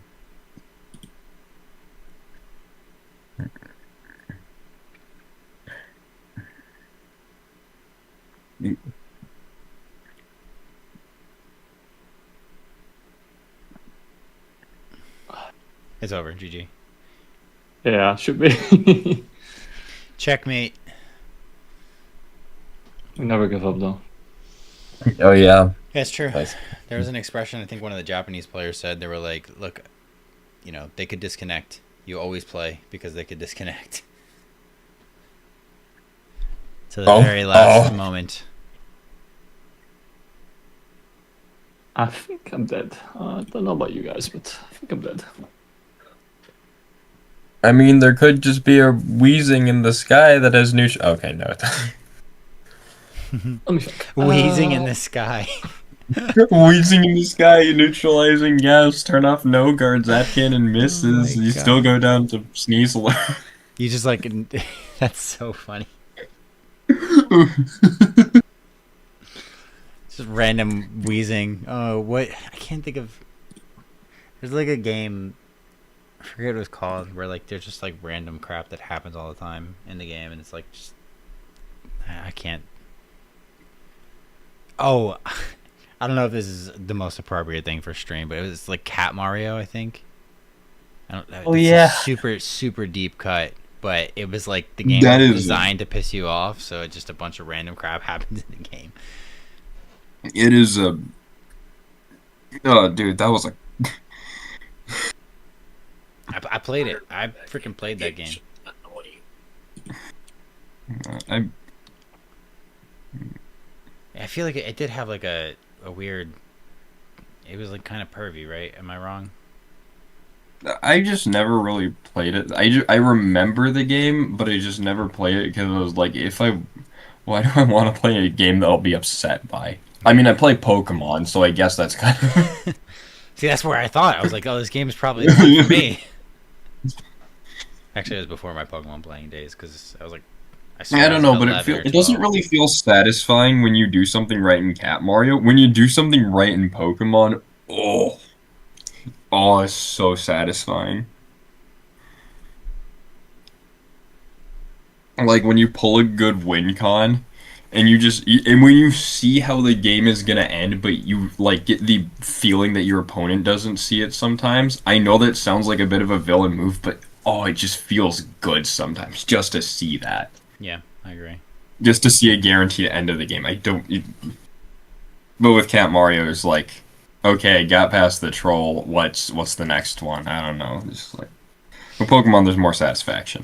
Yeah. I think it was more well executed too because I feel like like some of the stupid Kaizo levels in like Super Mario Maker that are like designed to be like you can't beat this, good luck. They like genuinely just were unfun to play, but like I guess maybe I'm looking at it with nostalgia goggles, but what I remember of this game, it was like very very funny the ways that it pissed you off. Yeah. I think there was a Summoning Salt video recently on all the Kaizo levels that were like basically. Wait, you know Summoning Salt? It's like one of my biggest. I don't know him personally, but No, but like you've. Oh my god! It's maybe one of my biggest Entire YouTube reason inspirations.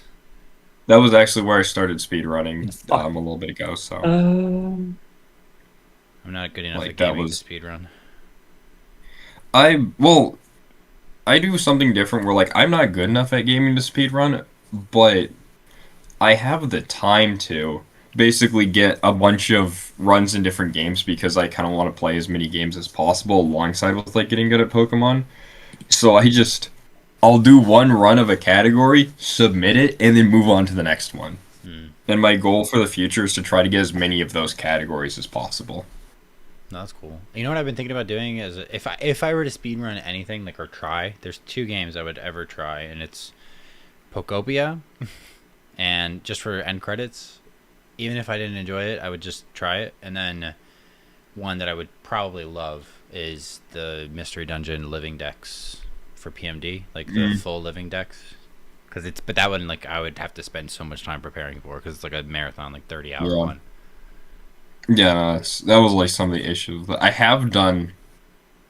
The funny thing is, I used to do long runs of stuff. My longest one was 16 hours, and it didn't go through to completion because it was a run that was never done before because it was thought to be way too long. It was Mario Party Jamboree 100%.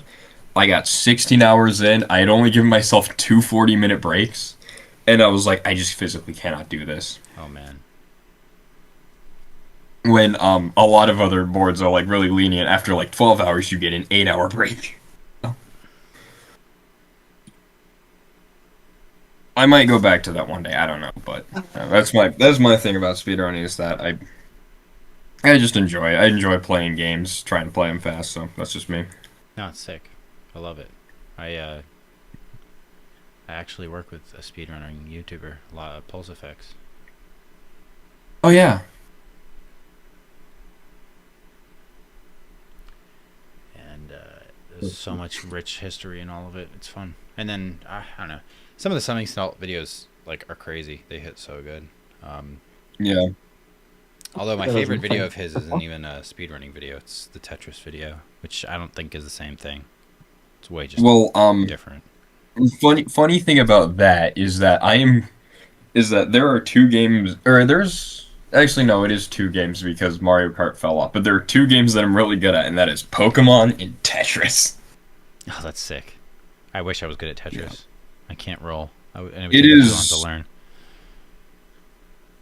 Okay, the funny thing is that I actually learned to roll by complete mistake because I was just fidgeting at work. I was just fidgeting and trying to just do the motion, and you can get the motion. It's not that it like after enough just like fidgeting with it, the motion becomes just easier to do. And then like I had never had an NES. I only had a Switch, and you can't really roll on that really nicely. You can kind of do it on keyboards, but it's not fun as much. But my college had a Tetris club, and I decided to show up one day to it, and they had NESs with that, and I was like, and they had talked about rolling, and I was like, sure, I'll try it just like a little bit. I do it immediately perfect. I'm getting the fastest rolls you can do consistently because I just kept fidgeting. I just kept doing it while fidgeting. So that's my thing about it, is that like for mechanical movements like that you're trying to learn, fidgeting is the best way to learn them. Maybe I would be okay at it. I'm a grade A fidgeter. I literally have a fidget spinner. And actually my wedding band, I've made a point to have it spin.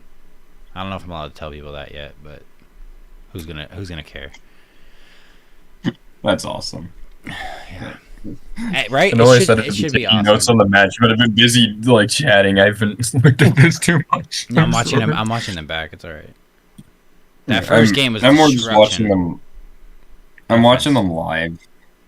Yeah, it's I'm good. I'm good. I'm good. It's all mm, Yeah. it's No, this one was yeah. much better. I saw the end of that one. It's My God. yeah. That was a tight battle. That was a tight one. I'm so like not used to playing without my fucking. I just now realize how fucking reliant I am on the little fucking what's it called again? Hello Dex or something? The Like, calculator. Yeah, the one right in Showdown, like the Yeah. one you install. Like, oh my God, bro, it's like Wait, you can actually install impossible to- stuff into Show. I actually haven't played around with installing stuff into Showdown that Yeah, much. I'll send it Pretty to sure you. it's in the. I'll send it to you. It's actually so fucking Oh, nice. shoot. But now I'm like, I'm playing. I'm like, I don't have it. I'm like, oh fuck, it's like actually impossible. Do I live this? I have fucking no clue. Does this kill? I have no fucking clue. Yeah, that was like me 90% of the time with some of my stuff. I just know like some very specific ones. Actually, I can share this about my current team. Is that like one of the big things that I like? I about know it your is team, that, bro. I played against it. I know Yeah. exactly. Cause Yeah, I no, lost- you know it, but you don't know all like the stats stuff of it. But I kind of do because I changed it enough that like Uh, I might have taken out the one calc that they didn't. They said to do it. Won't share too much about it, but I know that max attack Dragonite with Life Orb, extreme speed, 2 shots, frail Charizard Wise, and that's a calc that I use. It does like guaranteed 45% to like your everyday Zard Y, and that's like one of the things that I build. That's like I build a lot of plans around. Is like, okay, if I can get them into the yellow, pretty much almost guarantee knockout from there. If I can get that guy can get Dragonite in.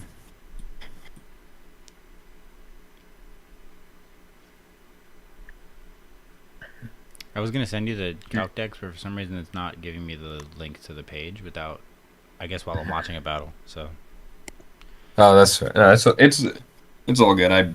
I'm not really gonna play tonight since it's like 11 p.m. and I have like a hard cutoff of like midnight is my hard cutoff of playing. oh, nice. I wish I Because had one at of that those. point- well, here's the thing about that. Like, I know that at that time, my consistency in play, I've seen this before, it just drops. Yeah. It will immediately drop, and it always seems to be 12 p.m. So I'm like, okay, I'm not playing any battles after 12 p.m. I'll theory craft, I'll team build, I'll do all that other stuff, but no more showdown no more showdown after 12 p.m. You can say this like I'm not playing this at 5 a.m. and I've been awake co-streaming the Overwatch World Cup for the past 4 days until like fucking noon. Like it's fucking. I love being a degenerate. Fuck. I don't know. That's what I mostly try to do with my stuff, which is like I try to know when to stop.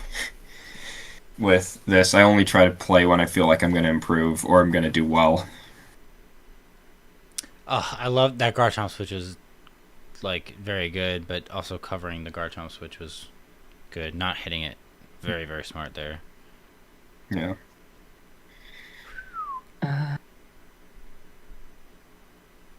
Oh, this is a bit sad.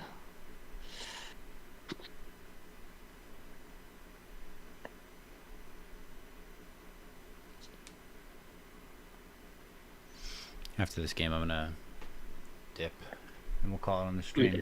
Got some bonus Nice. material. Yep. Exhibition match. Nah, you guys gotta come join this server. Hop in the voice, play some sets. Hop on the grind. Let's go. I've been looking trying to get it going as much as I can. You I mean, literally I- did. You got it going for everybody. I was like, this is Yeah. crazy. I've been asking people to do this forever, and now people are finally doing it. Yeah. I The look at only like reason no friends No, go outside, ahead. like Overwatch for no Pokemon friends outside of so I have, like no other choice Yeah. anymore. Good clarification. I had a small handful of Pokemon friends outside of. I used to be a part of something bigger, but there was but there were some issues with people there, and it's not something I'm going to get into because it would paint a lot of people in a bad light, and I don't want to do that. Good. But Smart call. Yeah, but I fucking I've wanted to I've wanted to play more Pokemon, but I have a terrible work schedule where I work second shift, so I just like cool. Whenever I'm working, all the tournaments are happening. I'm just like I want to play something. So I'll try whenever I can, but I'm just like never available for that stuff. So I have a feeling, but like I'm not gonna do it. It's not worth it. Yeah.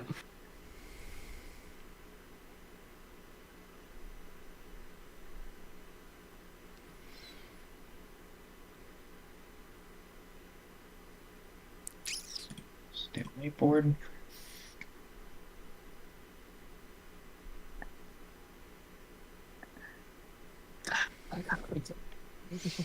Hmm.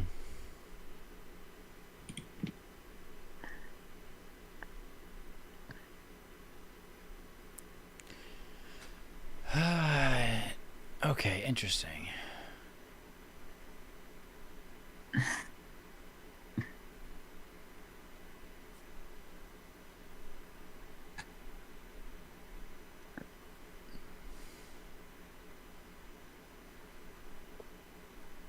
I messed up the timing of this. No, I think you're fine. You're still fine. I think that Well, I wanted to get the sun up again, but it's gonna. If I stop it now, it's gonna end. That's the issue. you have options. Yeah.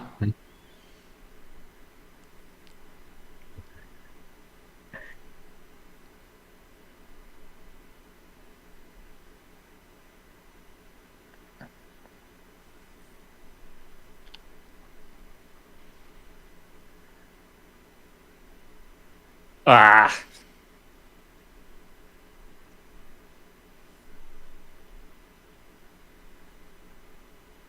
Man, we're on turn 5 and like nothing has taken any damage.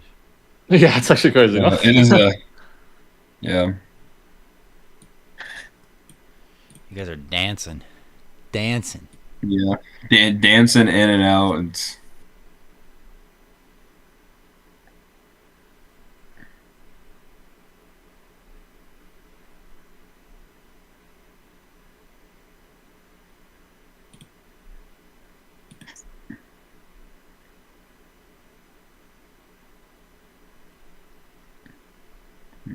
I have a thought that I would say, but I feel like I would mess up the game or the idea they or I would mess up people if I said the thought, so I'm gonna save it till the end.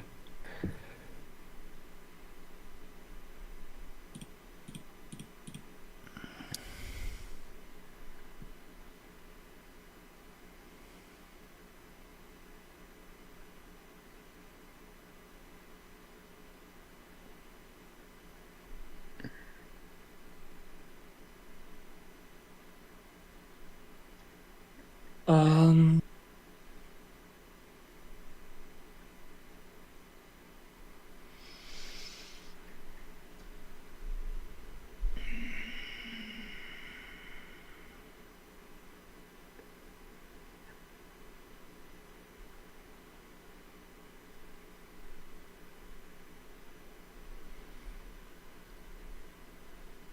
I'm shocked this Gyarados is doing so much work. Yeah. I mean, I feel like it's one of the answers for the yard.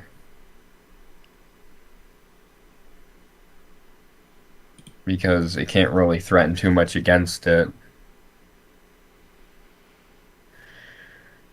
Ooh. Oh, That's fine. brutal No, turn. That's fine. That's fine.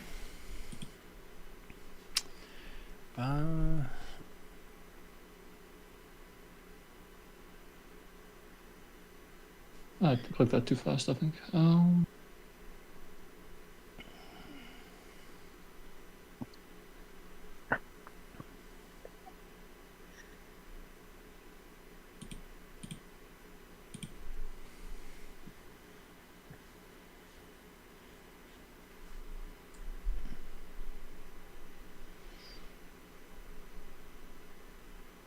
Okay, this is a situation. Do we think this crunch KOs Venusaur? Nah, no way. I think if What's you have Venusaur's some defense bulk, normally? if you have some bulk, no. But you would be dead. You're definitely dead after Lord Chip. But I don't think it would get there. My head calc, if I had to guess how much, it's a Jolly Gyarados. So I feel like there's no way that matters. I would think it's gonna do 83 25. base would be Don't say it out loud. No, I'm not. I'm also like calculating this in my mind, trying to figure that out that way. Wait, why'd you waterfall? No.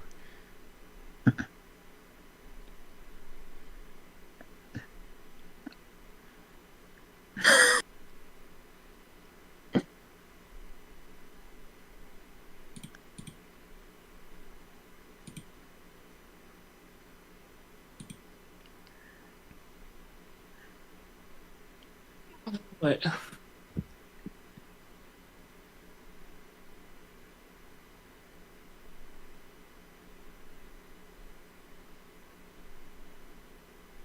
Fuck.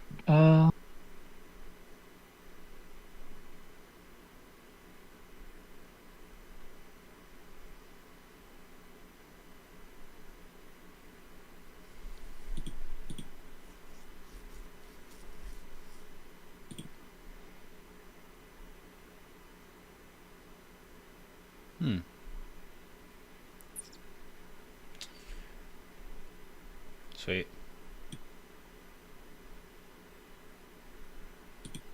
Unfortunately, I think that was a bit of a throw. Ugh. I think it was dead. But... Oh, Ooh. Oh. that lived. Uh-oh. Yep. No, you should have known that it lived. It's a roll, and even Is on it? yeah, it's a roll even on maximum. Oh. Most rights you run bulk, and there's only two things you have to calc for, and it's -1 Garchomp Earthquake from Scarf Adamant, and then Life Orb Venu. That's it. There's only two things that should be able to do that much damage. Everything else that would kill you would kill you. I see. So you're supposed to know I that. tried to go for the flinch chance and I Right. didn't get it. That was never going to KO. And the crunch was not going to KO. So My I mean, that's why maybe if I had the calculator next to me, I would have known. But that's kind of like I just need to know, you know. I only just realized I'm so over, yeah. So reliant on like having the thing right there, like just checking it. did you see what I did though? Like I guessed in my head. I was like, I think this will probably do around like 27, 25, because you had 20. Would you have 27% health left? On the video. Is it 11? Yeah, I was saying that. So you had 27% health. I was like, I think it might get there, or you might live on 1. And the roll, if you're max Jolly on the Gyarados, let me go to it. Hold on. It's not even. How giving much me did the it Gyarados. before? Yeah. My main thought on the game 3 was the thought that I had held on that one was by turn 7 or turn 5 through or like turn 5 through 7 I had thought that was like the the person who makes it was either the first person or the person who makes the biggest mistake in this fight is gonna lose. Because it was more or less of like a stalemate board kind of thing, where I'm like really... the first person who slips up in that case is going to I'm really uh, disappointed in my turn 2, get 'cause I feel rolled. like I had a way, because it was so obvious that he was gonna swap in Gyarados, but I didn't Hold find on. a play that could maybe Rock Slide. I don't know. So hold on, I just want to point something out. So basically, the crunch maximum does 26.7, but something you could do to help yourself not be reliant on the calculator is you can literally check. I have no idea what Gyarados crunch is going to do in Venu, but I said I was like, I'm pretty sure it'll live on 1. The max roll was literally it would live on 1%. Right. And I don't even think my head calc is that great. It's more of like I'm familiar with Pokemon around that attack range and what they should be doing to something like a bulky Venusaur at -1. Right. You just modify it in your head. I see. You can And That's- it's a like, guess. like I could have been wrong. It could have been 5% over. Yeah. But from my experience, that's kind of what I do. And then you just check, and then typically, you kind of through osmosis, you'll experience a lot of calcs in tournament, and eventually you'll be like, all right, you kind of like adjust the sliders here and there. So Yeah, that's what I try to do with a lot of mine. Is like, okay, I know that like Basculegion flip turn, or that's a terrible one to base this off of. I know that Arcanine Rock Slide is going to do this much, so if I like, take 50% away from that, but also adjust for like the attack stat, it'll from Garchomp with a Scarf, it's going to do about this much. Was this like just better to straight up Rock Slide? Because in my head I was like, he's gonna switch in fucking Gyarados for sure, which but I turn, couldn't think. what, in time. 2? Yeah, I think so. Wait, yeah, no, it was turn 3. All right, hold on. I'm going. So I'm this checking. Yeah, turn 3 is. Well, first off, the only reason you were even in this position is because your Venu got crit. You would have had more health Right. to work with. But No, the Rock Slide doesn't get you anywhere. Like, if you Rock Slide, you can... You're only... Like, you're just going to get stuck into another Chomp board with no pressure. Like, getting off... You would have gotten a Rock Slide off, I guess, but... Locking into Earthquake meant that they can't leave Sneasler on the board as comfortably. Or if they do, it's going to cost something. So when you swap back out into Incin, it wasn't really a mistake, because if you Earthquake and they close combat your Chomp, they're dead. They'll be dead because of the Sash and Rough Skin chip. And your Chomp wouldn't even, like, it'd be at 50-ish, and that didn't really come up until later, I think, the amount of health that you had in your Chomp. Yeah. right. But only because Sneasler was still in the game for a lot of the mid game. And I think if you had taken Sneasler away, it would have been easier to maneuver your Chomp for a board where you can get through their Raichu or their Chomp with Intimidate cycle. Because somewhere mid game, I felt like I realized like I think my Chomp is the way to victory, but yeah, like not here yet. Like here was not really. It's a little bit ambiguous, but I think that typically that's probably how that would go. And also keep in mind, like, there's a lot of turns where they're getting away with the Dragon Dances. I mean, they had to Dragon Dance. It's not about making the read and kind of like punishing them on that turn. Like, they have to click Dragon Dance, and you have to cycle Intimidate in and out. So the Sneasler Yeah. I is kind of the realized spot. that. Yeah. The Sneasler is the Pokemon that needs to be making like the big play there, not the Gyarados. So I think you did everything fine. That was totally fine. And then turns out Also the something Waterfall that flinch chance was actually correct because you did not KO. So Waterfall was the right choice. When I was criticizing it, I didn't know. I thought it wasn't going to KO, but I don't know. I was hoping to be surprised. And then I realized, it's for the Waterfall chance. Thank you for clarifying. Yeah, the other thing I noticed about the Garchomp blocking the Earthquake on turn 3 is that it essentially creates like a knockout trap with if like he didn't want something to go down to the Garchomp Earthquake, since he in his or since Echo in your team you had Raichu and Sneasler both in that set, that pretty much if he didn't want one of those guys to take a lot of damage or go down, it pretty much locks them out of being on the board in the first place, because Garchomp Earthquake just threatens so much damage Yeah. to them. Yeah, on both. Yeah, that makes sense. All right, guys. I'm out of here. I'm done with the stream. It was fun Yep. hanging. It Yes, was no fun worries. watching. Yeah. Love that you guys are all Cheers. chatting and practicing. Yeah. All right, have a good night. Yeah, I tried. Good night. See you guys. Cheers. All right, chat. We got another lesson? Am I going to be around in an hour? Oh, no, that's somebody else. Never mind.